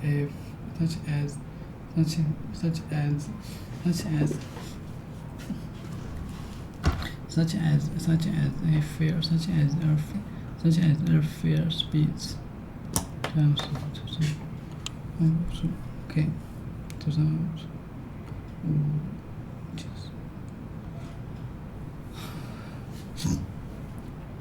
If something hot.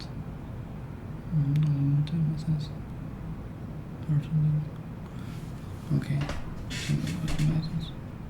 So the first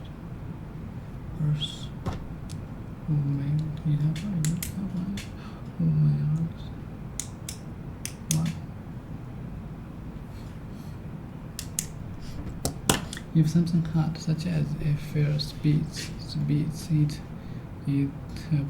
it produces short, sharp noise and throws. If something hot such as a fair speeds, it produces short, sharp noise and throws out little pieces.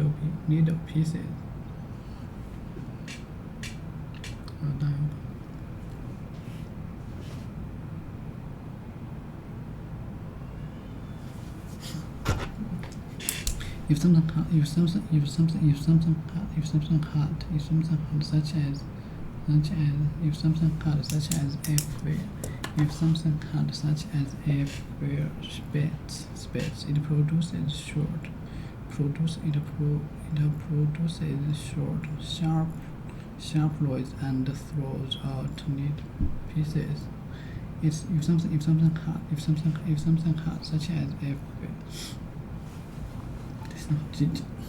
If something hot such as a fair spits, it produces short. It produces short, sharp noises, and throws out little clues.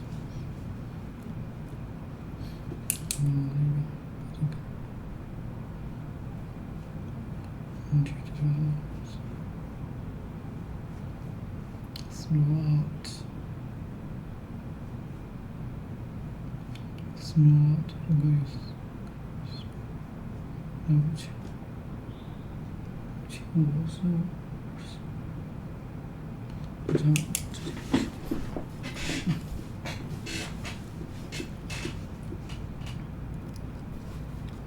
noise.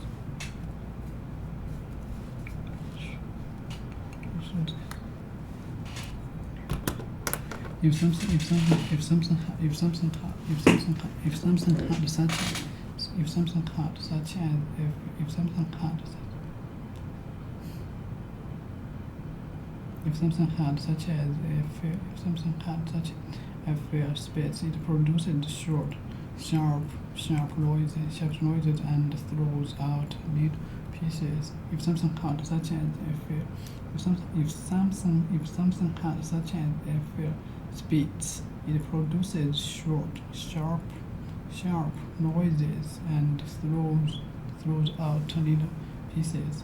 If something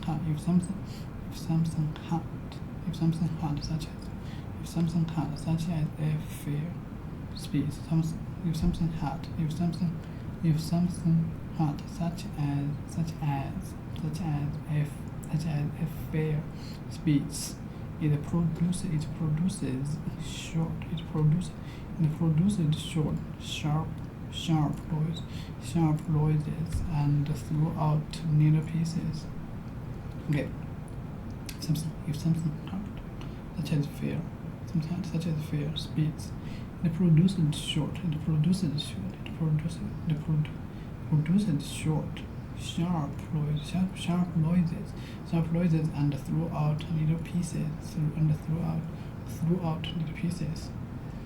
out little pieces. Okay. If something hard, such as fair speeds, it produces noises. Okay, it produces short. Okay. It produces short. If something hard, such as it produces short, sharp noises and throw out little pieces. Sharp noise and sharp noise. If something hard, such as a fair speeds, it produces short, sharp noises and throw out little pieces.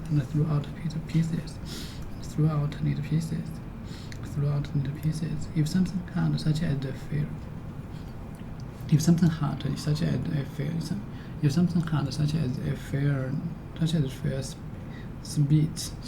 it produces short, sharp noises and throw out little pieces. Sharp noise and throw out little pieces.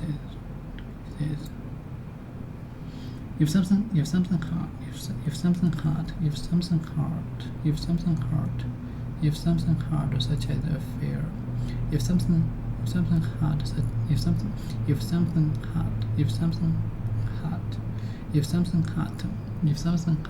as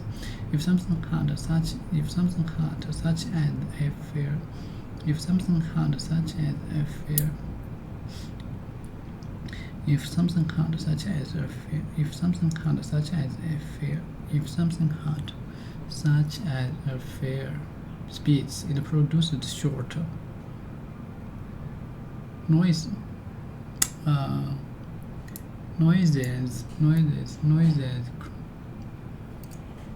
sharp noises,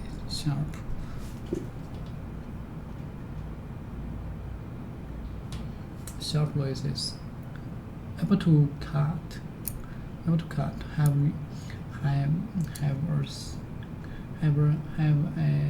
a ch or point that can can cut something or make a hole in something. Okay. Under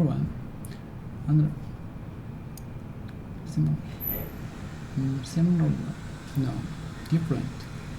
Happening sudden, happen quickly. Okay, sharp noise and through. Sharp noise.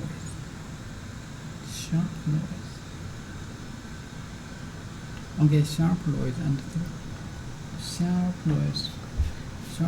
and oh, I know, sudden, quickly and strong. Okay. If something hot, something hot,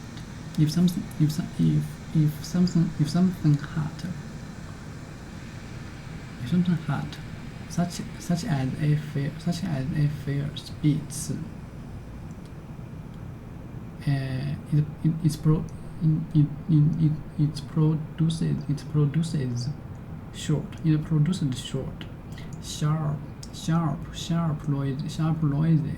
sharp noises and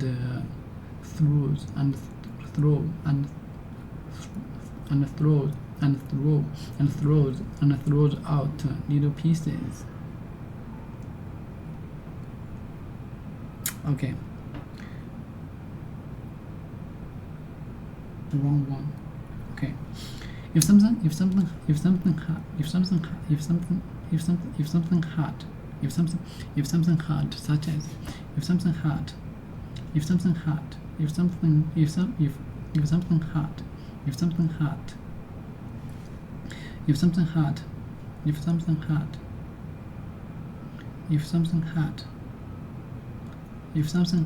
such as a fire. If something hot, such as a fire speeds, it produces short. It produces short.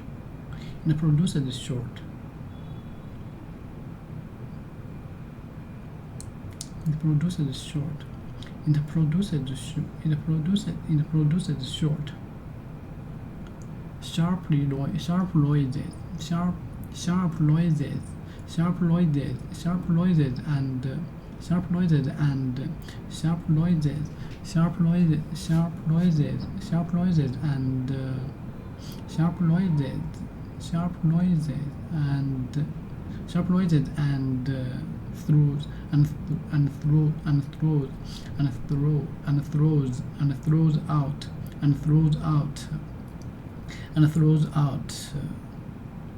throws out little pieces, throws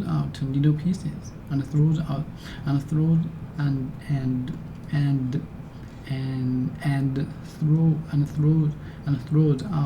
little pieces. Yeah, I know this.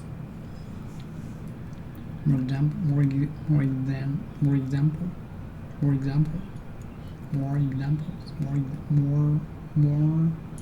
examples. Okay, she spat out the gristle. She spat out the gristle. Okay, meat and heart are part of meat and heart are part of a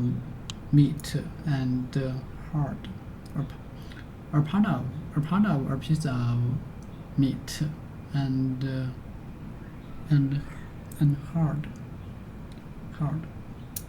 Okay, an example: she spat out the gristle. She spat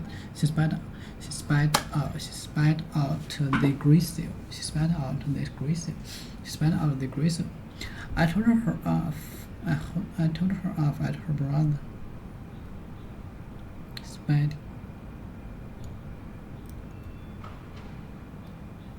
I told her off for spitting at her brother. I told her off for spitting at her brother.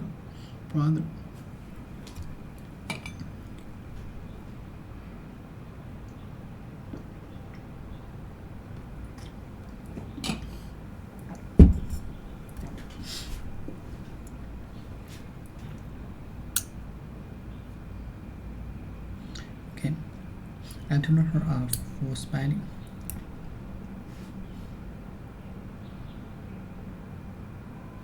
I told her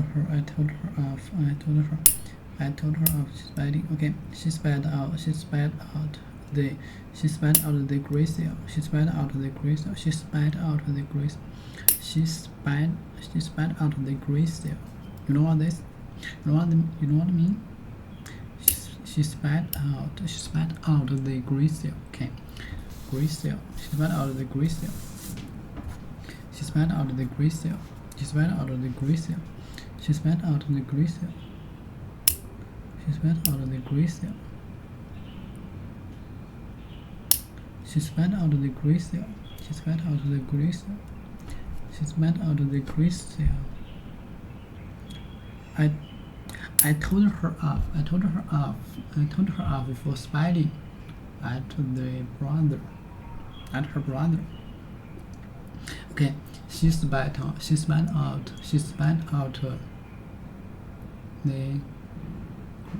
this gray cell. Okay, she spelled. Okay, he spelled out the gray cell. He spelled out the gray cell.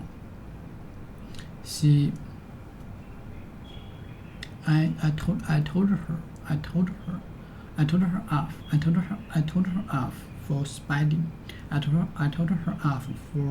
I told her off for spelling. I told her off for spelling. I told her off for spelling. I told her off. I told her off for spelling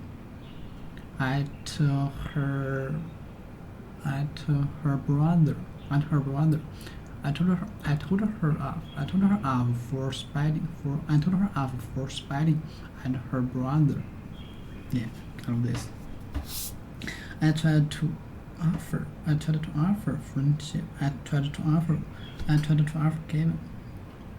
something given. I told her no. I tried to offer. I tried to offer friendship, and he spat in my face. Okay, I tried to offer friendship, and I tried to offer friendship. I tried to offer friendship, and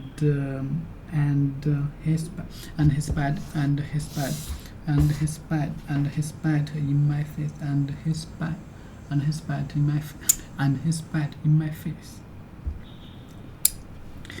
I tried to offer friendship. I tried to offer friendship. I tried to offer friendship. I tried to offer friendship, and I tried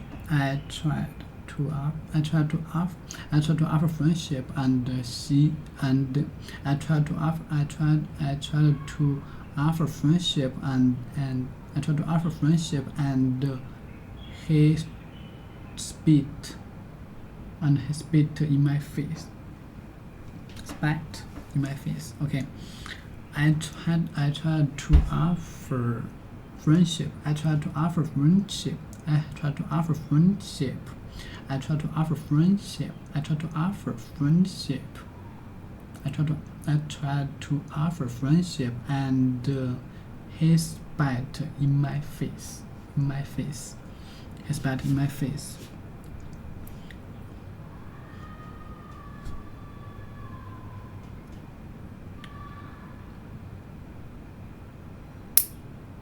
Yeah. Okay. Let's go there.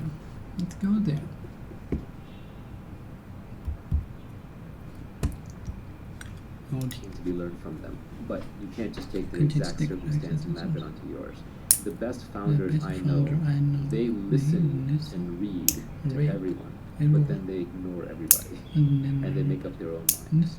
they have their own internal model of how to apply things to their situation, and they do not hesitate to discard information. If you survey enough people, all the advice will cancel to zero. So you do have to have your own point of view, and when something is sent your way, you have to very quickly decide, is that true? Is that true outside of the context of what that person applied in? Is it true in my context? And then, do I want to apply it? You have to reject most advice, but you have to listen to and read enough of it to know what to reject and what to accept. Even in this podcast, you should examine everything. If something does not feel true to you, put it down, set it aside. If too many things seem untrue, delete this podcast. I think the most dangerous part of taking advice is that the person that gave it to you is not going to be around to tell you when it doesn't apply any longer. Yeah, I view the purpose of advice as a little different than most people.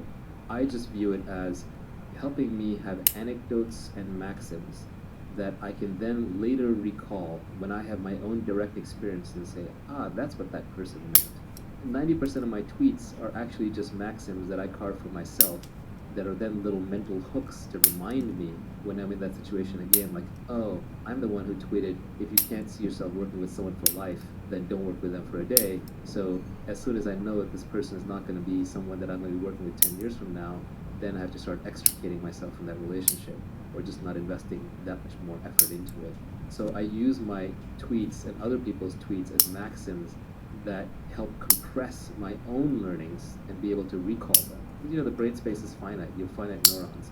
So you can almost think of these as pointers, addresses, mnemonics to help you remember deep-seated principles where you have the underlying experience to back it up. If you don't have the underlying experience, then it just reads like a collection of quotes. It's like, it's cool, it's inspirational for a moment, maybe you make a nice poster out of it, but then you forget it and move on. So all of these are really just compact ways for you to recall your own knowledge. The last tweet on the topic of working for the long term is that when you're finally wealthy, you'll realize that it wasn't what you were seeking in the first place. But that's for another day. That's a multi-hour topic in and of itself.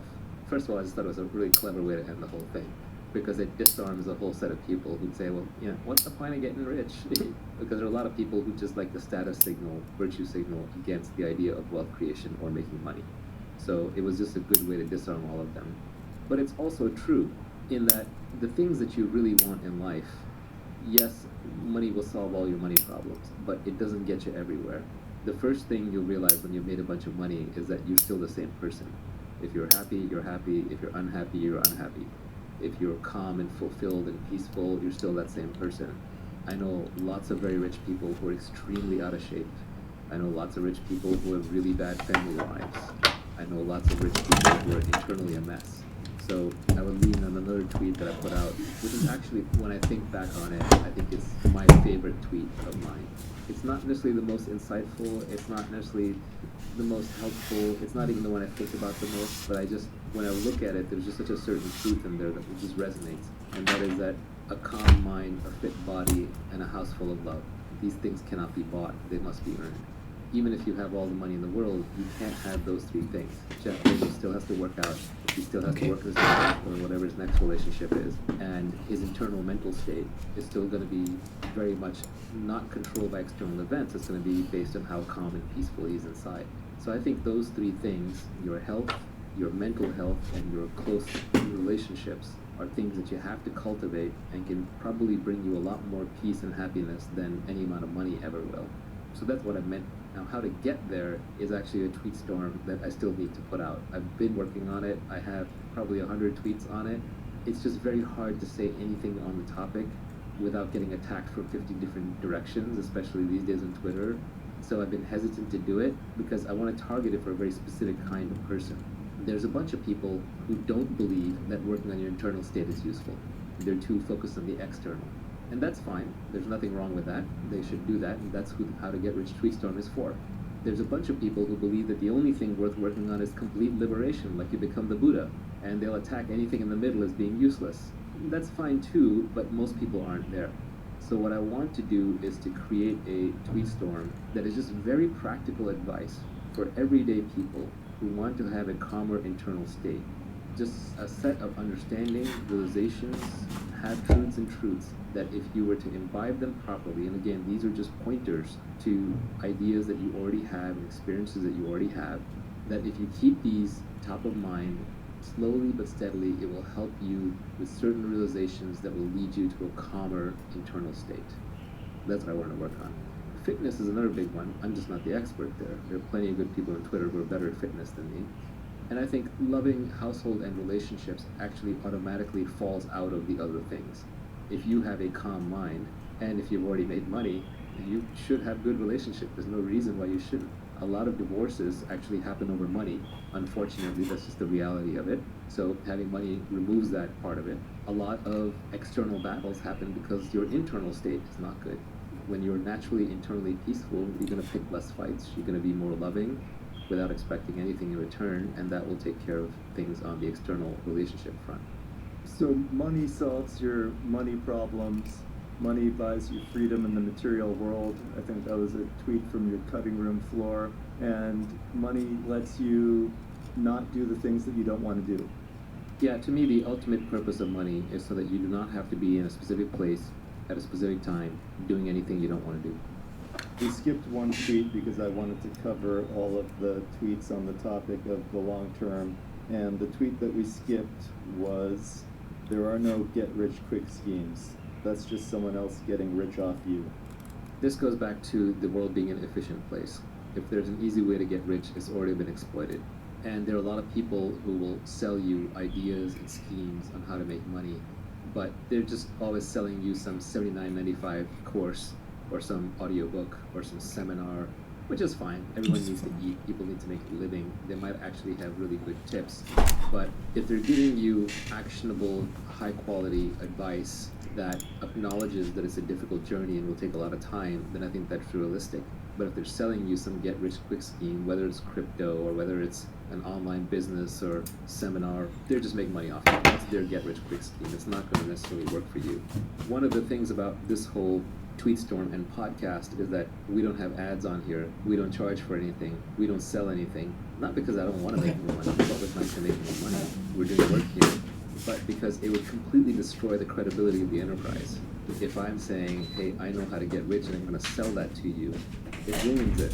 When I was young and I was kind of studying up on the topic, one of my favorite books on the topic was actually called How to Get Rich by Felix Dennis, the founder of Maxim magazine, billionaire who passed away. And he had a lot of crazy stuff in there, but he had some really good insights too. But whenever I read something by him or by the GoDaddy founder, Bob Parsons, or say Andrew Carnegie, you read stuff by people who are already very wealthy and they've clearly made their wealth in other fields, not by selling the how to get rich line, they have credibility. You just trust them. And they're not trying to make money off of you. They are obviously trying to win some status and some ego, right? You always have to have a motivation for doing something. But at least that is a cleaner reason why they're probably not lying. They're probably not fooling you. They're not snowing you. At some level, every founder has to lie to every employee of the company that they have, where they have to convince them that it's better for you to work for me than it is to do what I did and go work for yourself. So I've always had a hard time with that, which is why the only honest way in my companies, I've recruited entrepreneurs. And I tell them, you're going to get to be an entrepreneur in this company.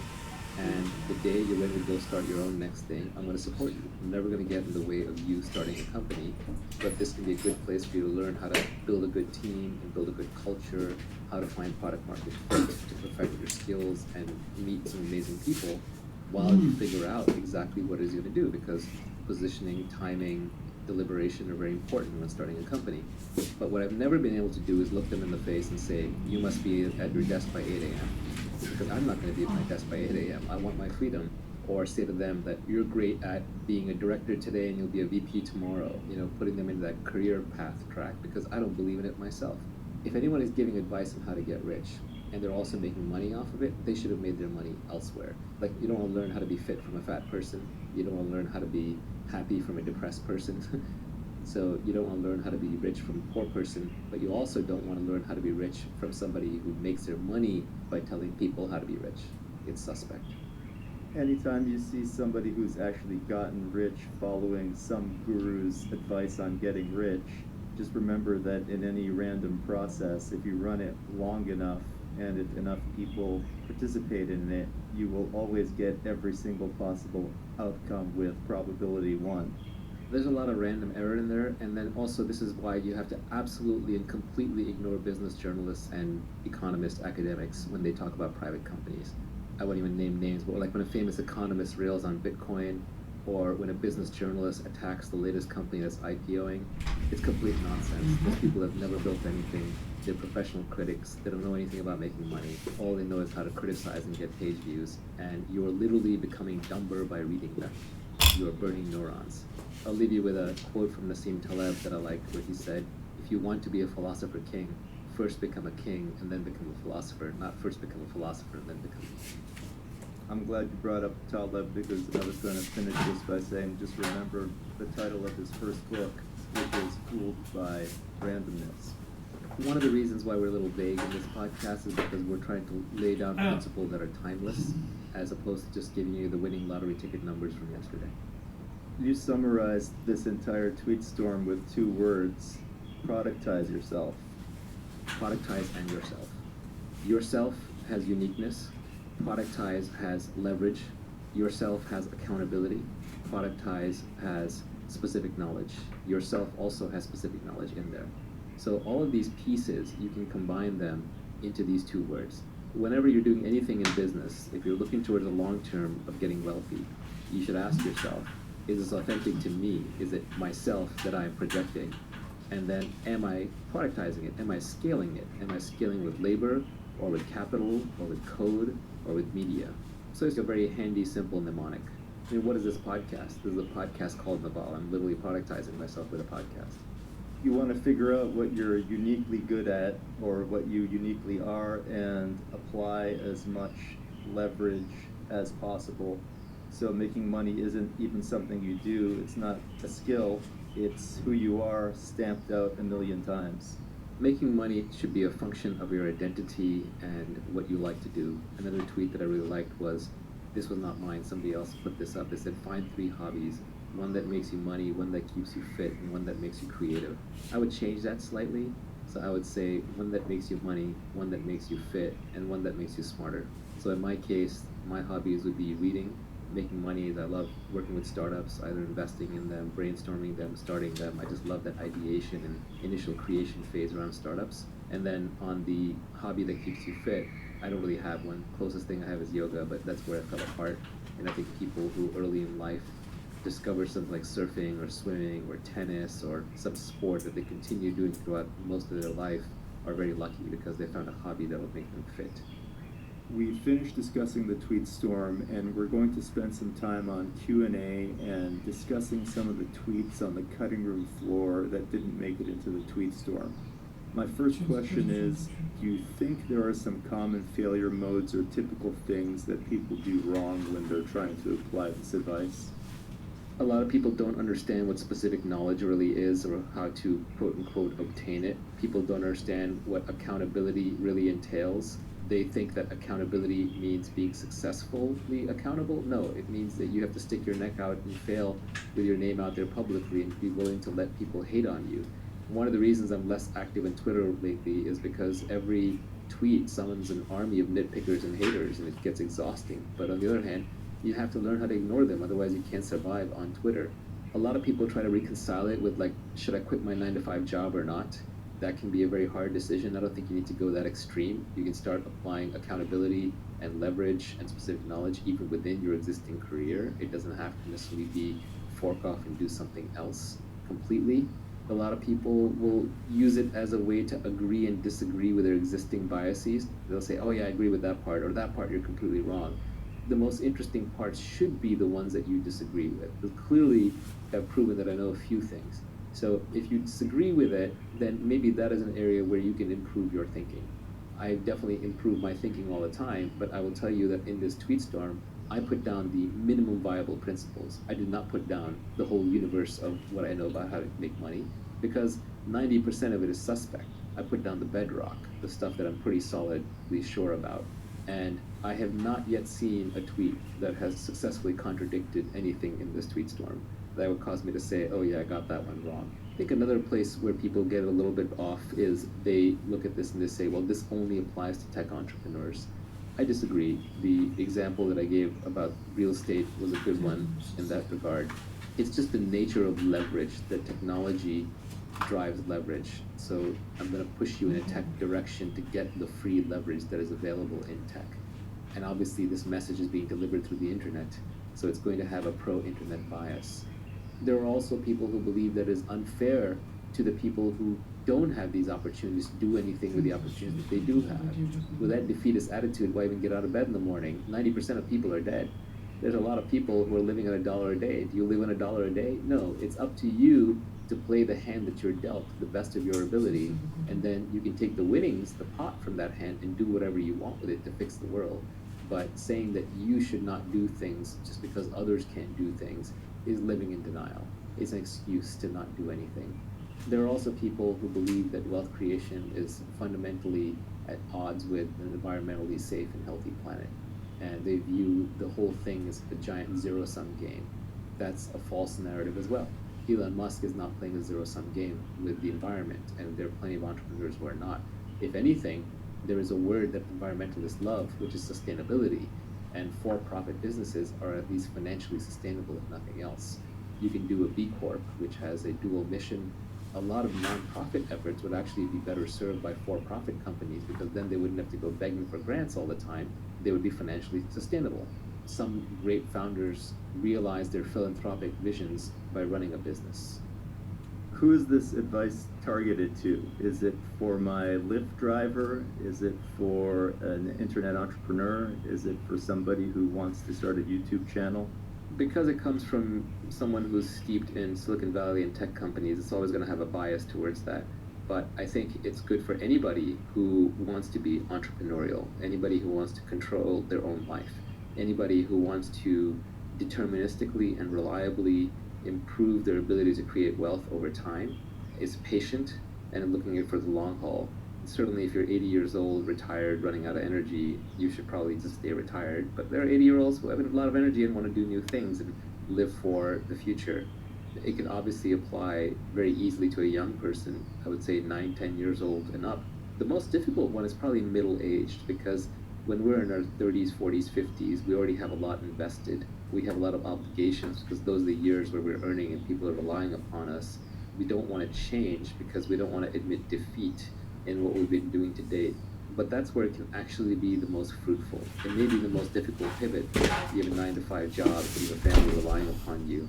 And so it may seem like the things in this podcast are far No. idealistic, but maybe it can inform your weekend projects. Maybe it can inform your self-re-education that you do at night on the internet. Maybe it can inform what roles you take on in the company that you're at, because they move you closer and closer to points of leverage, points of judgment, or points where you're naturally good at and you're authentic. It might cause you to take on more accountability. Even applied piecemeals, these principles can directionally guide you regardless of what stage you are at in life short of retirement. And if you're in retirement, just test them to see if they're true and then teach them to your kids or your grandkids. There's many different ways to participate.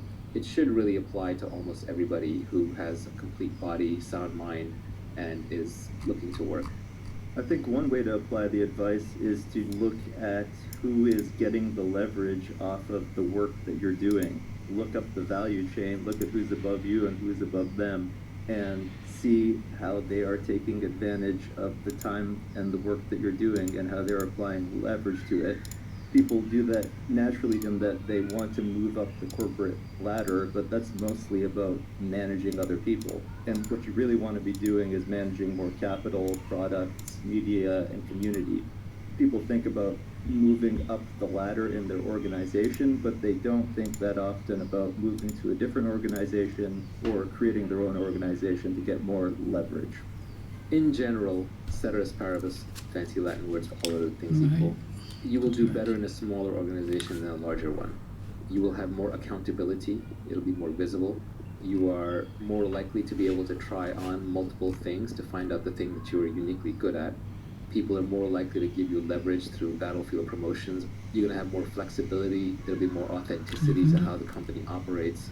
a good progression for a career to start out in a large company and then progressively move to smaller and smaller ones. It's very hard to go from a small company to work in a larger company. Larger companies tend to be more about politics and less about merit. They're more stable, but they're less innovative situations. The goal long term is, if we are all wealthy, is that we're all working for ourselves, and the people who are working for us are essentially robots. And today that's software robots in data centers executing code. Tomorrow it could be delivery bots, flying bots, mechanical bots that are carrying things around. This goes back to this idea of the best relationships are peer relationships.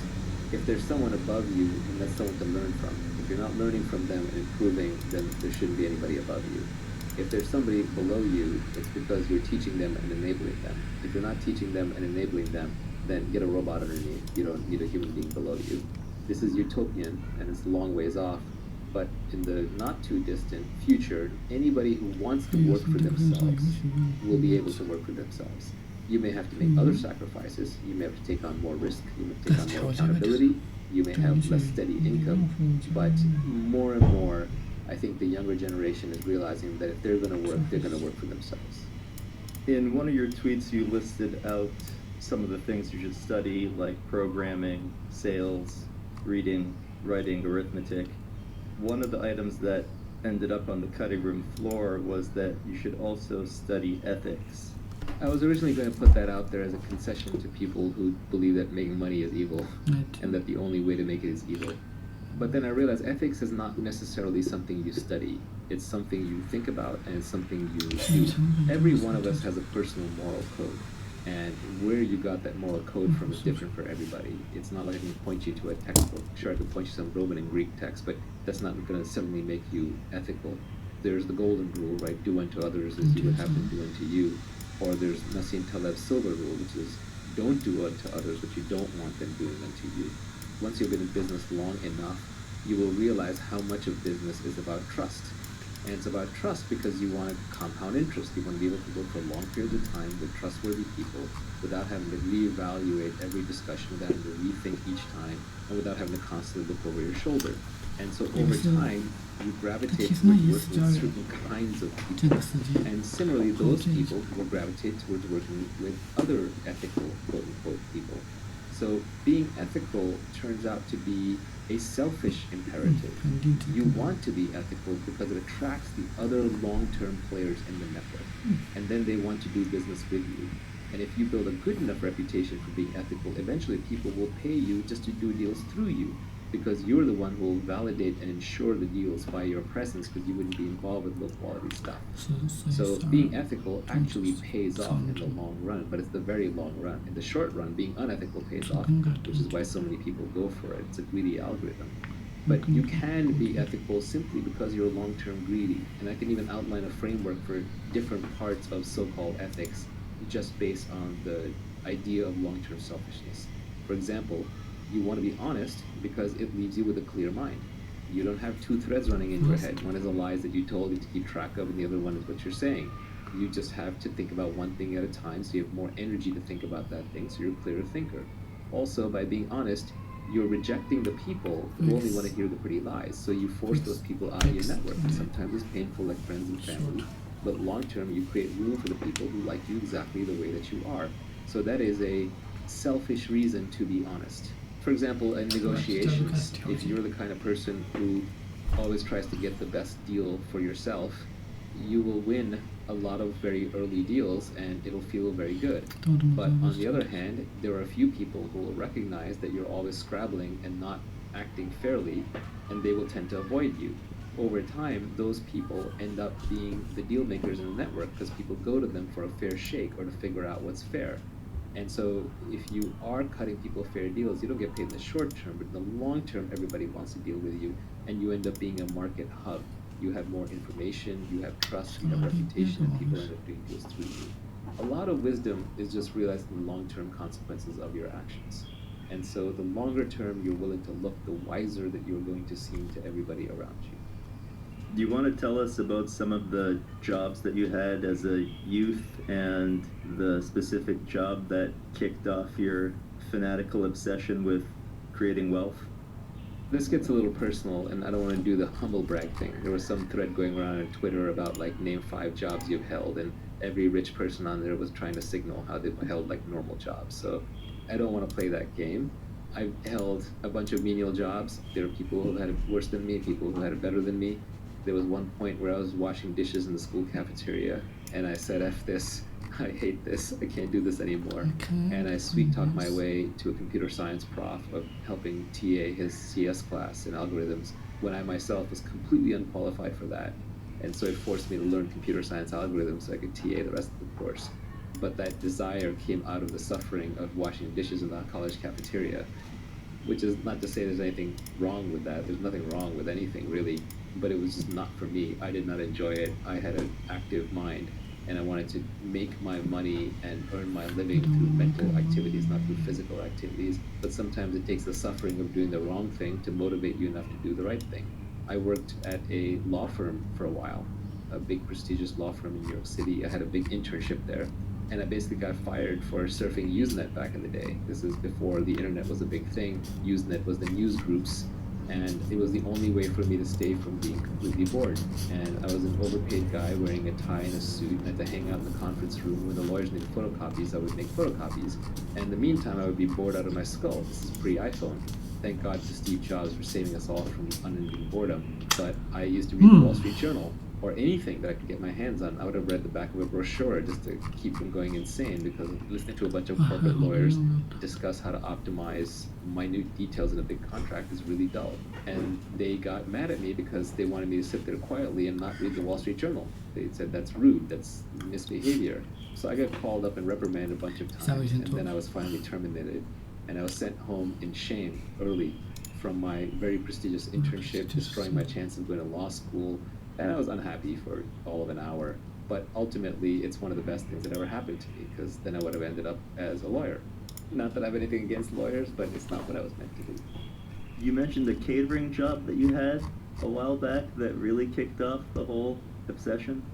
That was an envy thing. When I was in high school, I had to make some money to pay for my first semester at college, and I had to get a job. It was the summer of 1990. Okay, let's go.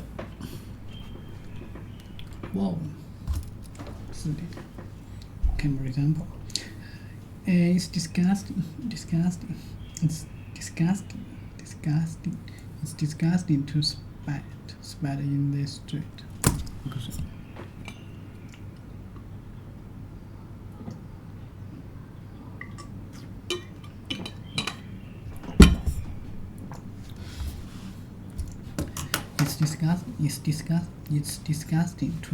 It's disgusting to spat. It's disgusting to spat in the street. It's disgusting to spat in the street. It's disgusting to spat. It's disgusting to spat in the street. It's disgusting to spat in this street. It's disgusting to spat in the street. It's disgusting to spat in the street. Spat.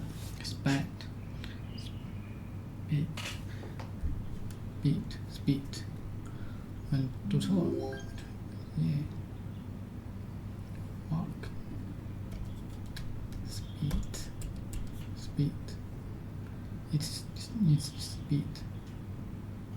No, spit.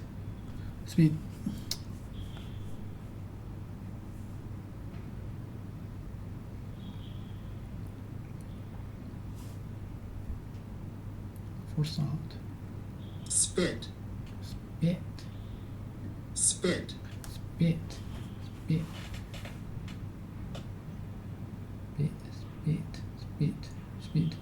For sound, consider spit.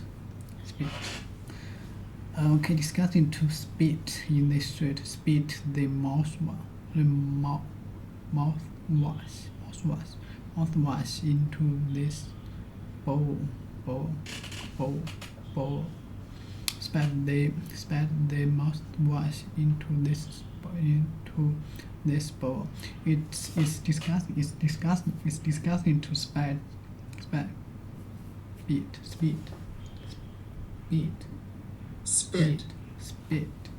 It's disgusting to spit in the street. It's disgusting to spit in the street. Spit the mouthwash. Mouthwash. Spit the mouthwash. Spit the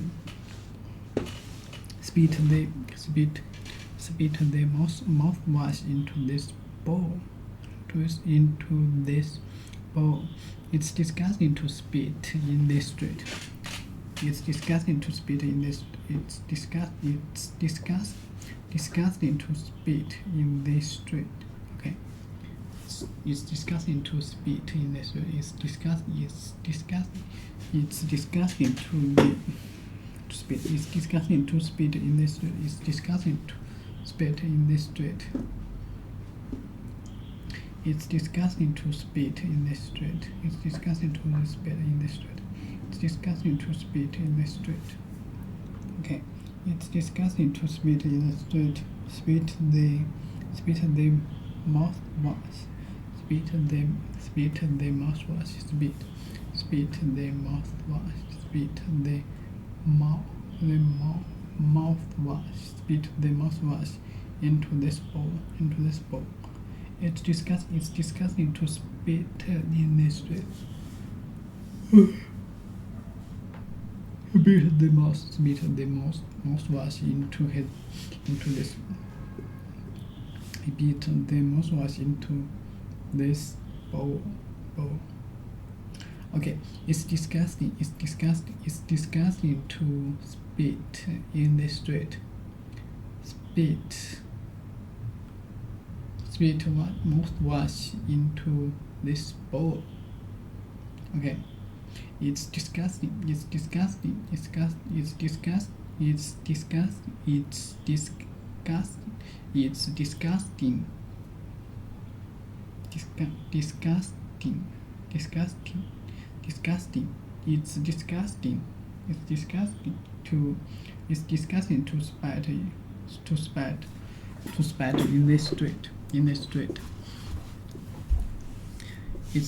to spit in the street. It's disgusting to spat in the street. It's disgusting to spat in the street. It's disgusting to spat in the street. It's disgusting to spat in the street. Spat the mouthwash into this bowl. Okay. It's disgusting. It's disgusting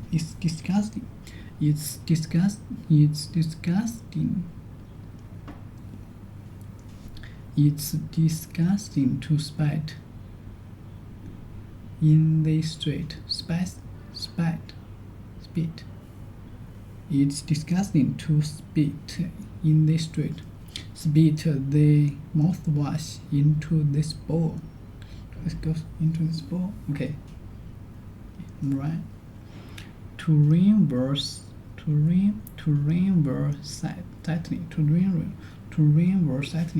If it's only spitting. Perhaps we don't need waterproof. If it's only spitting, it to reverse tightly. Ability to say.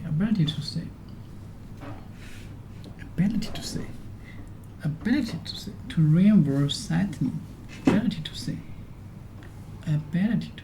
Set. If it's only speed.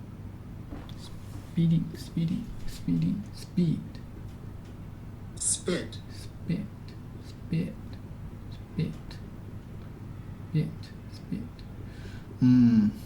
All this. Mouthwash. I know. Speeding.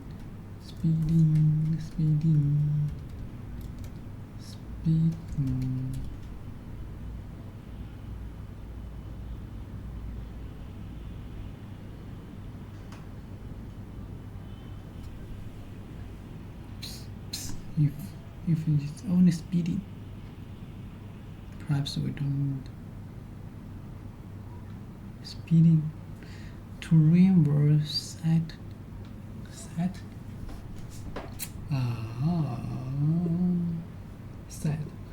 ability to say. If your salad is poor, you should not use sad. Ability to say.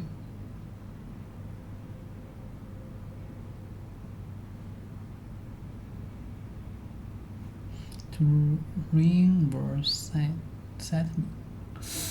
What did you say? Lose yours. The old woman has. The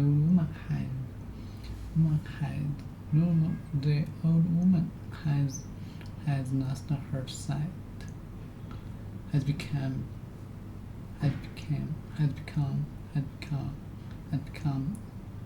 blind. Ability to say. To reverse sadness. It's only if it's only speeding. If it's to reverse sadness. If it's only speeding, perhaps we don't need waterproofs. Perhaps we don't need waterproofs. Perhaps we don't need waterproofs. Perhaps we don't need waterproofs. If it's only speeding. If it's only speeding.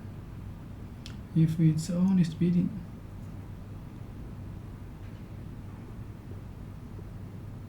If it's only speeding. If it's only speeding, perhaps we don't need waterproofs.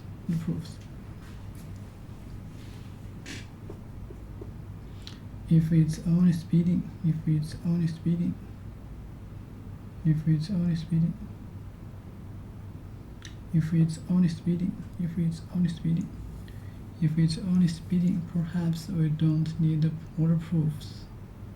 If it's only speeding, perhaps we don't need waterproofs.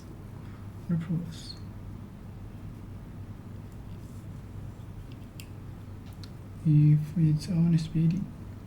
Okay, to reverse sadness. If it's only speeding, perhaps we don't need waterproofs. To reverse sadness. Ability to say. To reverse sadness. If it's only speeding. If it's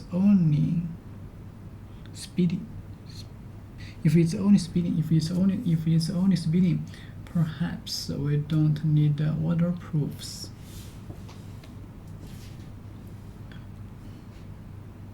Stick.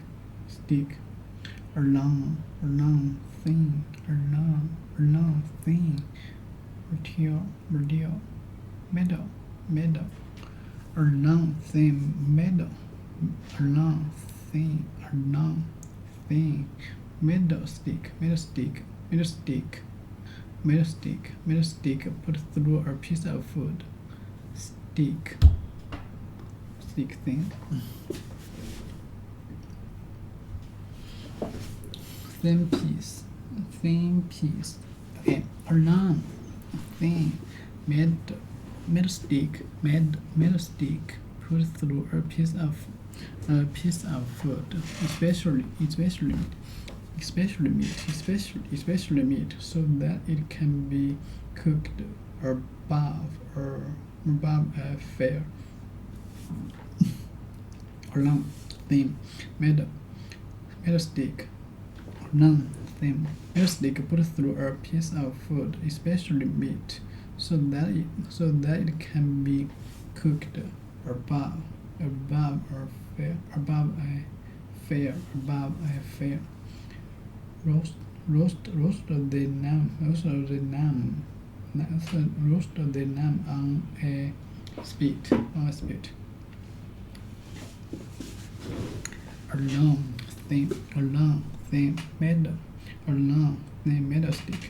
A long thin metal stick. Put through a piece of food, especially meat, so that it can be cooked above a fire. a long thin metal stick put through a piece of food, especially meat, so that it can be cooked above a fire. A long thin metal stick put through a long thin metal stick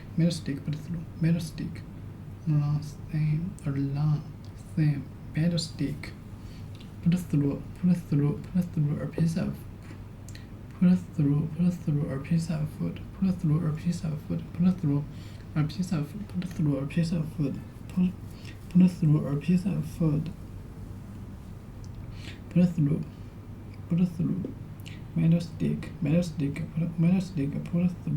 a piece of food. Metal stick put through a piece of food. Especially meat, so that it can be cooked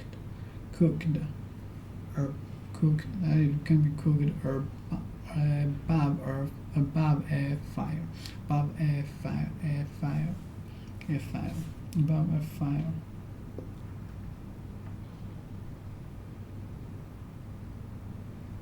Above a fire. Okay, or thin, or this.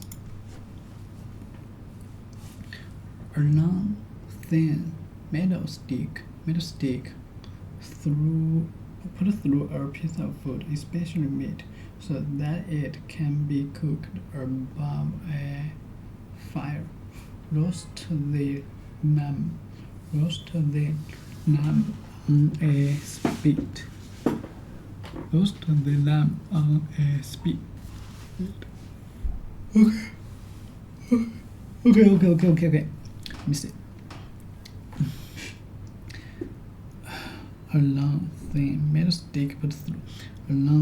stick put through a piece of food, especially meat, so that it can be cooked above a fire.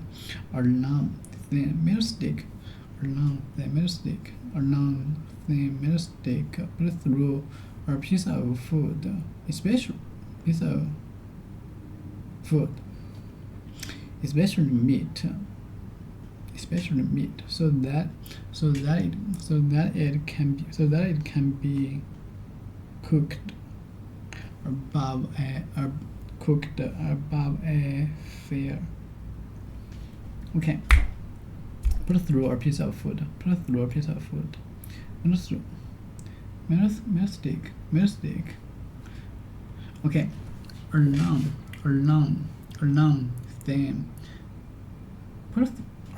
thin metal stick put through a piece of food, especially meat, so that it can be cooked above a fire. Okay, that's nice. Roast the lamb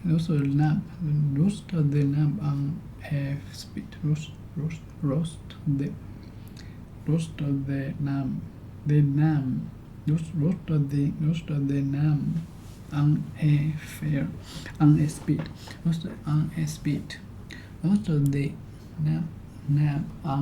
spit.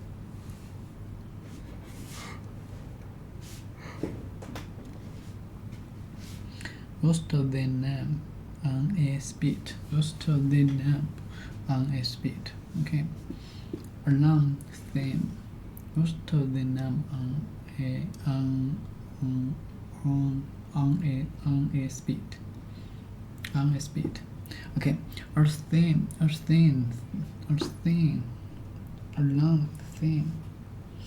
A long thin piece of. A long thin metal stick put through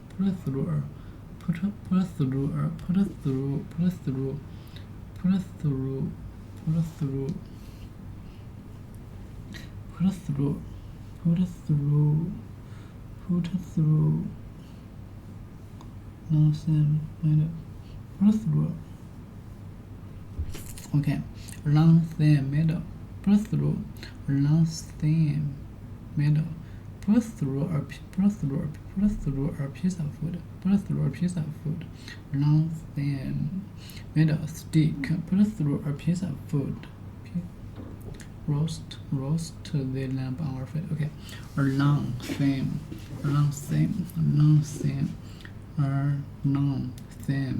metal stick. Pull through a piece of food, especially meat, so that it can be cooked above a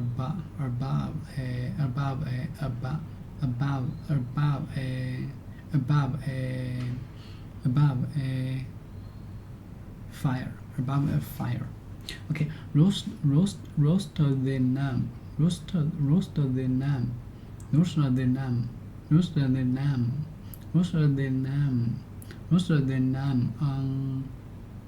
lamb on a fire. On a spit. Okay. Spit. Okay. A long thin metal stick puts through a piece of food, especially meat, so that it can be cooked above a fire.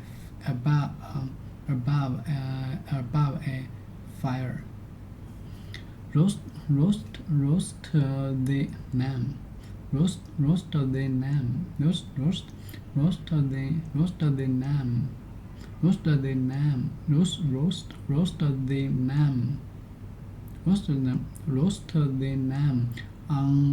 Roast the lamb. On a spit. Roast the lamb on a spit. Okay. Or long thin metal stick. Thin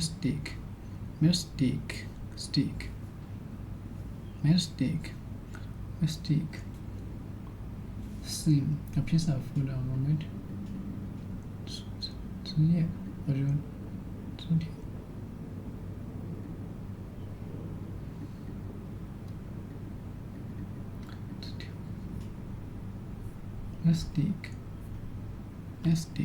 Stick. Long thin metal stick put through a piece of food, especially meat, so that it can be cooked above a fire. Roast the lamb on a spit. Yeah, right.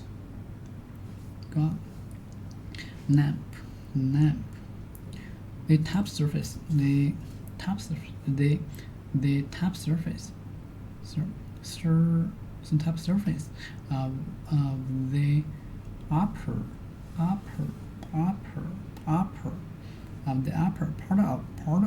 the upper part of the neck of a person who is sitting down.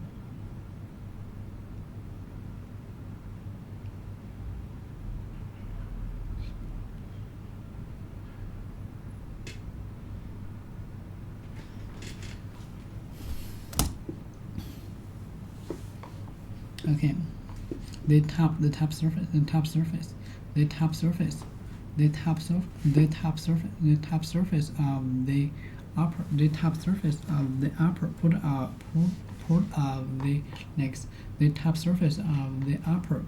of the next. The top surface of the upper part of the next of a person who is sitting down. Come and sit on my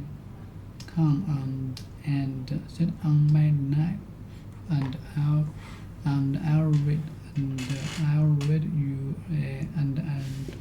read you a story. Okay, the top surface of the upper. The top surface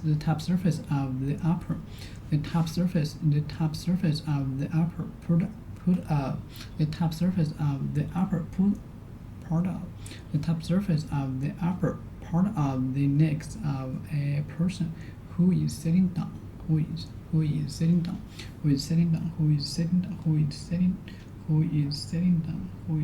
down.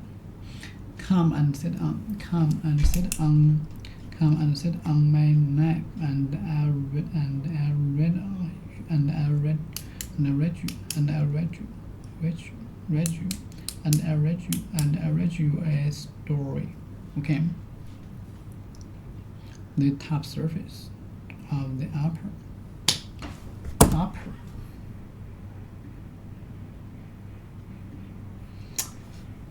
at a high at a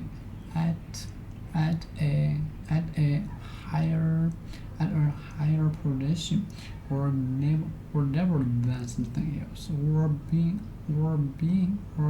the top part of something. Upper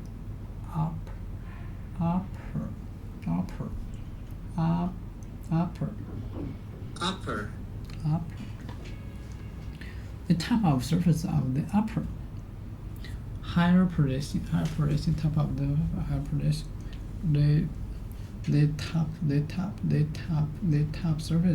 top surface of the upper part of the neck of a person who is sitting down. The top surface of the upper part of the neck of a person who is sitting down. The top surface of the upper part of the neck of a person. The top surface of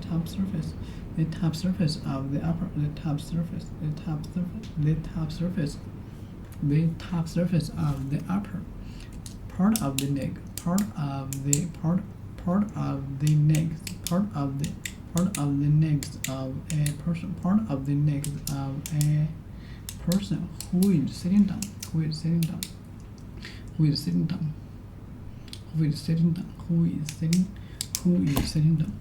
The top surface of the upper the top surface of the upper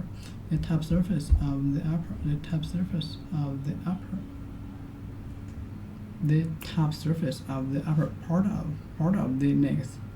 The top surface of the upper part of the neck of a person. Part of the neck of a person who is sitting down.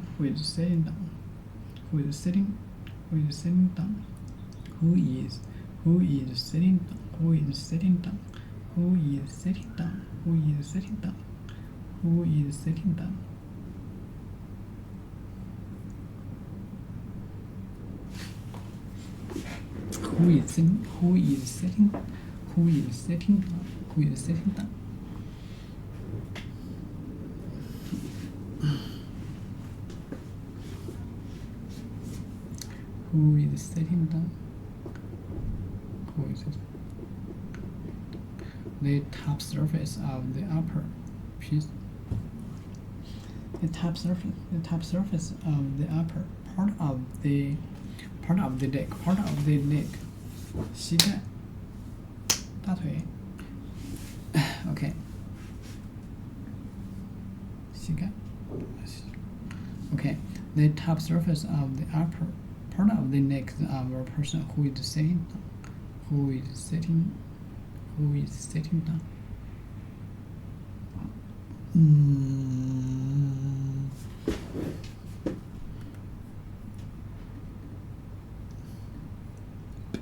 Biu biu biu. 膝盖。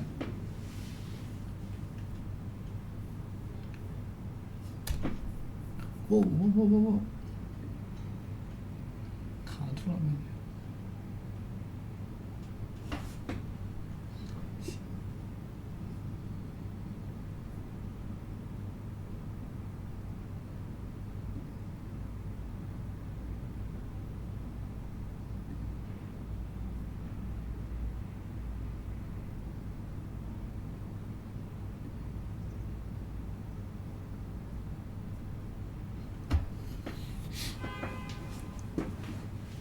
The top surface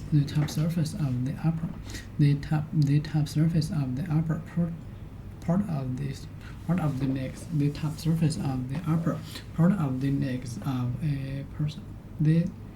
The top surface of the upper part of the neck of a person who is sitting down. The top surface of the upper part of the neck of a person who is sitting down. The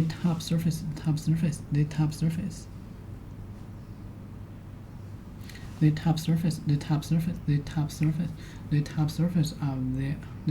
is sitting down. The top surface of the upper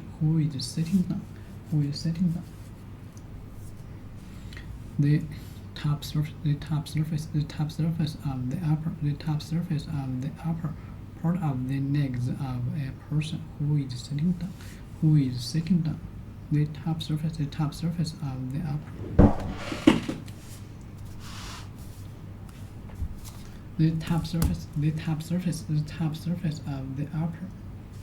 upper. The top surface of the upper part of the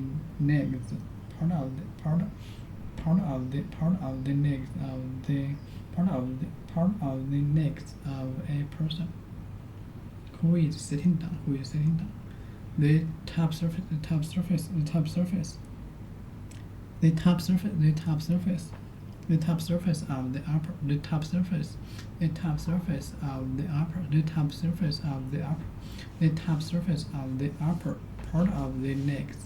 The top surface of the upper part of the neck of a person who is sitting down.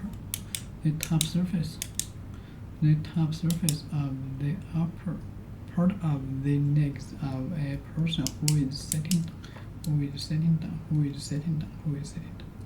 The top surface. The top surface of the upper. The top surface of the upper. The top surface of the upper. The top surface of the upper part of the neck. Of a person who is sitting down. Yeah. Part of the neck of a person who is sitting down. Part of the neck of a person who is sitting down. The top of surface of the upper part of the neck of a person who is sitting down. Part of the neck of a person. The top surface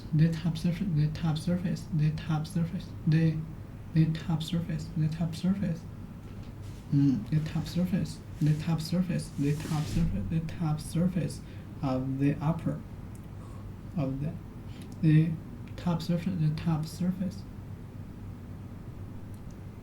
Okay, the top surface of the upper part of the neck of the person who is sitting down. Of a person. The top surface of the upper the top surface of the upper who is sitting down. No. The top surface of the upper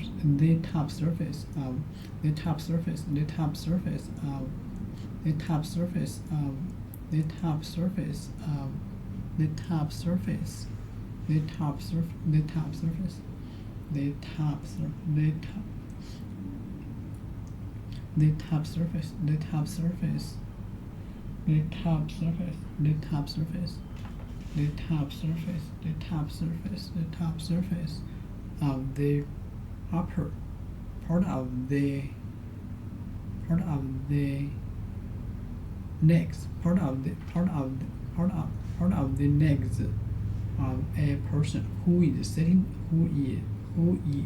who is sitting down.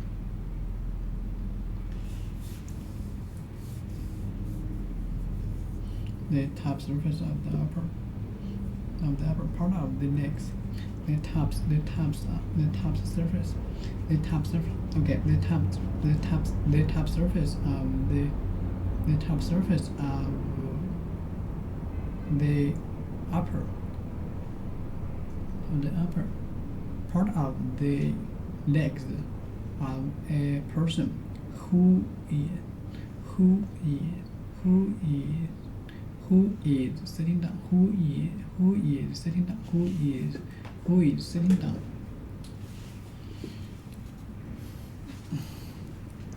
Come and sit on my lap. Come and sit on my lap, and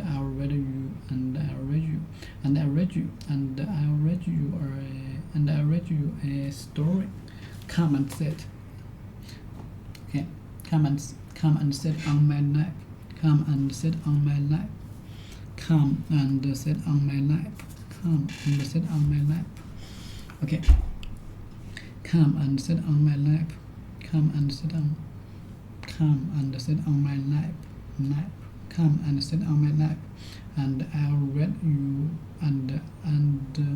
And I'll read you a story.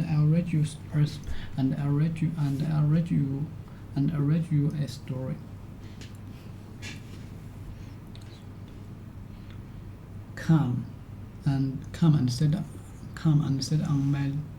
Come and sit on my lap, and I'll read you a story. Come and sit on my lap, and I'll read you a story. Come and sit on my lap. Come and sit on my lap, and I'll read you a story. Come and sit on my lap, and I'll read you a story. Come and sit down. Come and sit on my lap. Come and sit on my lap. Come and sit on my lap, and come and sit on my lap, and come and sit on my lap, and I'll read you a story. Yeah, more examples. She nursed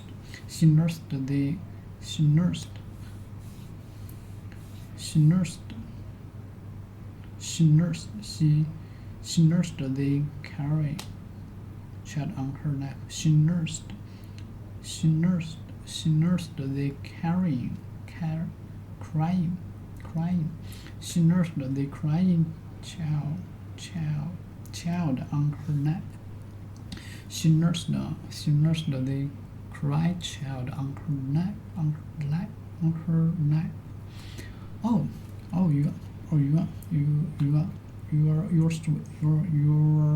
You're a sweetheart.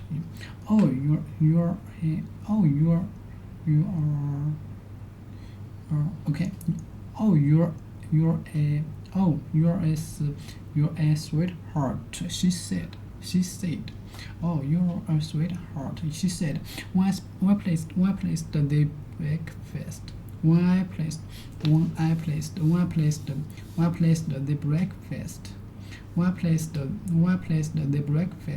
tray on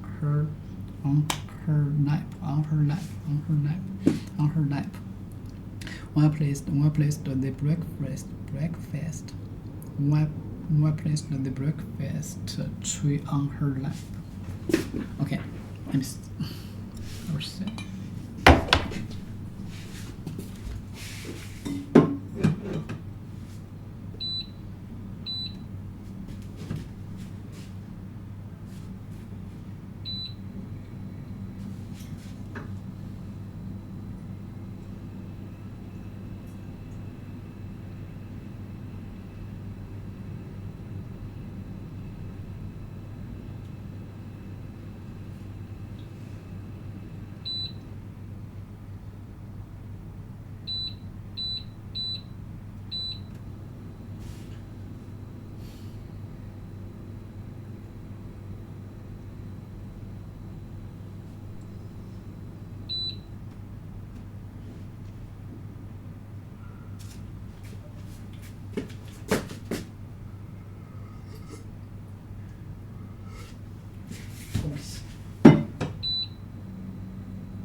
Time frame.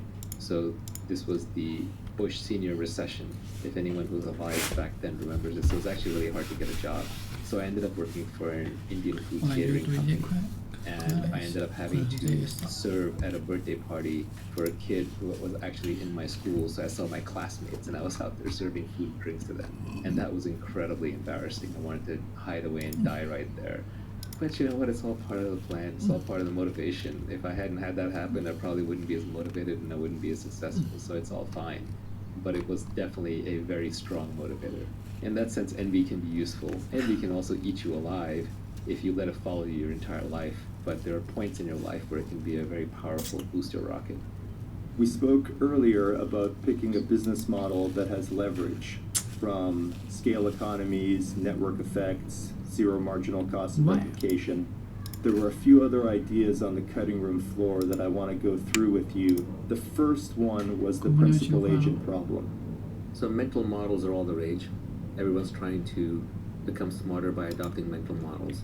I think mental models are interesting, but I don't think explicitly in terms of a mental model checklist. I know Charlie Munger does. That's just not how I think. Instead, I tend to focus on the few lessons that I've learned in life over and over that I think are incredibly important and seem to apply almost universally. One that keeps coming up from microeconomics, because as we've established, macroeconomics is not really worth spending time on, is what's called the principal-agent problem. Principal in this case is principal with a P-A-L, not P-L-E, so it's not a principal that you follow. It's a principal who is a person. A principal is an owner. And an agent is the person who works for the owner. So you can think of it as an employee, the difference between a founder and an employee. I can summarize this by a famous quote that either was said by Napoleon or by Julius Caesar. It's generally attributed to either one. But he said, if you want it done, then go. If not, then send. Which is saying, if you want to do something right, do it yourself, because other people just don't care enough. Now, the principal agent problem pops up everywhere. In microeconomics, the way that they try to characterize it is that the principal's incentives are different than the agent's incentives. So the owner of the business wants what is best for the business and will make the most money. The agent generally wants whatever will look good to the principal, or might make them the most friends in the neighborhood or in the business, or might make them personally the most money. You see this a lot with hired gun CEOs running public companies, where the ownership of the public company is distributed so widely that there's no principal remaining. So nobody owns more than 1% of the company. The CEO takes charge, stuffs the board with their buddies, and then starts issuing themselves low-price stock options. They're doing a lot of stock buybacks because their compensation is based directly tied to the stock price. So agents have a way of hacking systems. This is what makes incentive design so difficult. As Charlie Munger says, if you can be working on incentives, don't work on anything else. Almost all human behavior can be explained by incentives. The study of signaling and signals is seeing what people do despite what they say. People are much more honest with their actions than they are with their words. You have to get the incentives right to get people to behave correctly. It's a very, very difficult problem, because the good people aren't purely coin operated. They're not just looking for money, they're also looking for other things like status or meaning in what they do. Principal agent problem is the one that as a business owner, you're always going to be trying to figure out, how do I make this person think like me? How do I incent them? How do I give them founder mentality? And I think you have to truly have been a founder to fully appreciate how important this founder mentality thing is, and what a difficult and gnarly problem the principal agent problem is. What I would say to you is, if you are a principal, you essentially want to spend a lot of your time thinking about this problem. What that means is, you want to take your top lieutenants and you want to be very generous with them in terms of ownership and incentives, even if they don't necessarily realize it, because over time they will, and you want them to be aligned with you in how they operate. When you do business deals, It's better to have an aligned partnership where you both have the same incentives than a partnership where you got the advantage in the deal. You negotiate in such a way that you got the better end of the transaction, because eventually the other person will figure it out, or they'll be misaligned and the partnership will fall apart. Either way, it's not going to be one of those things that you can invest into with the benefits of compound interest over decades. Finally, if you're in a current role where you're an agent, you're an employee, your most important job is to think like a principal. The more you can think like a principal, the better off you're going to be long term, because it's training you how to be a principal long term, and eventually you will become a principal. It's also going to align you with the principal, and a good principal will then promote you or empower you or give you accountability or leverage way out of proportion to what might be your menial role. I'm always very impressed by founders who will promote up very, very young people through the ranks, having them skip multiple levels despite their experience. And invariably it happens because this agent, who's way deep down, thinks like a principal. So if you can hack your way through the principal-agent problem, you've probably solved half of what it takes to run a company. The reason I asked about this one first is because I feel like I personally never see the principal-agent problem in my work. I tend to work in small teams where everybody is highly economically aligned, and the people have been filtered for a commitment to the mission, and everybody else who doesn't work out moves on to another role elsewhere. These are all heuristics that you have designed to avoid having to deal with the single biggest problem in management. Another example of a heuristic you can have that helps you route around the principal-agent problem is to deal with the smallest firms possible. So for example, when I'm hiring a lawyer or a banker or even an accountant to work on my deals, one of the things that I've become very cognizant about is the bigger firms, all other things equal, are generally worse. Yes, they have more experience. Yes, they have more people. Yes, they have a bigger brand. But what you'll find is that the principal and the agent are highly separated. And very often the principal will sell you and convince you to work with a firm, but then all the work will be done by an agent who simply doesn't care as much. And you can end up getting substandard service. So I prefer to work with boutiques, and my ideal law firm to work with is a law firm of one. My ideal banker to work with is a solo banker.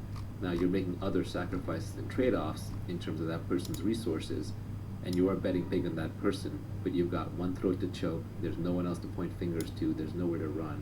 The accountability is extremely high. If you're an agent, the best way to operate is just to say, what would the founder do? If you think like the owner and you act like the owner, it's only a matter of time until you become the owner. Let's chat about the Kelly criterion. The Kelly criterion is a very popularized mathematical formulation of a simple concept. And the simple concept is, don't risk everything. Stay out of jail. Don't bet everything on one big gamble. Just be very careful how much you bet each time so you don't lose the whole kitty. The Kelly criterion mathematically formulates, if you're a gambler, even when you have an edge, how much should you gamble per hand? Because even when you have an edge, you can still lose. So let's say you have 51-49 edge, every gambler knows not to bet the whole kitty on that 51-49 edge, because you could just lose everything, and you don't get to come back to the average. Nassim Taleb famously talks about ergodicity, which is a fancy word for the simple concept that what is true for 100 people on average isn't the same as one person averaging that same thing 100 times. The easiest way to see that is by playing Russian roulette. 6 people who play Russian roulette once each, and then each winner gets $1 billion. One person ends up dead, 5 people have $1 billion, versus one person who plays Russian roulette with the same one gun 6 times is never going to end up a billionaire, is going to end up worth 0. And so risk-taking, especially when the averages are calculated across large populations, is not always rational. The Kelly criterion helps you avoid ruin. The number one way in which people get ruined in modern business is not by betting too much, but it's by cutting corners and doing unethical things or downright illegal things. Ending up in an orange jumpsuit in prison or having your reputation ruined is the same as getting wiped to 0. So never do those things. Let's talk about the Schelling point. It's a game theory concept made famous by Thomas Schelling in a book called Strategy of Conflict, which I do recommend reading. It's about multiplayer games where other people are responding based on what they think your response is. What he came up with was the mathematical formalization of how do you get people who cannot communicate with each other to coordinate. Suppose that I want to meet with you, but I don't tell you where and I don't tell you when. We both want to meet, but we cannot communicate any more information to each other. That would sound like an impossible problem to solve. We're done. We can't do it. Not quite.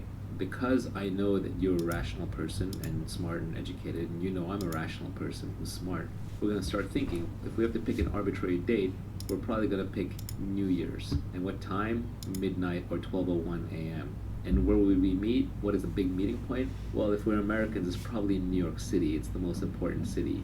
And where in New York City will we meet at midnight? Probably Grand Central Station under the clock. Maybe you end up at the Empire State Building, but not likely. You can just use social norms to converge onto a Schelling point. There are many times in many games where you can look at the game itself, whether it's business or art or politics, and you can find the convergent Schelling point within the context of that game. You can cooperate with the other person. Here's a simple example. Let's suppose that you have two companies that are competing heavily with each other and they hold an oligopoly. Let's say that they're competing right now and the price fluctuates between $8 and $12 for whatever the service is. Don't be surprised if they both converge on $10 without ever talking to each other. Do you want to talk about Pareto optimal? Pareto optimal is another concept from game theory, along with Pareto superior. Pareto superior means that something is better in some ways while being equal or better in the other ways. It's not worse off in any way. This is an important concept when you're negotiating with somebody. If you can make a solution Pareto superior to where it was before, you will always do that. Pareto optimal is when the solution is the best that it can possibly be, then you can't change it without making it worse in at least one dimension. There is a hard trade-off from this point forward. These are important concepts to understand when you're involved in a big negotiation. In negotiation, though, I would generally say that, this is a tweet that I have, negotiations are won by whoever cares less. Negotiation, at the end of the day, is about not wanting it too badly. If you want something too badly, then the other person will be able to extract more price from it. If you do care more about something than the other person, and they're taking advantage of you in a negotiation, then your best way to deal with that is to turn it from a short-term game into a long-term game. Try to make it into a repeat game. Try to bring reputation into line. Try to bring other people in who may have a say in the future or may want to play games with this person in the future. An example of a very high cost, low information, single move game is having your house renovated. Contractors are notorious for overbooking, ripping people off, being unaccountable. I'm sure contractors have their own side of it. The homeowner has unreasonable demands. We found problems. The homeowner doesn't want to pay for it. They don't understand. They're low information buyers. It's a very expensive transaction. Historically, it's been very hard to find good contractors, and the contractor has no choice on what a good homeowner is. You try to go through friends, you try to go through reputation, and what you're basically doing there is you're trying to convert a single move, expensive game with a high probability of cheating on both sides into a multi-move game. One way to do that would say, well, actually, I need two different projects done. So the first project we'll do together, and then based on that, I'll decide if we do the second project. You can split your work up into two projects. Another way might be, I'm going to do this project with you, and then I have three friends who want projects done, and they're waiting to see the outcome of these projects. Another one might be the same person operating within the same community and having a reputation in the community to protect. Another one could be you write them a Yelp review or a Thumbtack review. These are all ways of turning a single move game into a longer term game and helping get past a position of poor negotiating leverage and poor information. We talked about compounding and compounding interest, but we didn't really dig into it that much. Relationships are a good example of compound interest. Once you've been in a good relationship with somebody for a while, whether it's business or it's romantic, life gets a lot easier because you know that person's got your back. You don't have to keep questioning. If I'm doing a deal with someone that I've dealt with for 20 years and I trust them and they trust me, we don't have to read the legal contracts. Maybe we don't even need to create legal contracts. Maybe we can actually do it on handshakes. That kind of trust makes it very, very easy to do business. If Nivi and I start another company, I know that if things aren't working out, we're both going to be extremely reasonable about how to go about it.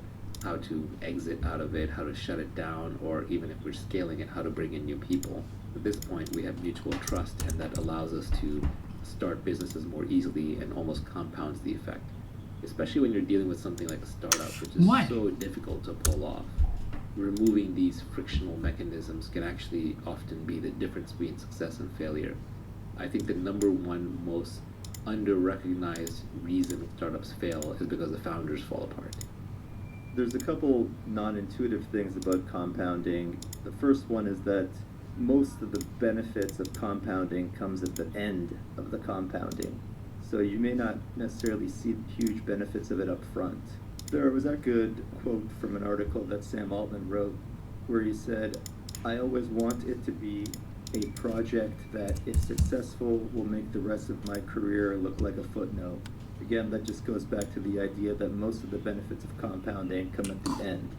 The other thing that's a little non-intuitive about compounding is that I think it's better to have a few deep compounding relationships with people instead of a large amount of non-compounding relationships. One of the under-realized things in business is that it takes just as much effort to create a small business as it does to create a large business.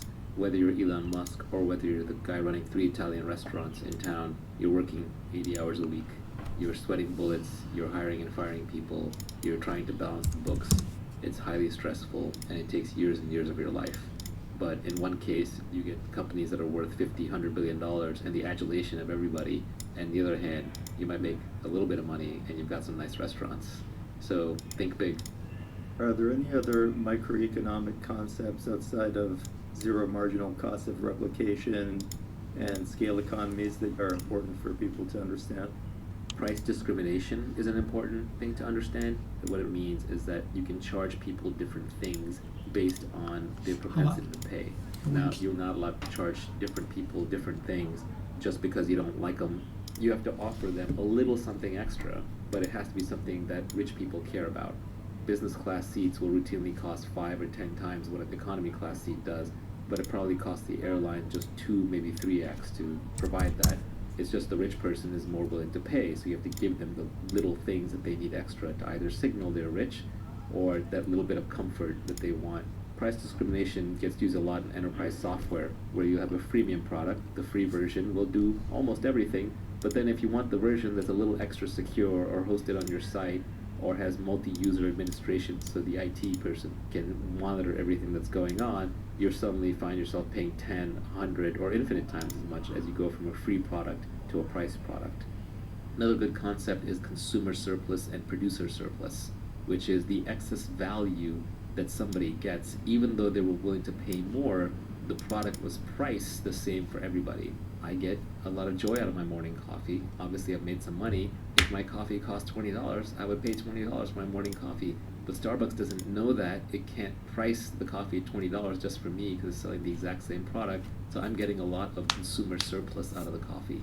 And all businesses generate consumer surplus. It's a good thing to keep in mind when someone's harping about how evil companies are. Amazon might be a $1 trillion company, but I will bet you they're generating trillions of dollars in consumer surplus through convenience and willingness to pay. There are a lot of people who are willing to pay more than what Amazon charges them for all their services. Let's talk about NPV. NPV is just the net present value of something. It's when you say, that stream of payments I'm going to get in the future, what is that worth today? So a common example of this is you're joining a startup company and you're getting stock options, and the founder says, well, this company is going to be worth $1 billion and I'm giving you 0.1% of the company, therefore you're getting $1 million worth of stock. What he or she's arguing is what it's going to be worth in the future.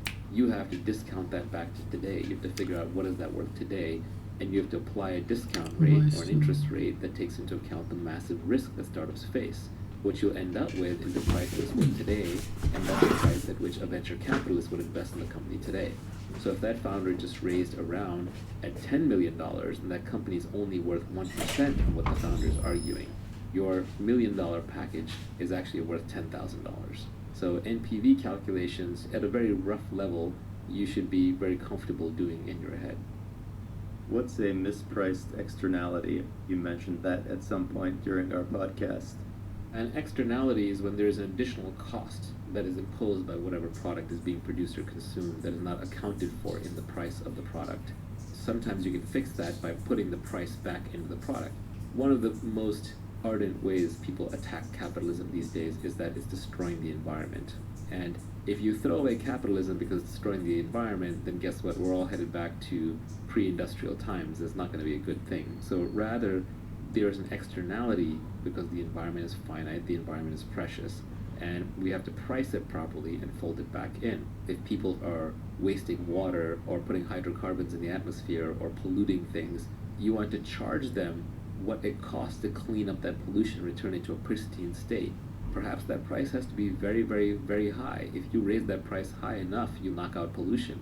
It's much better than feel-good measures where we're just going to ban plastic bags and we're going to say don't take showers on Saturdays and Sundays when we're having a drought. California likes to run declarations and ads to scare you into not taking showers on times when there's a drought, when it would be just much better to raise the price of fresh water. Your average consumer might pay a few pennies more for a shower, but then the almond farmers who consume a lot of the water will cut back on using fresh water, and almond farming may move to a part of the country where water is more abundant. Properly pricing externalities can save resources in a tremendous way. It's a good framework to think about how to be effective when you want to do things like save the environment rather than feel good things that won't actually amount to anything. One of the most common questions we get from people is, how do I get the time to start investing in myself? I have a job. I'll kick off the answer with one of the tweets from the cutting room floor where you said, you will need to rent your time to get started. This is only acceptable when you are learning and saving, preferably in a business where society does not yet know how to train people and apprenticeship is the only model. You're going to have to work starting out unless you happen to be born rich, in which case you probably won't have the motivation to make money in the first place. But if you're going to do the work, join a business where apprenticeship matters. Warren Buffett went and tried to work for Benjamin Graham straight out of school to learn how to be a value investor, and he offered to work for free, and Ben Graham said, you're overpriced. It's true in that these apprenticeship businesses, you're probably making a sacrifice in terms of short-term career to work there. But try to learn something where people haven't quite figured out how to teach it yet. And that can happen if you're working in a field that is brand new and quickly expanding, so no one has figured it out, or it's a field that's very circumstantial where the details really matter and it's always moving. For example, fund investments or investing in general is one of those skills. Entrepreneurship is one of those skills. One of the most coveted jobs that's come up in Silicon Valley in the last half decade or so is being a chief of staff for an entrepreneur, where the brightest young kids will follow the CEO or the entrepreneur around and do whatever that person needs them to do. And in many cases, they're way overqualified for the position. You may have someone who has 2 graduate degrees who is essentially running the CEO's laundry for that day because that's the most important thing that needs to be done. But at the same time, they're also going to be sitting in all the highest end staff meetings. They're going to be privy to all the venture fundraising decks and all the stress and drama, theatrics, innovation, and knowledge that can only come from being next to the entrepreneur. Because the entrepreneur is willing to do anything and everything to make their company successful, and the chief of staff is accompanying them and learning. Now, obviously, this is very Silicon Valley-centric tech company advice. If you are currently stuck in a normal job and you don't have the opportunity to learn in an apprenticeship model and you need to make money, then go ahead and do that job, but even within the context of that job, try to be innovative, sign up to take on new challenges and new responsibilities, find the part of the job that has the steepest learning curve. What you're really trying to avoid is repetitive drudgery. Repetitive drudgery doesn't serve anybody. Then you're essentially just counting the time until your job is automated away. Even if you're a barista at the coffee shop, try to figure out how to make connections with the customers. Try to figure out how to innovate on what you're offering them in your basic service and delight the customer.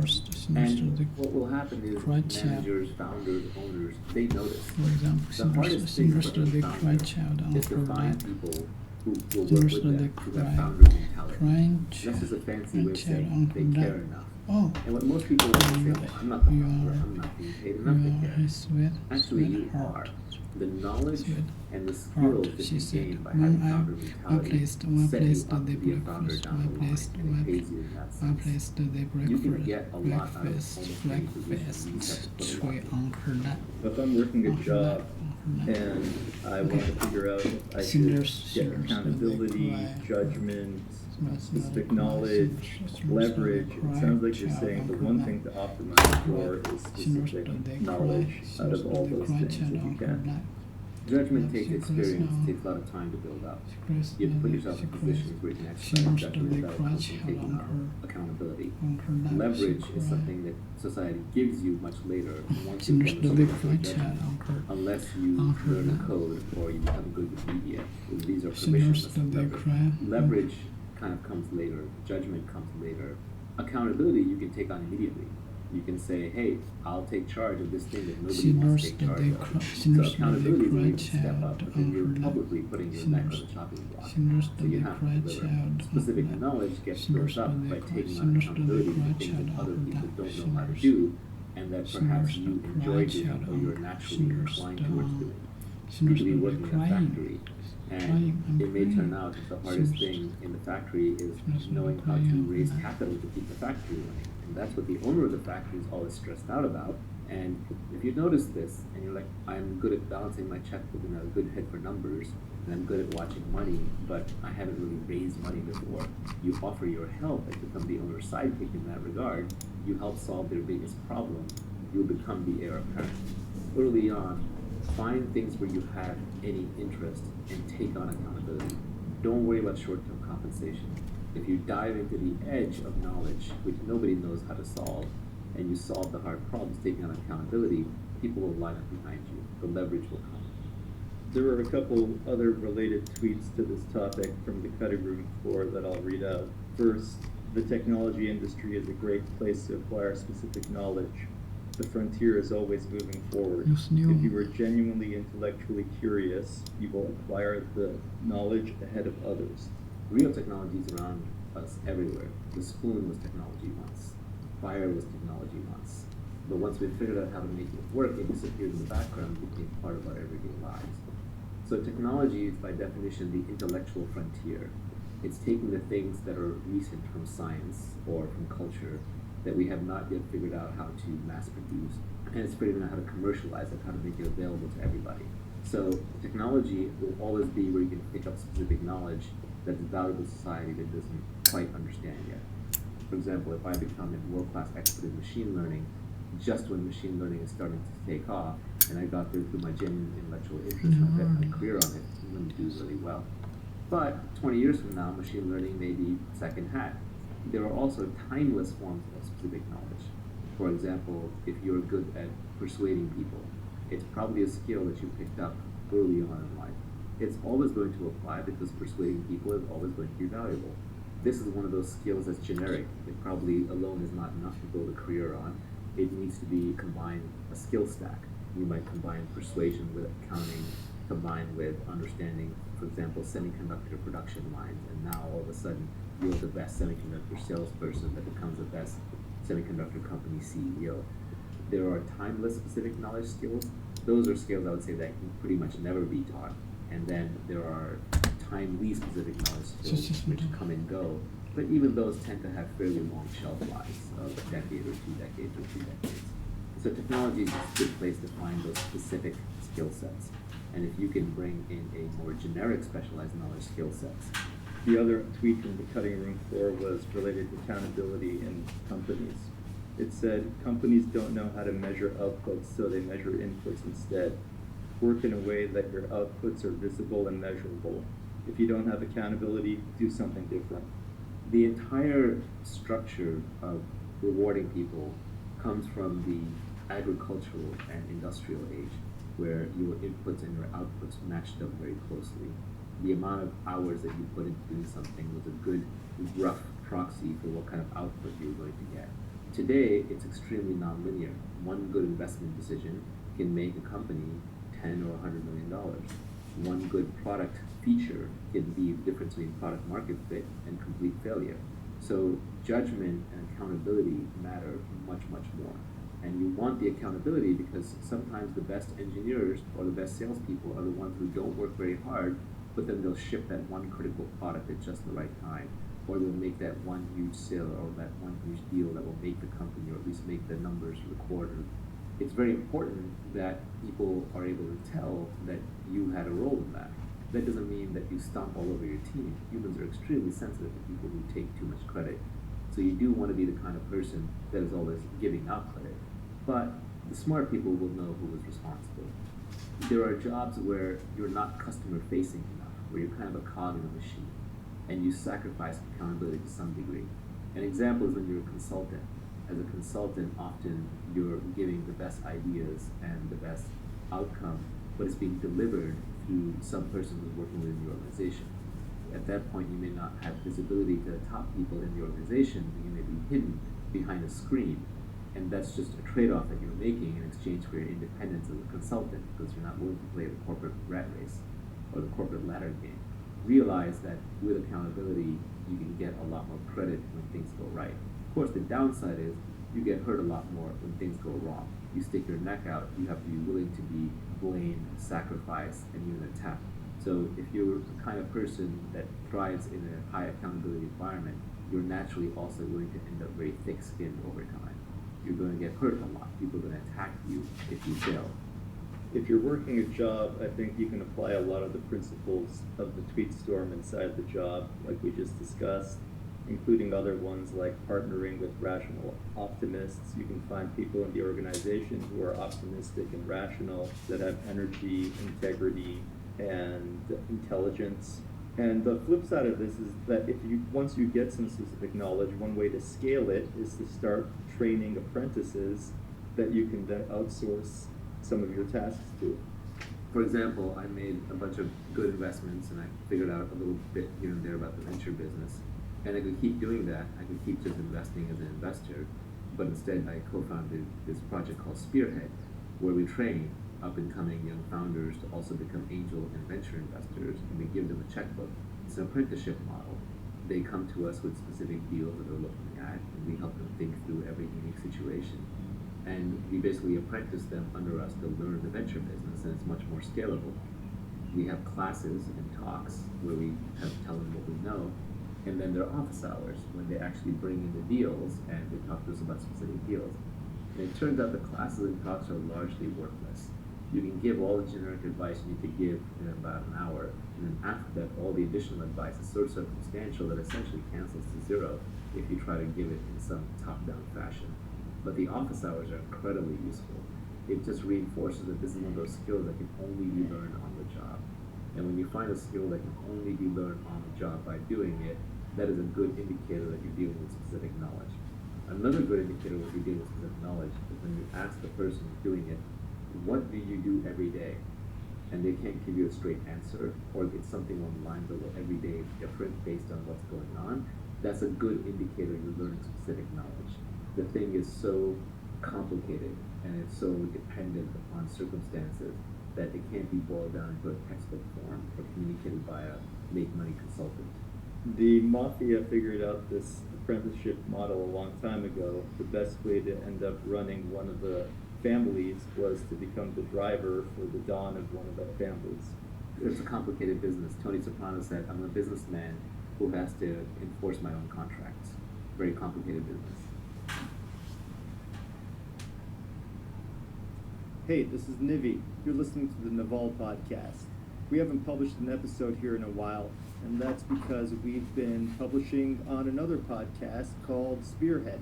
What we're discussing on Spearhead is how to be a good angel investor. I've collected the first 10 or 12 episodes of Spearhead into one long episode, and that's going to start here in about a minute. We decided to put this info into a different podcast because we want to stay focused on health, wealth, and happiness on the Naval Podcast. Spearhead is a project of ours where we give founders $1 million funds to invest into startups. If you're interested in applying for one of these funds, applications are open until November 21st, 2019. I'll put a link to the application in the show notes. Here we go with a sample of the Spearhead podcast. If you like it, you can find a link to subscribe in the show notes. Enjoy. Hey everybody, it's Naval and Nivi. We're going to be talking about something very different than what we've talked about in the past. And In the past, we did Venture Hacks, which was all about the game theory of venture capital and it helped entrepreneurs raise money. We talked about how to get rich, which was general advice on wealth creation for the average person who's starting a business. Now we're going to talk about angel investing. This one is focused on a much more narrow audience. We expect this podcast to resonate the most with people who are in a technology hub and have started investing but are not yet pros at investing. So brand new angels, VCs, and founders who are dabbling in it. Let's say you're living in Silicon Valley, or you're in Shanghai or Beijing, or you're in Bangalore, or you're in London, or you're in New York, and you get access to a lot of interesting tech companies. You're in the tech business, you have some extra money that you made along the way, or you've raised some money. How do you learn to be a good investor? This assumes that you have some familiarity with investing. It's not going to be a cold start. There are some resources we can point you to for the cold start. Paul Graham wrote a piece called How to Be an Angel Investor. There's How to Be an Angel Investor Part 2 on Venture Hacks. There's a course called Future Investor. You can look at all of those for the basics. We're going to focus on some more advanced topics in this conversation. We'll talk about things like how to figure out what a fair valuation is, what are the pitfalls of bridge rounds, how pro ratas work, how can you squeeze into a round when there are VCs meeting, when a co-investor is providing a valuable signal versus when they're just talking their own book, how to size up markets and startups quickly. Should you specialize in a single vertical or should you diversify it into multiple verticals? This podcast is open sourcing some of the knowledge that we teach in Spearhead. Spearhead is a fund that we built that trains the next generation of angel investors. It takes founders, gives them small checkbooks, and then teaches them the skill of investing and mentorship for building something that will be valuable to them for their entire lives. Now, this is the internet and this is America, so we got to give you some disclaimers. Angel investing is a great way to lose your money. There's an old quip, how do you become a millionaire? Start as a billionaire and start investing. This is a good way to lose money if you don't know what you're doing, or if your timing is bad, or you're just plain unlucky. This is not investment advice, but if you're already in the profession or in the hobby of angel investing, you may find this useful. There are tons of important exceptions to everything we're going to talk about. Technology itself is changing very rapidly, as is the investment ecosystem. A decade ago, Y Combinator was brand new, angels didn't exist, the capital platform wasn't there, Andreessen Horowitz wasn't there, you didn't have a lot of late-stage investments by hedge funds, the companies go public earlier, so the market is very, very different. This is really one unique approach to angel investing. The things we're going to talk about might work for us from time to time, but other people might take the exact opposite approach or completely different strategies and have similar or better results.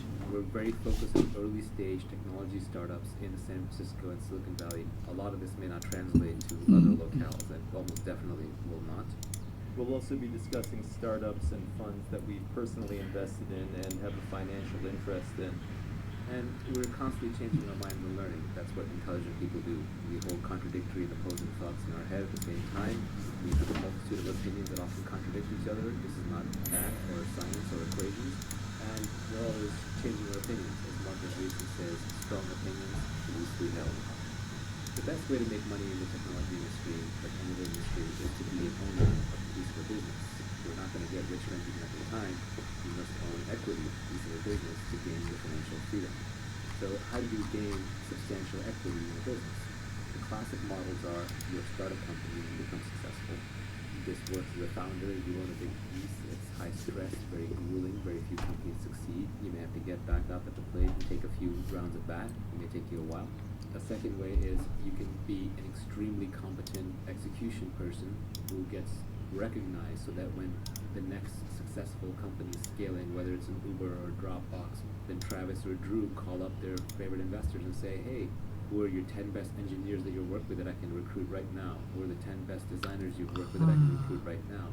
And someone who's done a great job at other companies for investors and entrepreneurs before will get paid a fairly large amount of equity for joining a company that's already solved product market fit and is a rocket ship. Then finally, you can do it as an investor. And as the hits become bigger and bigger and the returns become more and more nonlinear, it makes more and more sense to play as an investor and a little bit less sense to play as a founder. The reason for this is because the upside is nonlinear. When you invest in a startup, you could, in theory, make 100x, 1,000x, 5,000x, 10,000x return if you're a Facebook seed round. And your own company, you may own a lot more of it, but you may only make a 10x or 100x return. The human brain is not wired to understand nonlinearities. But the people who do, people like Paul Graham and Peter Thiel, end up becoming billionaires as investors rather than through companies that they had themselves directly started. Now, being a founder is a lot more fulfilling. Many of the investors, they wish they were building something because it does give you a deeper sense of purpose. There is that sense of teamwork and really being involved. On the other hand, it burns you out and it ages you quickly. Being a founder your entire life is a very tough road to go, and most people do not have the constitution for it. Angel investing is something you can be doing when you're 50, when you're 60, when you're 70 years old. It's something you can do part-time. It's something you can do if you're partially retired or if you're in maternity leave or paternity leave. It's something that you can get better at even if you're not devoting yourself completely to that field. And it's something that can make you money when you're too tired or have too big of a family or have some kind of a health issue. So you can't just be cranking as an entrepreneur. Warren Buffett is one of the richest self-made people on the planet because he's been compounding for a long, long time. He started reading annual reports when he was 10, 11, 12 years old, and he's been going strong. If he started after college instead of starting when he was 10 years old, he would be nowhere near the top 400 list on Forbes because the magic of compounding wouldn't have worked. The famous line, know something about everything and know everything about something. So in that sense, it's great to have been a founder and then also to do some investing. We're living through a very unique time, and as I recently said, software is leading the world. We're undergoing a phase shift where technology, rather than just being adopted by knowledge workers, is being adopted by everybody. This transition that we're going through means there's a gold rush era in technology. If you happen to be living in one of the technology hub cities, there's only a handful of those, and if you have to ask if you're in one of them, then you probably aren't. Usually it's obvious when you're living in one of them. There will be hundreds of startups at least within that city. There will have been some exits. There will have been some people who got rich off of it. If you're living in a tech hub and you're in the tech industry, you're already halfway there. That's half the battle. You are well positioned to angel invest.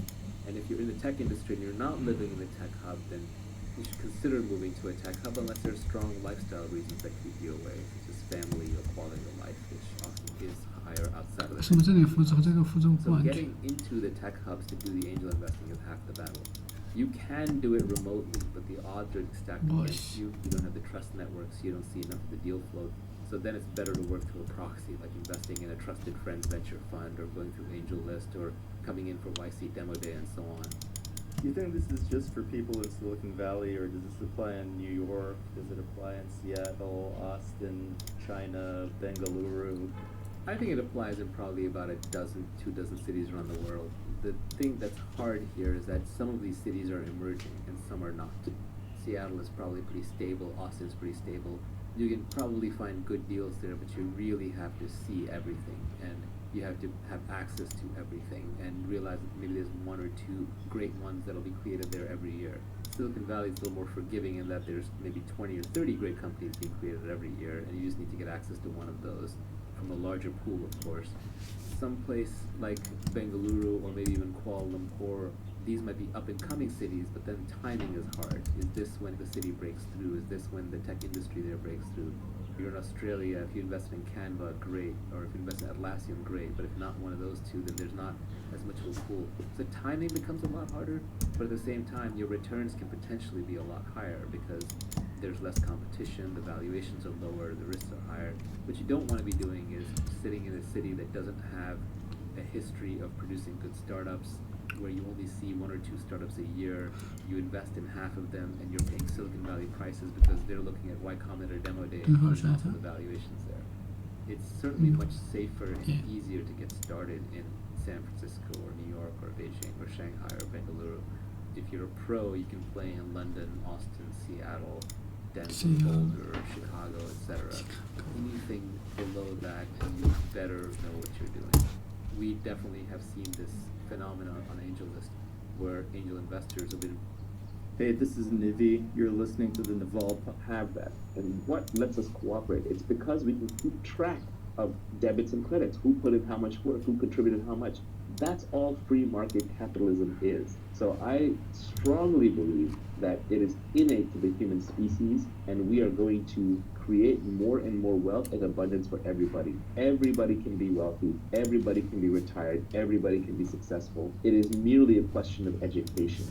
and desire. You have to want it. If you don't want it, that's fine, then you opt out of the game. But don't try and put down the people who are playing the game, because that's the game that keeps you in a comfortable, warm bed at night. That's the game that keeps a roof over your head. That's the game that keeps your supermarket stocked. That's the game that keeps the iPhone buzzing in your pocket. So it is a beautiful game that is worth playing ethically, rationally, morally, socially with the human race. And it's going to continue to make us all richer and richer until we have massive wealth creation for anybody who wants it. And it's not just individuals secretly despising wealth, right? There's countries, groups, political parties that overtly despise wealth, or at least seem to.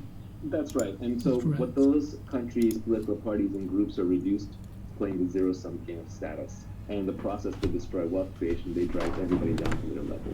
Which is why the U.S. is a very popular country for immigrants, because it's the American dream. Anyone can come here, prove poor, and then work really hard and make money and get wealthy, but even just make some basic money for their life.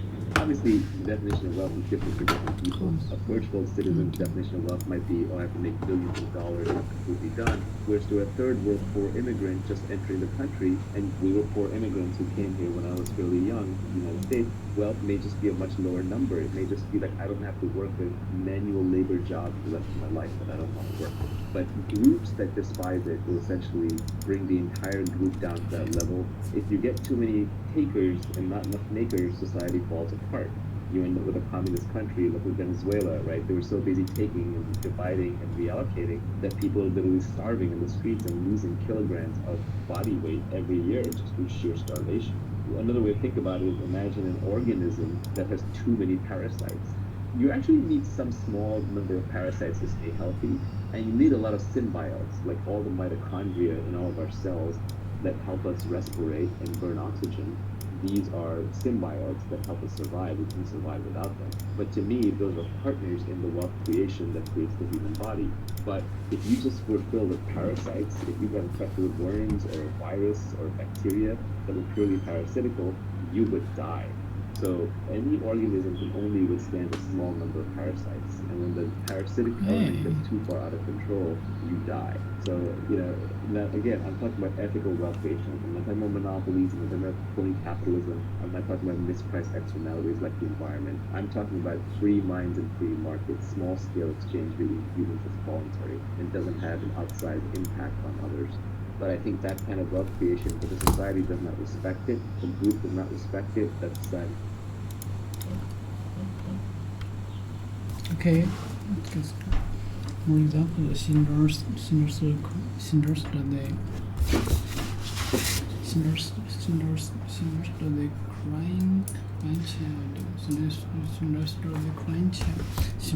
the crying child on her lap, Schindler's the crying child on her lap, Schindler's the crying child on her lap, Schindler's the crying child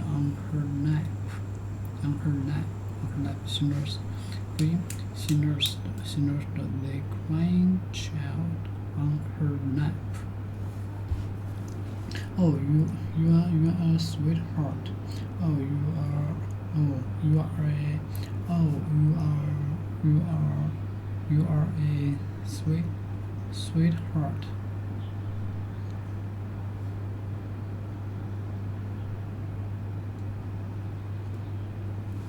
You are a sweetheart.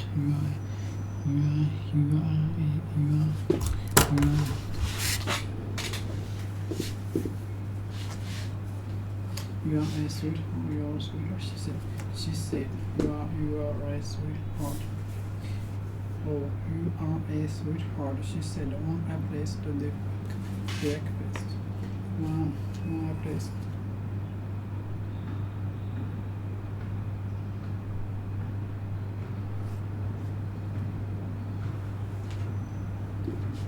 I placed the breakfast.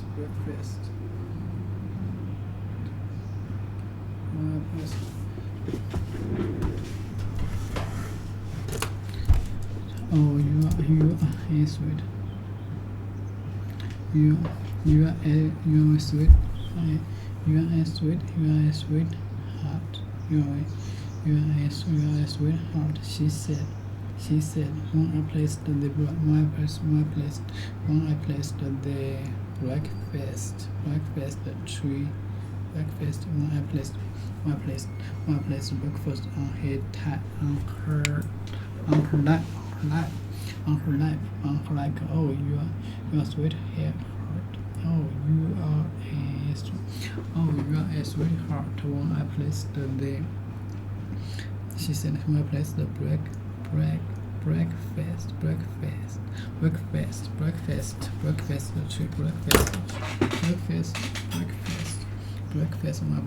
I placed the breakfast tray on her lap.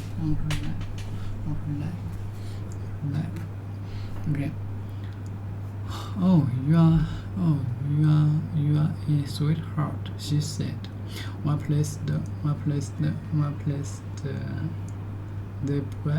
breakfast tray on her lap. Oh, you are a sweetheart. Oh, you are a sweetheart. Oh, you are a sweetheart. Oh, you are a sweetheart, she said. When I placed the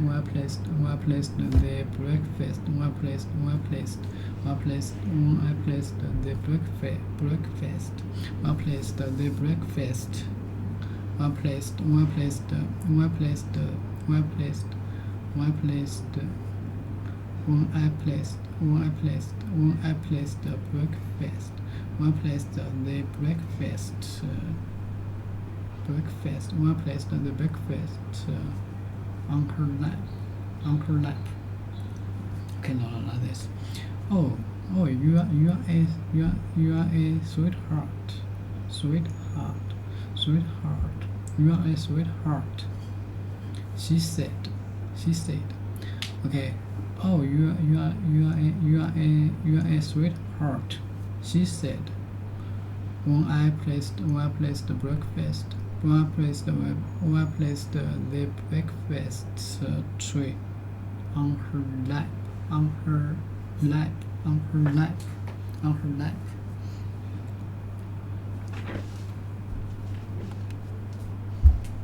Okay, next.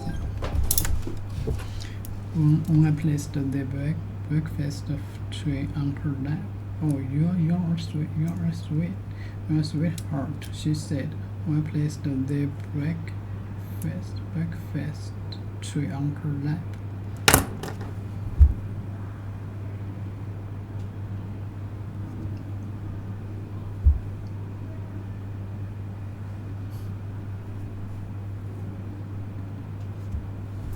Nurse. When I placed the breakfast tray on her lap. She nursed the crying child on her lap. Oh, you are a sweetheart. Oh, you are a sweetheart, she said. When I placed the breakfast tray on her lap.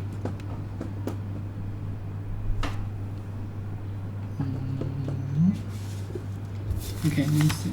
Yeah, next.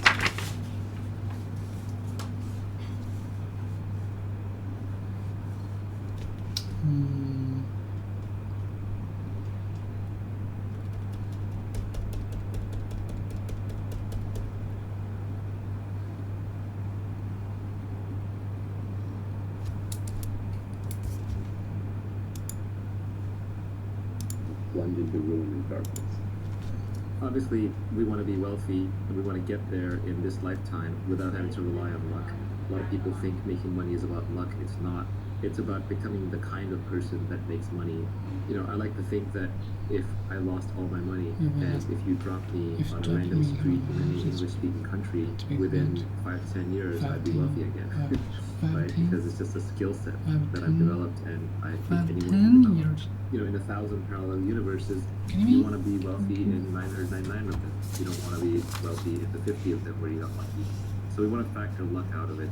There's really 4 kinds of luck that we were talking about. This came from a book Marca and recently wrote a blog post about it.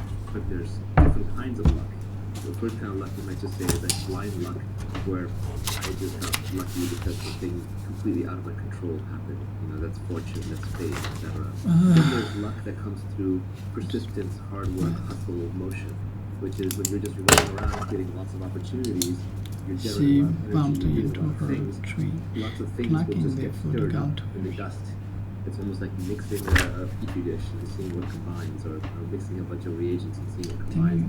You're just generating enough force and hustle and energy that luck will find you. A third way is I'm so sorry, I that just you become very good at spotting luck. time.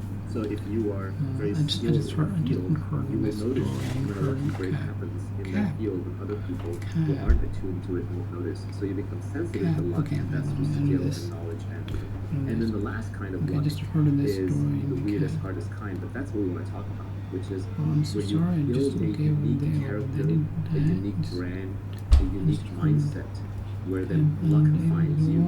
For example, let's say that you're the best person in the world at deep sea underwater diving, and you're known to take on deep sea underwater dives that nobody else will even attempt to dare. And then by sheer luck, somebody finds a sunken treasure ship off the coast they can't get at. Well, their luck just became your luck, because they're going to come to you to get that treasure, and you're going to get paid for it.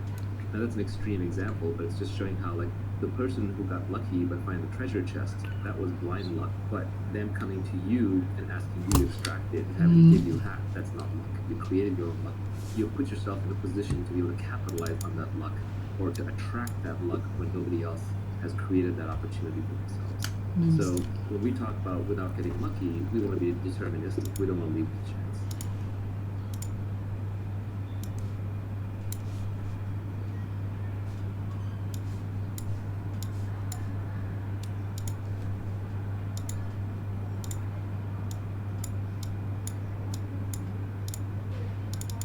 Oh, let me see.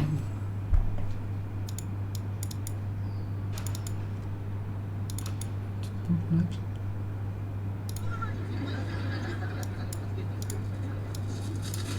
Where did it be? Hi. Hey. Julie? Arm around her. Oh, Oh, Graham.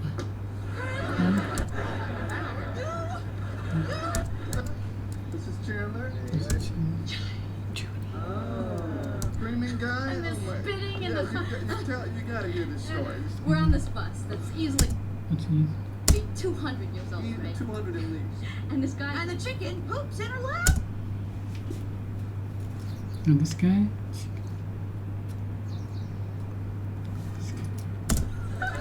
we're on this bus that's easily 200 years old, Even right? 200 at least. And this guy, And the chicken poops in her. we're on this bus that's easily 200 years old, Even right? 200 at least. And this guy, And the chicken poops in her lap. And the chicken. Oh, I'm so sorry. I just gave away the ending, didn't I? Oh, I just heard this story in a cab, and it is all I can think about. Oh, we're on this bus that's easily Screaming guy. and the spitting and You gotta hear this story. we're on this bus that's hi, but I'm not here. You haven't met me. I'll make a much better first impression tomorrow when I don't have 20 hours of cabin playing on me. And bus. Hi, but I'm not here. You haven't met me. I'll make a much better first impression tomorrow when I don't have 20 hours of cabin playing on me. And bus. Oh my God! Oh, with the screaming guy. and the spitting and You gotta hear this story. we're on this bus What was that's it? easily 200 years old, Even right? 200 at least. And this guy, and the chicken And the poops chicken in her lap. poops in her lap? Her lap? Her lap? I'm sorry. Right. Oh, I'm so sorry. I just gave away the ending, didn't I? Oh, I just heard this story in a cab, and it is all I can think Okay. about. this is Miss amazing. How Beaver. did this happen? Right. Well, Ross and I were in grad school Yeah, together. but we haven't seen each other since then. Well, I land in China. Guess who's in charge of the day? Great. Julie! Great! I mean, isn't that just kick you in the crotch, spit on your neck, fantastic? It's an expression. We just wanted to say a quick hi.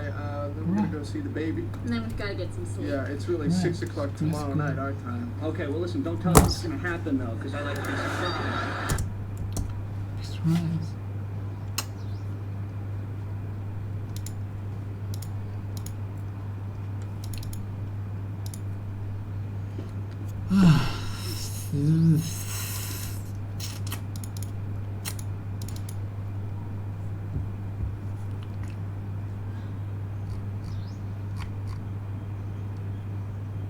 Ross and I were in grad.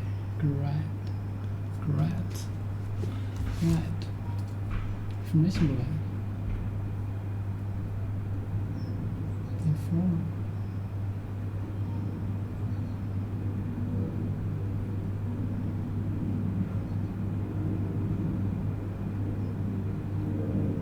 Grad.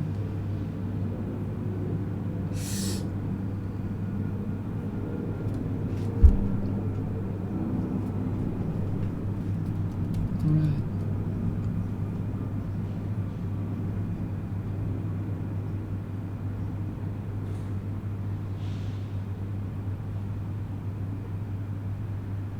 Right. Ross and I were in.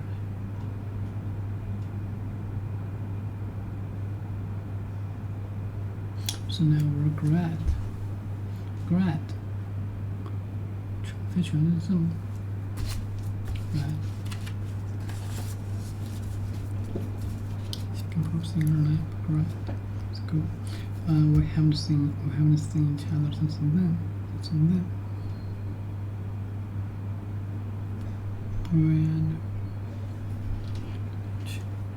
Alf and I were in. Okay, I know this.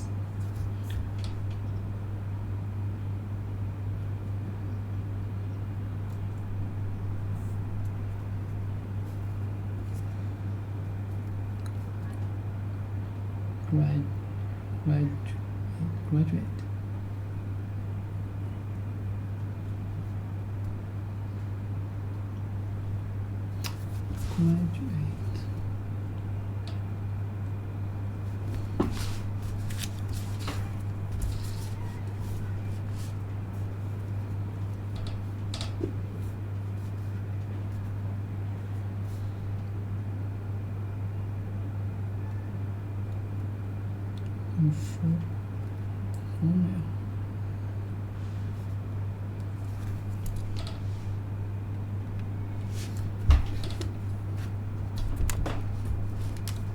Formula. Right.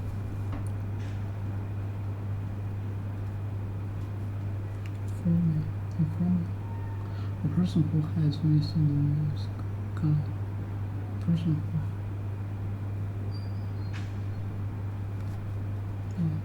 A person. Okay, formula. Grad. A person. Person who has wisdom.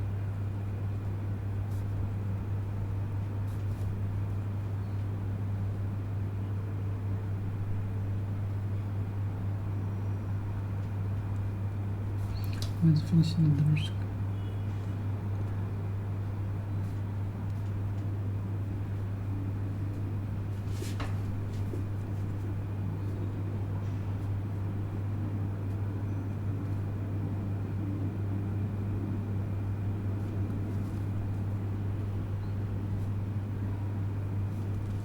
North.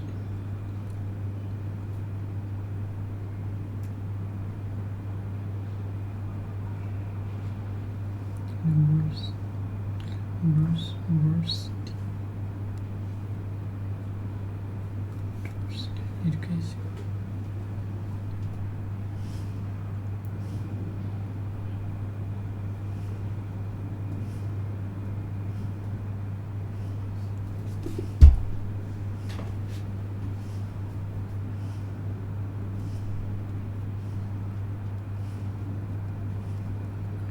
Ask.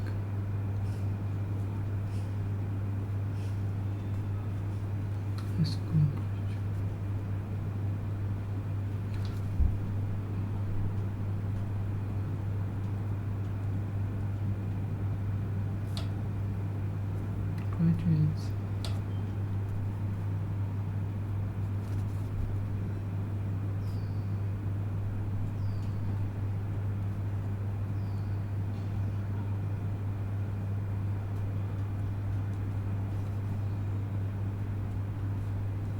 Yeah.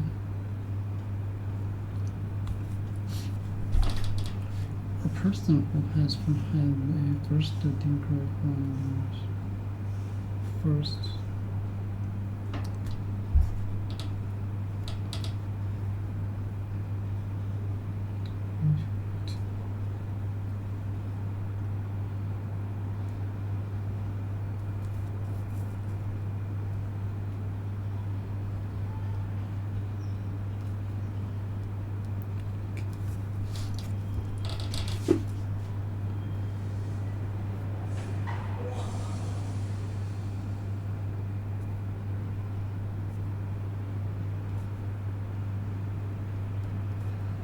first person who has a first who has a first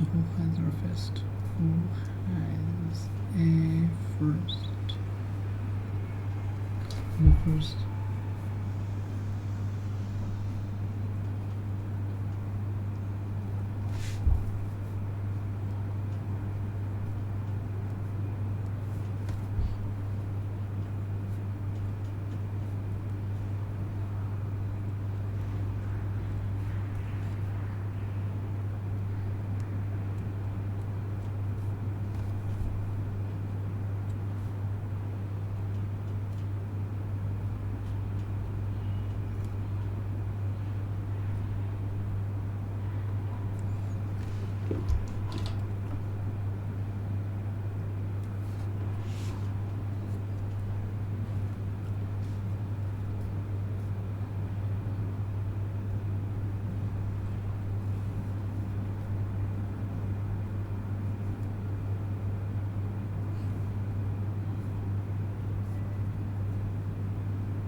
Cambridge graduate.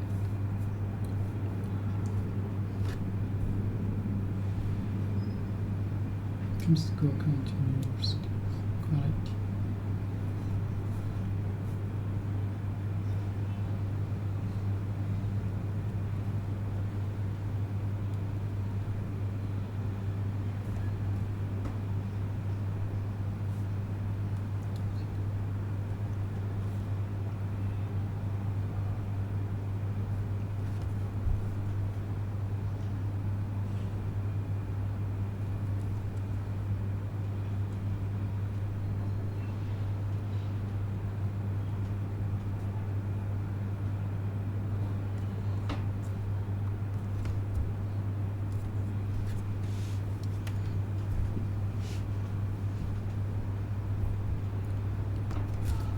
Okay, first an hour in.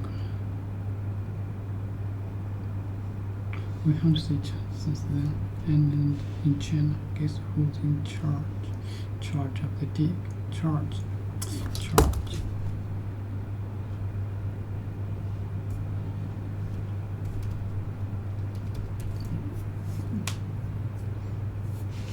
Money.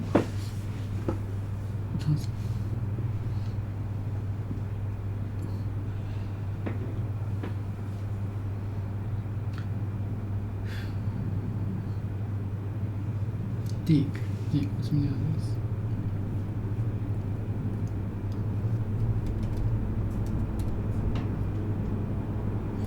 Dig. Move soft. Break up. To break up and move. Use a to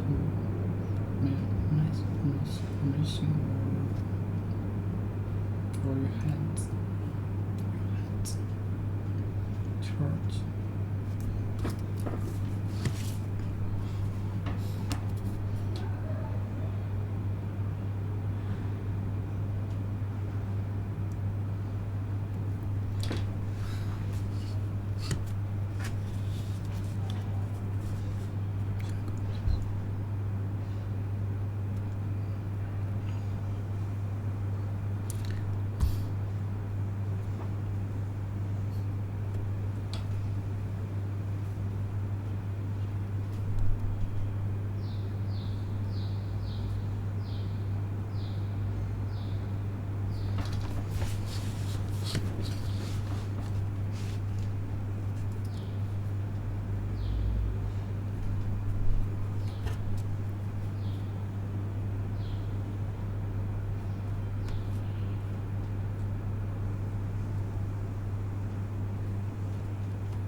to ask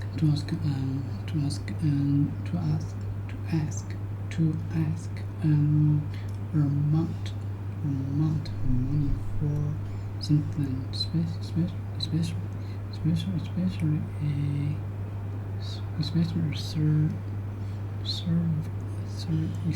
service or activity.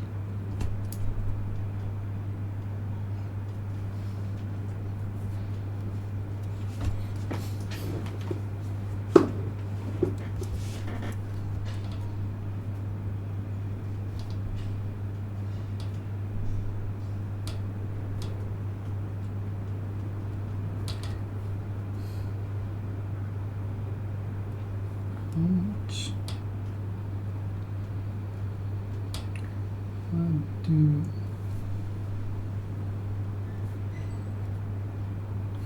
What do you charge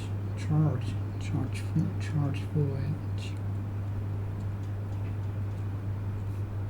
For a haircut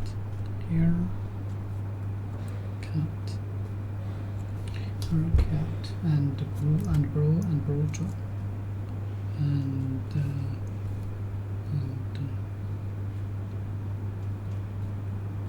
我感觉说的好像加快了一点点。brow job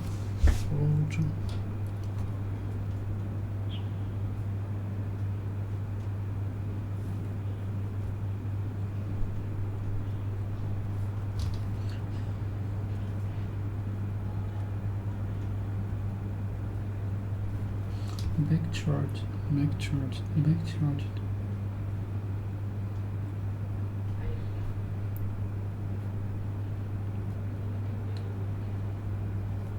Miss.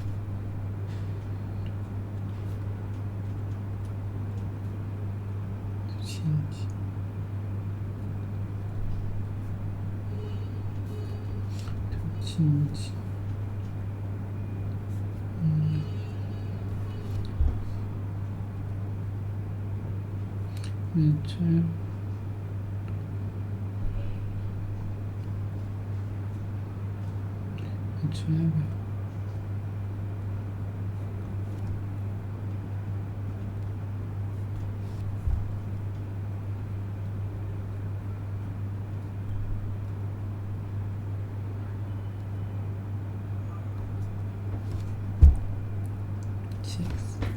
Six.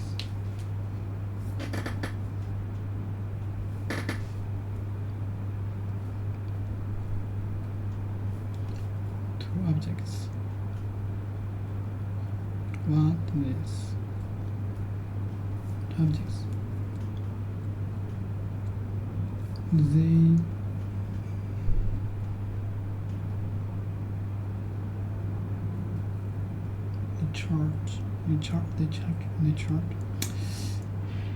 charge you $20.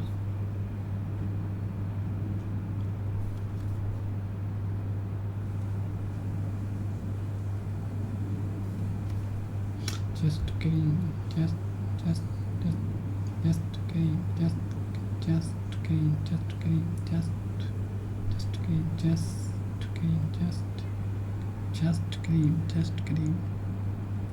Then 连住了吧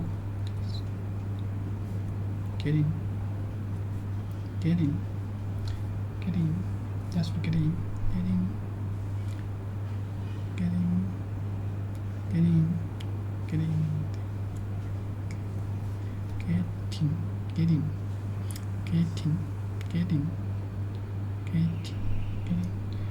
getting just getting in the night.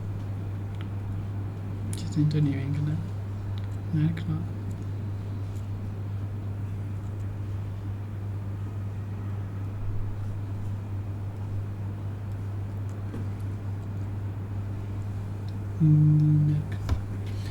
Okay, they charge you just to get in the nightclub.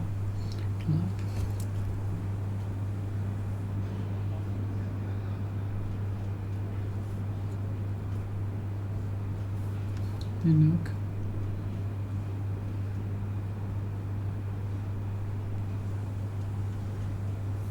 with some doubt.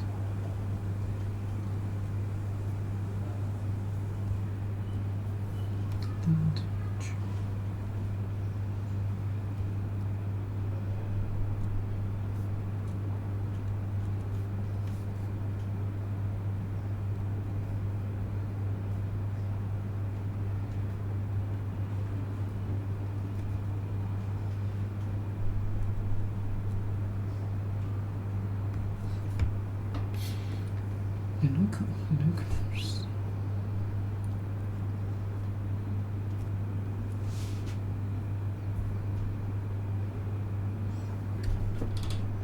，to something to some charge something to someone's account.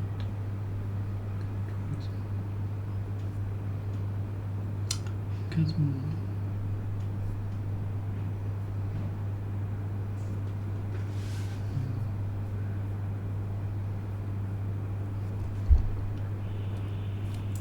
For example,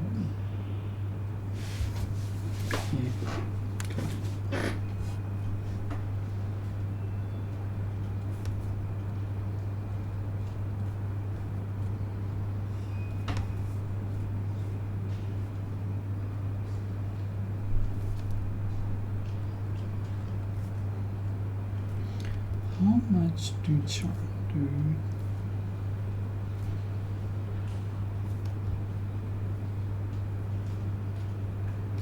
Charge for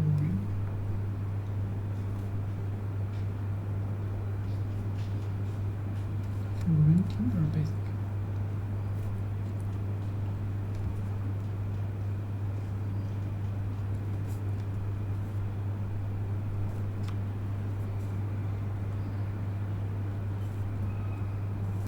For a week.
He charges anywhere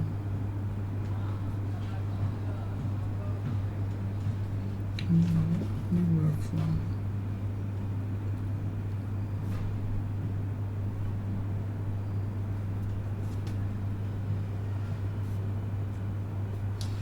to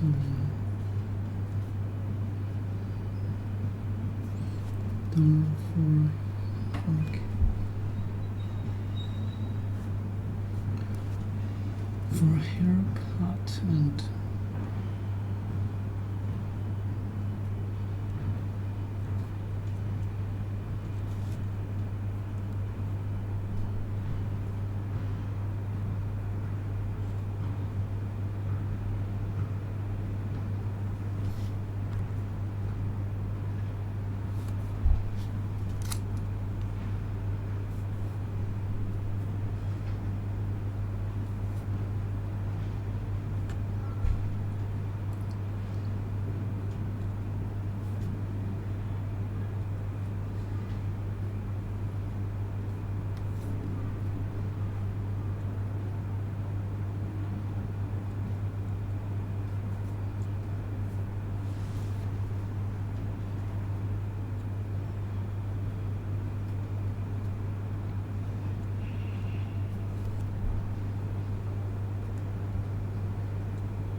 A plumber charges.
Which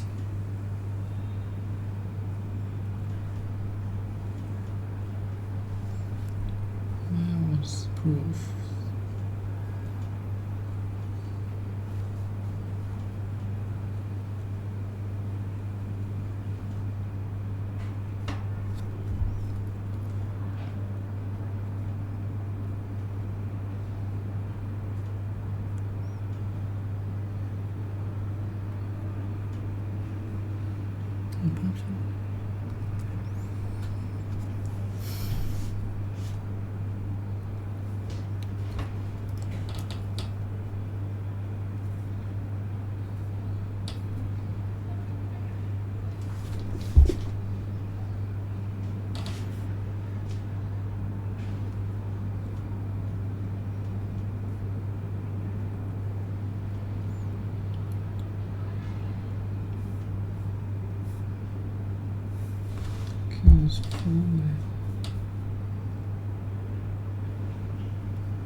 charge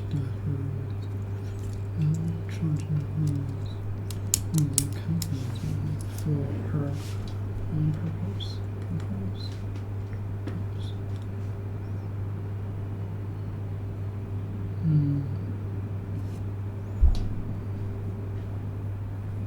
With something.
Similar to me.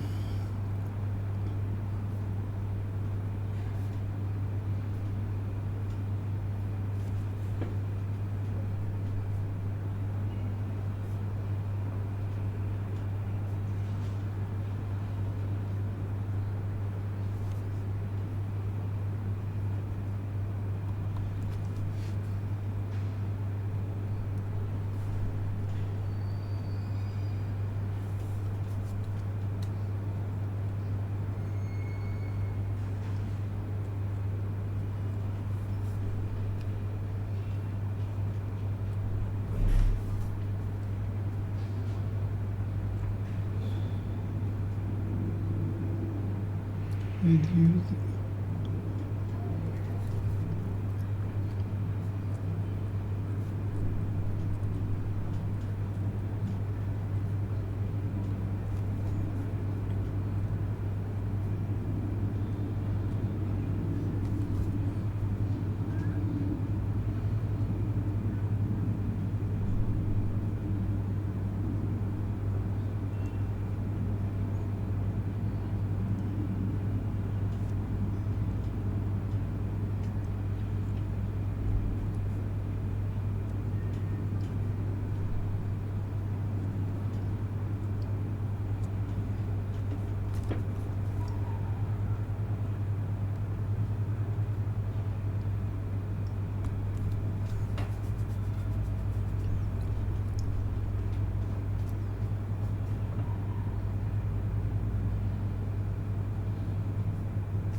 Forward.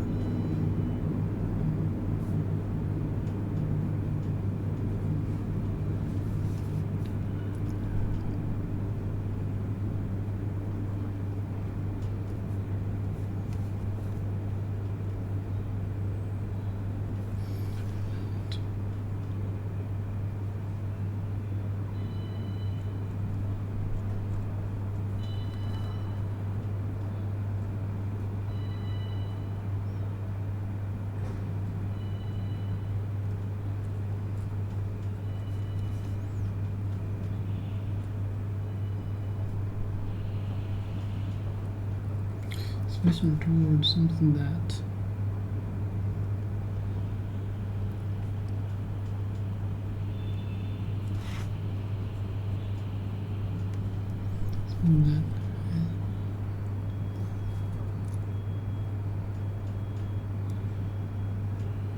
caused different.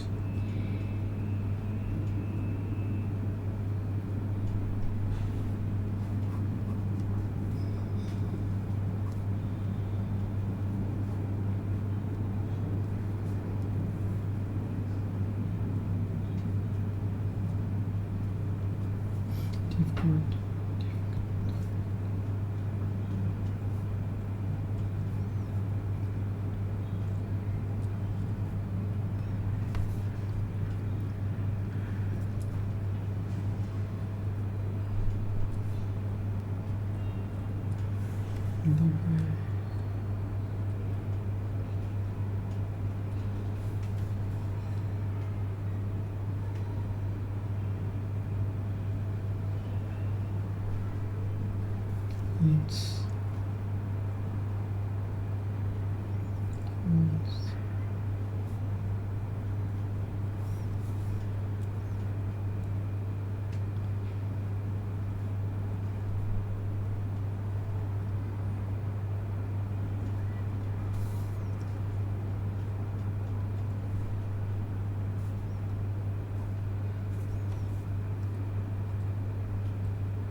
It's charmed.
Cast.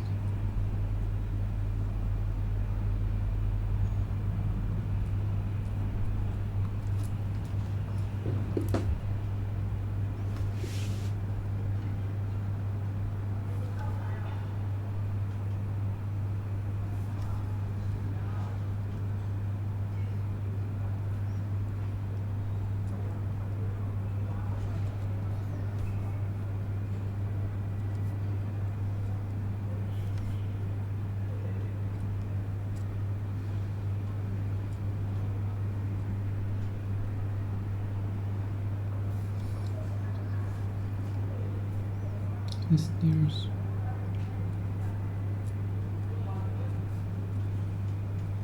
Tell me.